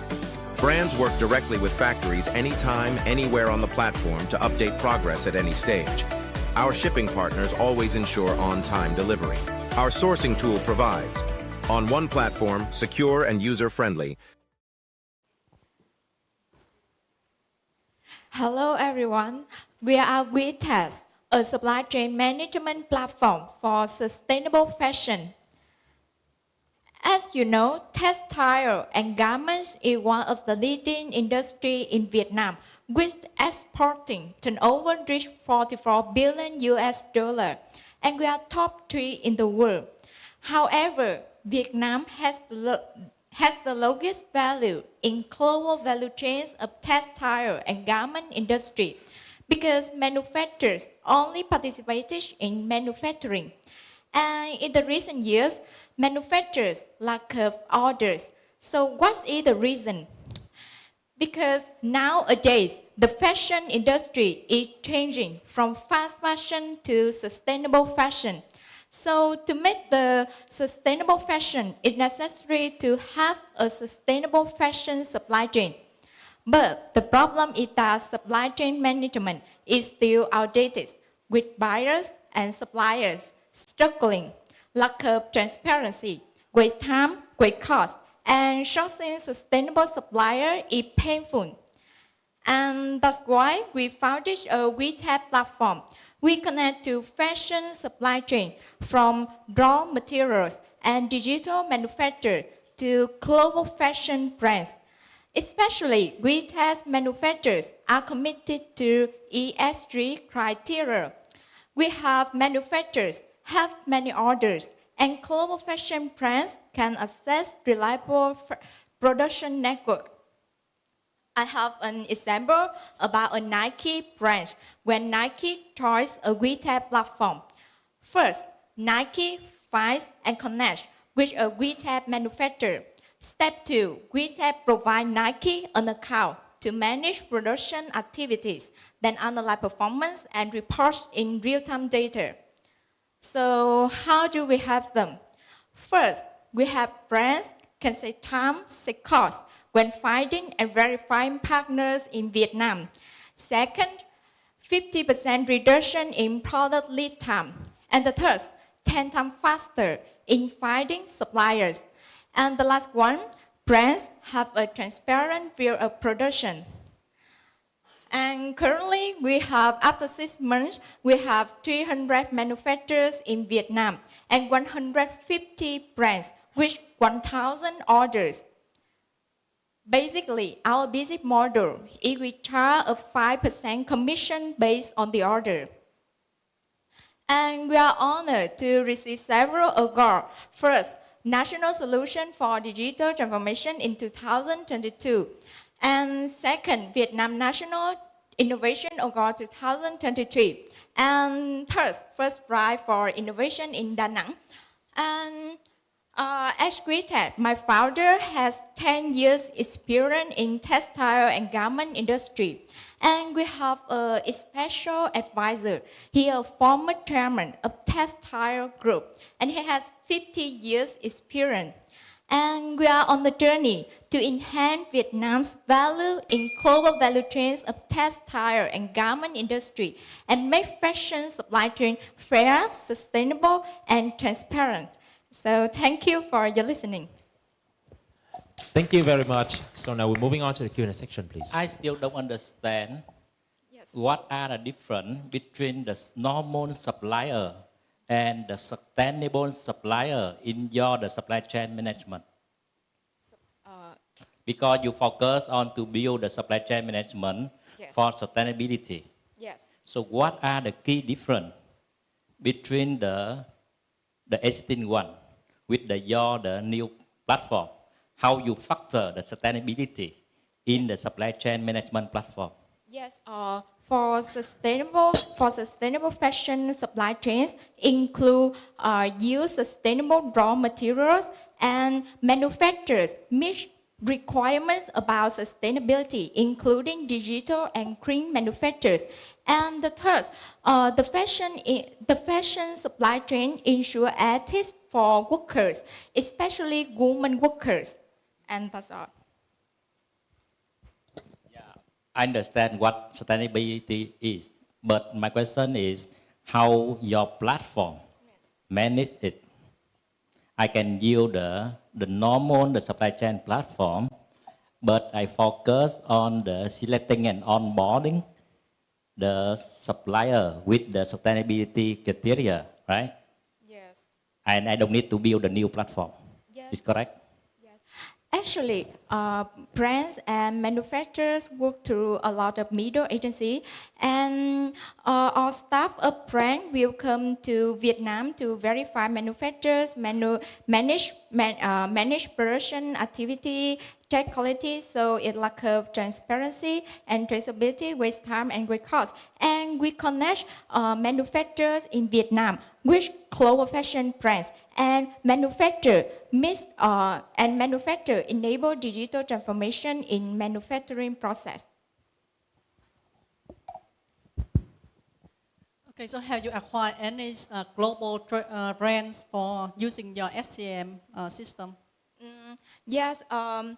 We first for manufacturers we focus on SME manufacturer because for big brands they have connection with global fashion brands, but for SME manufacturer they work with global fashion brands work through a lot of middle agency. Yeah, because you gave a lot of examples to Mr. Huang about the global brands, we say Nike or something. Yes. They are going because those brands they have the advantage to go for the sustainable supply chain first. But now you aim for like middle end customers. So maybe this is not the time for them to go for sustainable manufacturing and supply chains, right? So actually, manufacturers, actually, we test manufacturers are committed to ESG criteria. Manufacturers. But usually, just now at the current times, as I know, just big corporations they pay much attention to ESG. Yes. The middle and they don't have much money to pay much for ESG strategy. So if you say that because your SCM platform or solutions aimed to the ESGs or the sustainable textile or garment industry. So first you must go for like the high-end brand, right? So I would like to ask your attraction at the current time. So who are your customers right now? Yes.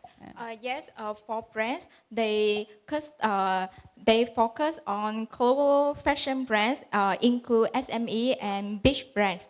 So, because as you know, Vietnam is always to manufacturing hub for global fashion brands, thanks to high-skilled worker, a large production capacity, and trade agreements. So, global fashion brands always choose Vietnam is a supplier. Okay, so my question is very simple. What are your customers till now? What is your attractions till now in Vietnam? Attraction for. This is customer. We focus on Korea market and US market. I have a question. It's on the other side of the marketplace here. So it's about factories. I'm not sure I would buy that like high skill and garments that are intricate, complex. That's actually in Vietnam yet. Hopefully, it is. So I want to talk about readiness. Like it's great to be like, hey, we're going to reduce lead time, production time, cost, blah, blah, blah. Great. But on the other side of it, you need the factories to be ready, right? So what's your thoughts on the readiness from a factory? Can you short question? Yes. The question is, what makes you think it is ready from a timing standpoint for factories to be on this kind of platform? Yes, we can have fast manufacturing because brands can follow, manage. Brands can manage production activity in real-time data. So any delay will report immediately when manufacturing. So who in the factory is like doing the reporting? Do you see what I mean? Like if I'm a brand and I'm using WeTex and I want to see the current status, on the flip side of it, on the other side, the factory or someone has to be providing that information, right? So readiness, are these factories ready for digitalization, for your idea to even be possible? That's the comment and question. But I think you're out of time. Thank you. All right, thank you. Thank you, Team WeTex. So everyone, please give a big applause for the next team, Dizim. And we just only got 3 startups to go. So get ready.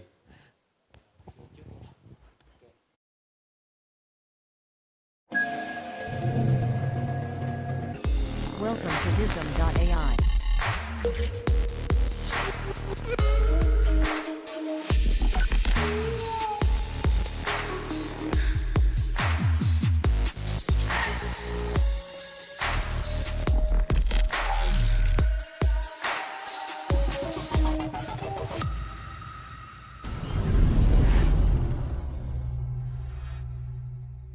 And everyone, I'm Hoàng, CEO from DZM.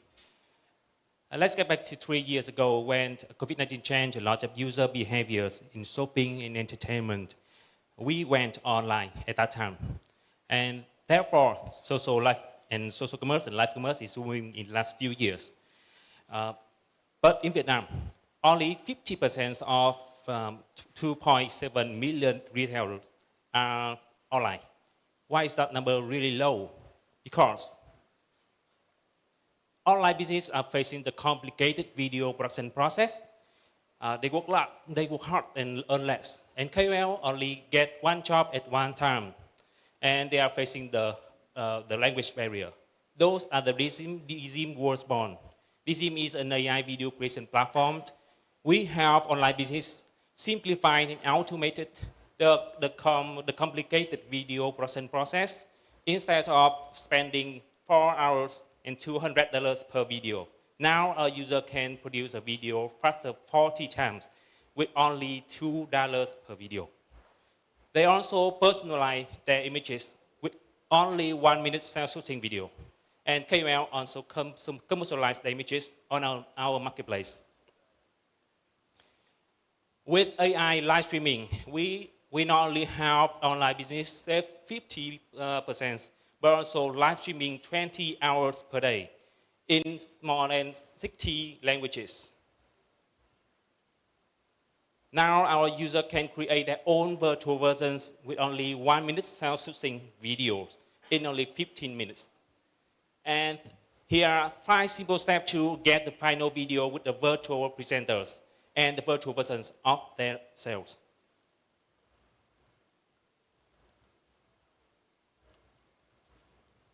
And forecast to 2027, the global live streaming revenue will reach $247 billion, and our target will reach $75 million. And we are targeting to capture 1% of those, is worth $750 million.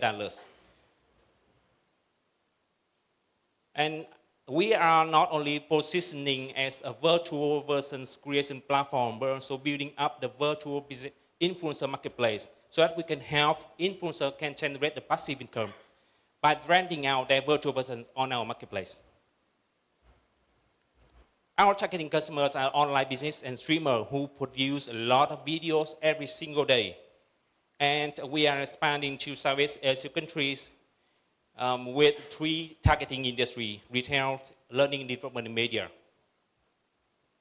There are 3 main revenue streams in our business model: subscription fee and 50% in commissions we will charge based on each renting our virtual versions transactions between influencers and online businesses. And we also charge online businesses $60 for 3 hours live streaming with AI. Here are our core team members with over 70 years of experience in information technology, especially AI, computer visions, digital marketing, creative, and multimedia. I welcome to Quận, AI researchers on OpenAI. And I was the author of 2 SaaS platforms, and one of those received Silver Award in Intelligent Enterprise organized by SCB Global in 2019. Here are our key activities to build up community and network with online businesses. And here are we received investment from others and the free credit from Microsoft and Google for AI startup. Here are key partners in media and learning development. And after launching, we have 279 active users. And we are raising 800K for 50% equity. And I would love to connect with the partners who specialize in e-commerce and influencer marketing platform.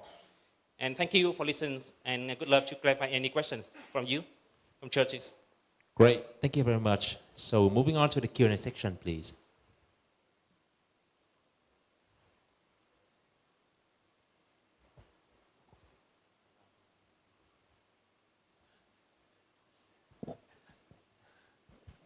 So currently you provide the virtual, the presenter Yes. only, or you only provide the virtual for the live stream, commercial and live stream?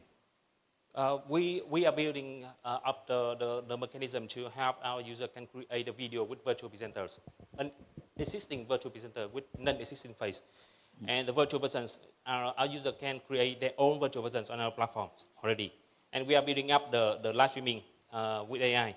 And we are partnering with... So what is the timeline for that? Yeah. What is timeline for that? Next year, we are integrating with a Korea company specialized in live streaming. Yeah, they have the live streaming channel in Korea, and they want to partner with us to build up live stream with AI. Yeah, and the outcome of the live stream session depend a lot on the skill sets of the KOL, right? Yeah. How they can sell to attract, etc. And you use the AI, so how you different the virtual, the KOL for different product in order to achieve different outcome for company. Because otherwise, my competitor using the same virtual KOL and to achieve the same result as I, correct? Yeah, that's a good question.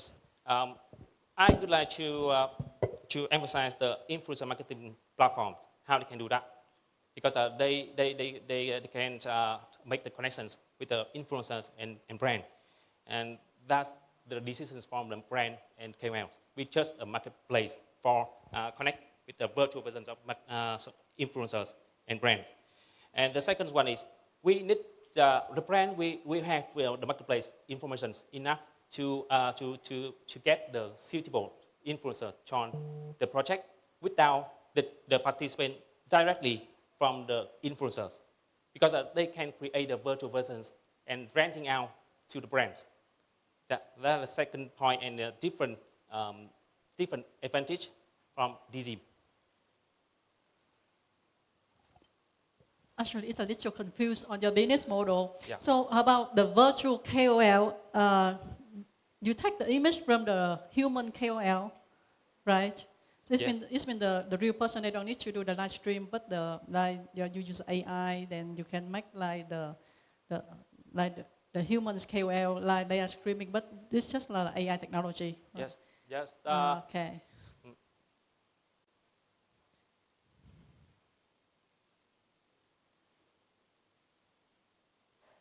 This is the way we make difference with the big competitors. You know Synthesia, you know Heygen, DAD. Okay. They have the mechanism to have user create their virtual versions, but with long time, 1 week or 2 weeks, with $1,000+ to get a model, AI filters.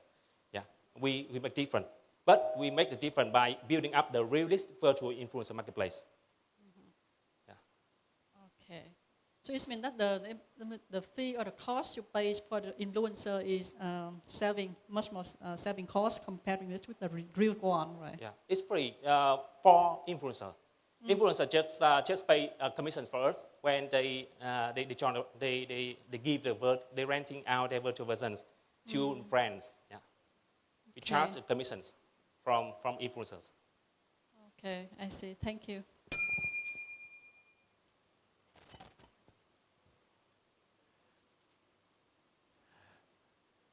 Okay, if there is no question from the judges, then I think we can stop the presentation here. Yeah, stop. Yeah. Thank you for taking Okay, give a big applause for Team DZ. Thank you very much. So everyone, hang on tight. We have We So Live will be the next team. So We So Live, please prepare for your turn.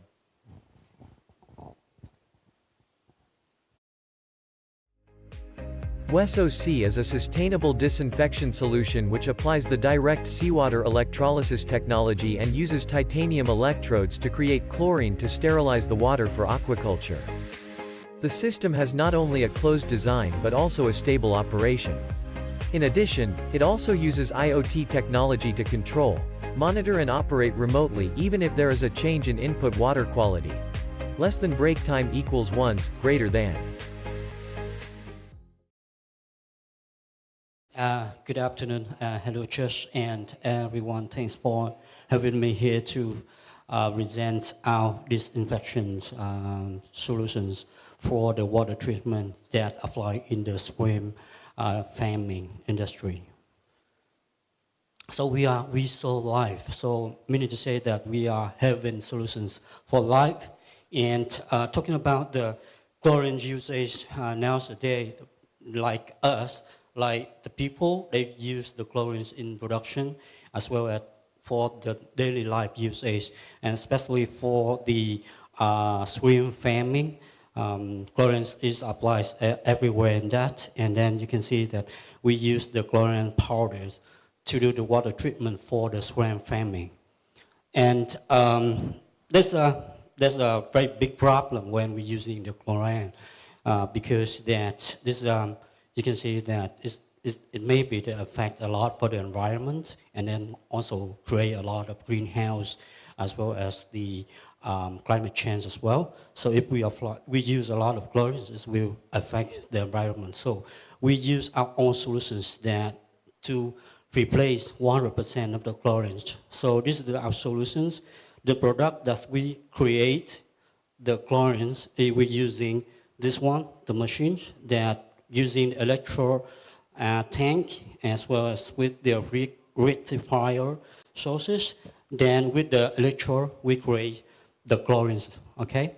And by comparing with the normal chlorine powder, with our creation for the chlorine, it can reduce 4 times, okay? And as we can see, that we reduce 4 times of the cost expenses.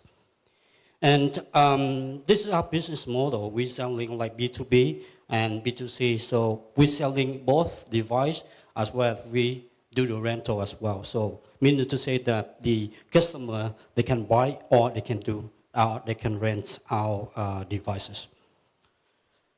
And talking about the total market available in Vietnam for the swim, for the swim farming, is totally that in Vietnam we have around $3 billion total available market for the swim farming business.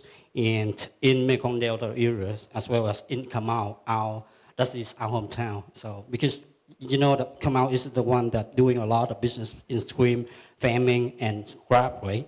So that's the reason why we create this product and solutions. And talking about the competition, we identify just only very few in the market that compete with us right now, and we have very good competitive advantage that we will discuss in the coming slides. So we're targeting into the customer that they are doing swim farming business, the enterprise swim farming, and also cooperative swim farming, as well as the farmer, they are doing the swim farming business. And of course, that along with that, we also do a lot of marketing activities, like we join one of the events, webinars, as well as marketing, and so on. So this is the key, 5 core activities that we are doing right now. And we're partnering with some of the technology company, as well as some of the devices, and we combine into the one total solutions. And this is our key competitive. We use the swim farming as the first device, because doing the swim farming business, this is the first device that they will need to use in the swim farming. And we have equipment rental. We also apply the IoT applications, as well as we do the exchange after 3 years. And also, this is the pace of the product. We're starting from 2017, and then we start commercialize. And right now, we got the first profit in September 2023. We earn around $50,000. So starting from that, so we invest the first one in 2017, and we invested 5 billion V&D, and now we got the profit already. Okay, this is our core team. Thanks for listening. All right, moving on to the Q&A section, please.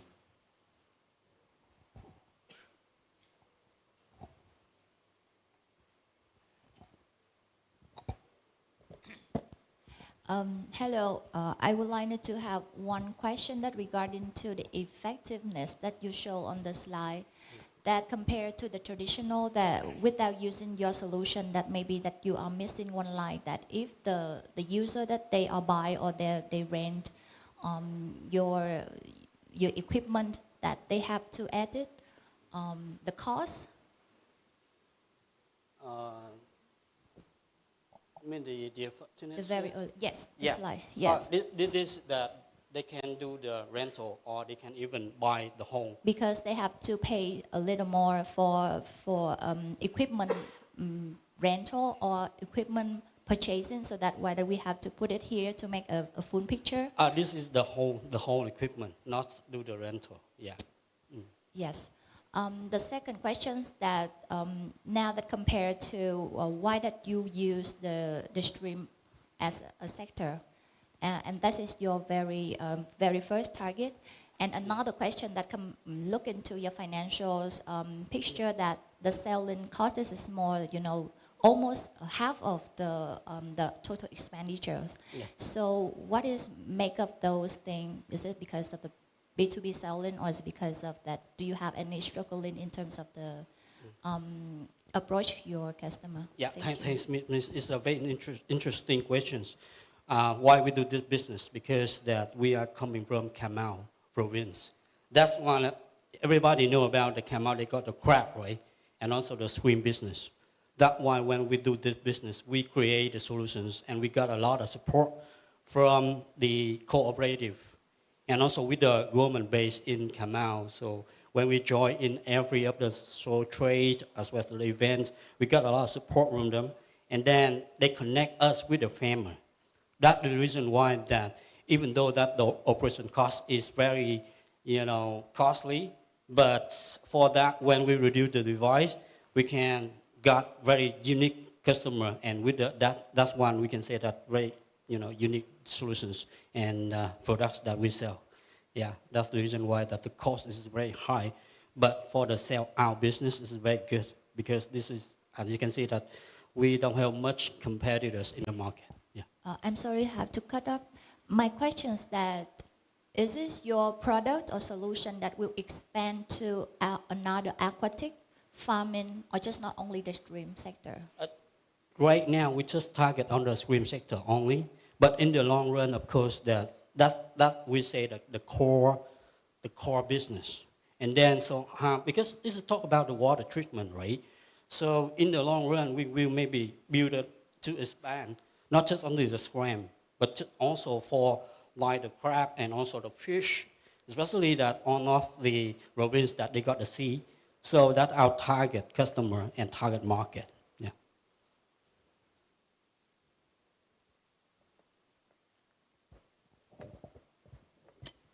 So what is the barrier to adopt your solution? Because in terms of the financial, I think they're very good, right? Yeah. But do you have any comparison in terms of effectiveness or the productivity of the shrimp farm using your product versus using the chlorine to disinfect the farm? Yeah, it is, because that comparing to the chlorine, if they use the chlorine powders, then for example, we do the comparison only for the 1 hectare, right? They need to use a lot of chlorine powders, and then it affects the environment, and also the cost is high as well. But using the device that we are selling or developing right now, it can help us to reduce a lot of the cost. Like within 1 hectare of the shrimp farming, we just need you one still don't machine. answer my question. Say that, okay, the same, the outcome of the productivity, it should be the same, and you have the data for that or not? That's one right now we have, like, not very rare, not 100%, but based on the selling business, because we just start selling around 20 devices, and we can see that, yeah, that's one we can help us to reduce the conversion. Yeah.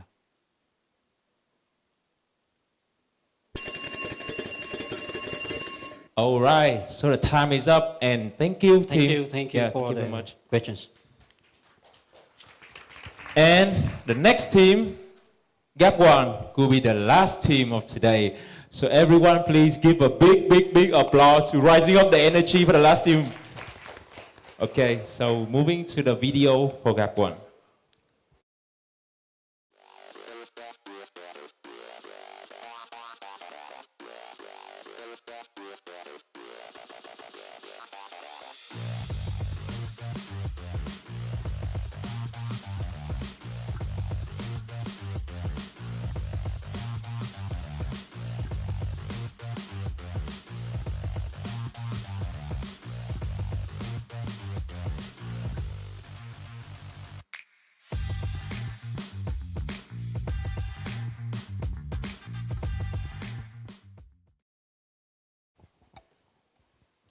Good evening, Judgment Committee.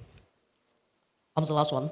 So we are Gap 1, omnichannel marketing automation platform to help B2C company enhance customer experience. We have launched from the beginning of this year, January 2023. And now we have reached 100 companies from various of the industry and from small to the enterprise side. And we are proudly you're able to see here that is the logo, the Golden Gate Group, and the biggest F&B in Vietnam. We are proud to have Golden Gate saving 80% messaging and have them increase 25% to interact with the consumer. Golden Gate has the mobile app name is the Golden Spoon. However, they have about 2 million users and about 20 million users every single year. So the number of the messages when they have the reserve confirmation from 8 to 10 billion Vietnam dong per year. So now, with Gap 1, we have Golden Gate reduced into billion. And it keep continuing reduce. So all B2C company have heard about that. You have to send a message to the customer. You have to send a message to have cross and upselling. You have to send a message to have more to introduce about the product. So I have, for example, like here. For example, we have some community in the main here. For example, one day you receive a message from the cosmetic brand that we have a new lipstick like that. So what will you do? The first one, I don't care about that. Ignore this. Second, I am able to invest and I will buy it for my girlfriend or maybe my wife. And the second, and the third, I am able to report that brand. And you are able not to send any message to me again. So that is one of the basic mistakes when B2C company divide the customer into the segmentation. Normally they will divide by sexuality, by the age, by the location, or maybe the buying behavior. However, Gap 1 can commit one formula very easy to apply for all industry, and they will never miss that basic mistake again. Each of company come with us, we will have Gap 1 good. We commit that each of company will have 2 key growth metrics, and it will success after from 1 or 2 months operation. And now we believe that 100 companies in the first slide, they still have increased to key growth metric now. So our target market is medium and enterprise. It's about, in Vietnam, we will have about 200,000 companies at the moment. So that is our business this year from January to the October. And you are able to see our customer and revenue. We really confident that in the next year, we will double the revenue and the customer also. And last but not least, that is our team. You are able to see that we are get enough experience in our major. And thank you for the listening. All right, thank you very much. Moving on to the Q&A sections.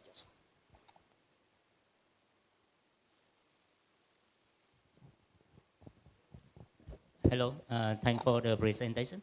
I'm sorry, but I still confused what is exactly the product. You guys are the SaaS service, have to manage the messaging, or you provide the consulting service? We have SaaS service. Okay.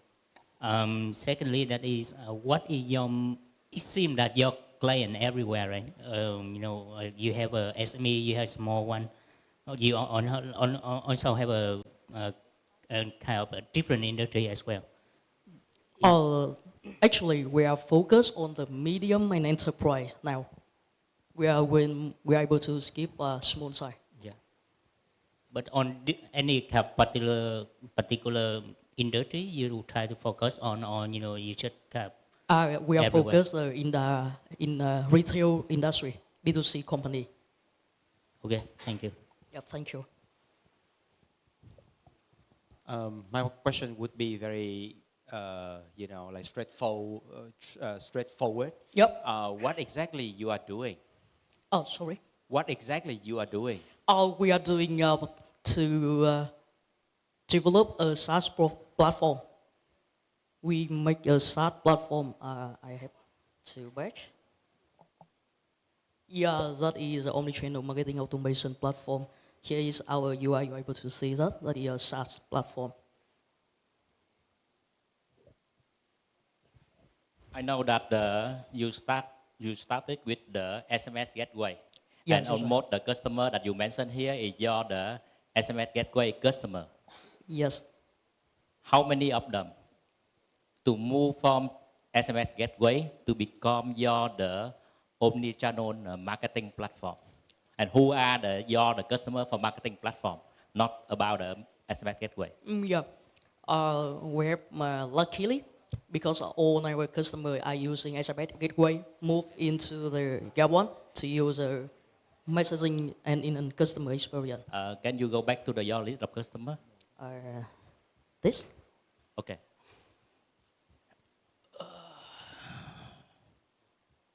So you say the Vinpearl are using the platform as the omni-channel marketing platform. You talk about Vinpearl, our customer. Yeah, they are using your SMS gateway, or they using your marketing platform as well. Okay, so my answer is Vinpearl use our marketing platform, and Vinpearl they have used Salesforce Marketing Cloud, and we have integrated Gap One as a third party in Now Salesforce. Vinpearl using the Salesforce marketing platform. Yes. And they integrate with your platform at the SMS channel. Yeah, SMS and OTT like Zalo, Viber, WhatsApp. Yeah. So it doesn't mean that they use the platform at the marketing platform. I'm correct? It's only using the platform at the communication channel, not the marketing platform. Yeah, okay. Thank you for that.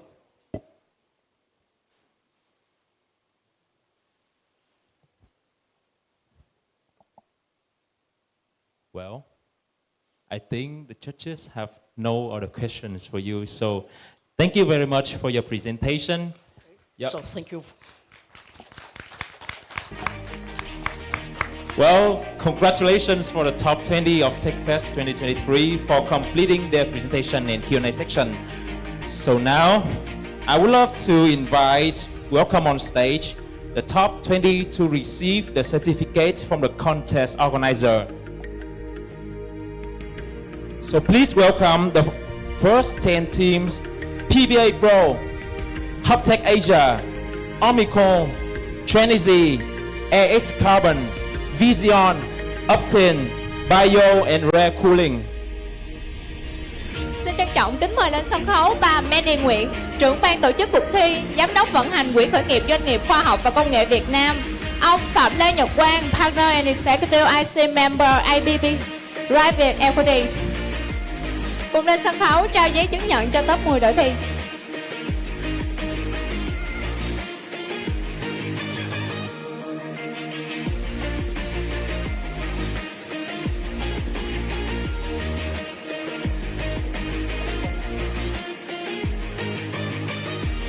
Okay, everyone, get a big applause for our very top 10 teams of 20.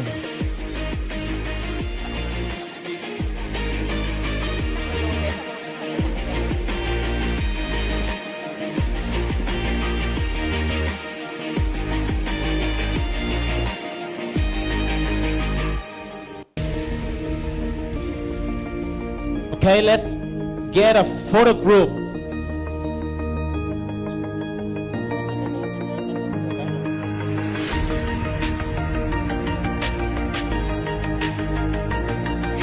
Okay, photo group time.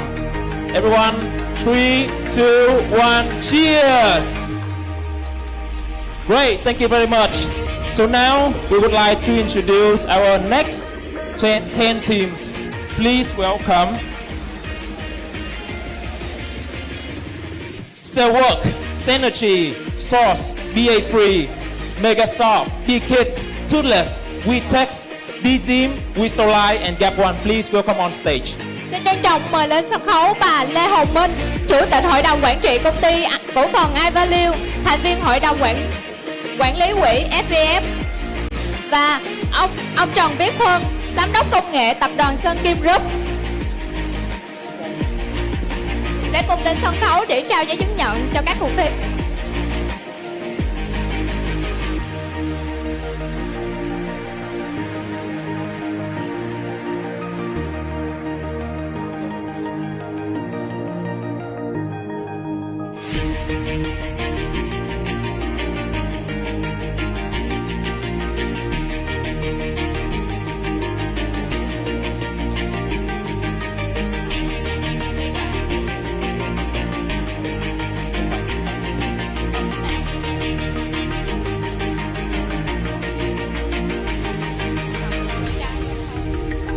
Okay, photo group time. One more.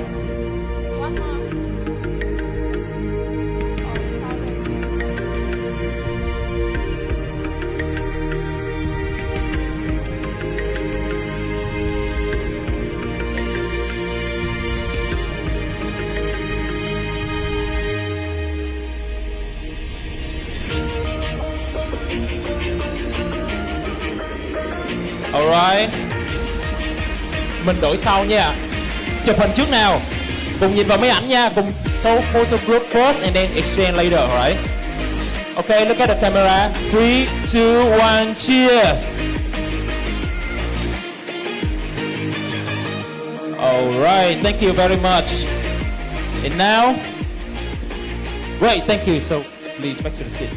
And now we would like to invite the board of judges and technical advisors to present here on the stage and receive the gift of appreciation for the contribution to the success of today's program.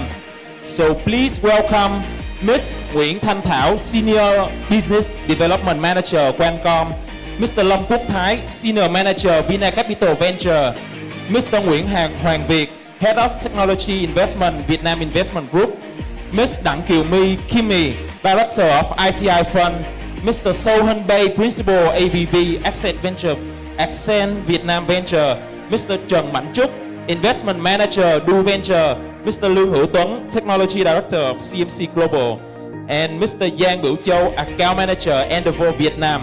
Well, please welcome on stage. Xin kính mời bà Doãn Hải Yến, Merchandise Manager Ruby, và bà Trang Vũ, Programmer Manager Block 71 lên sân khấu để cùng trao tặng những phần quà từ cuộc thi gửi đến quý anh chị chuyên gia.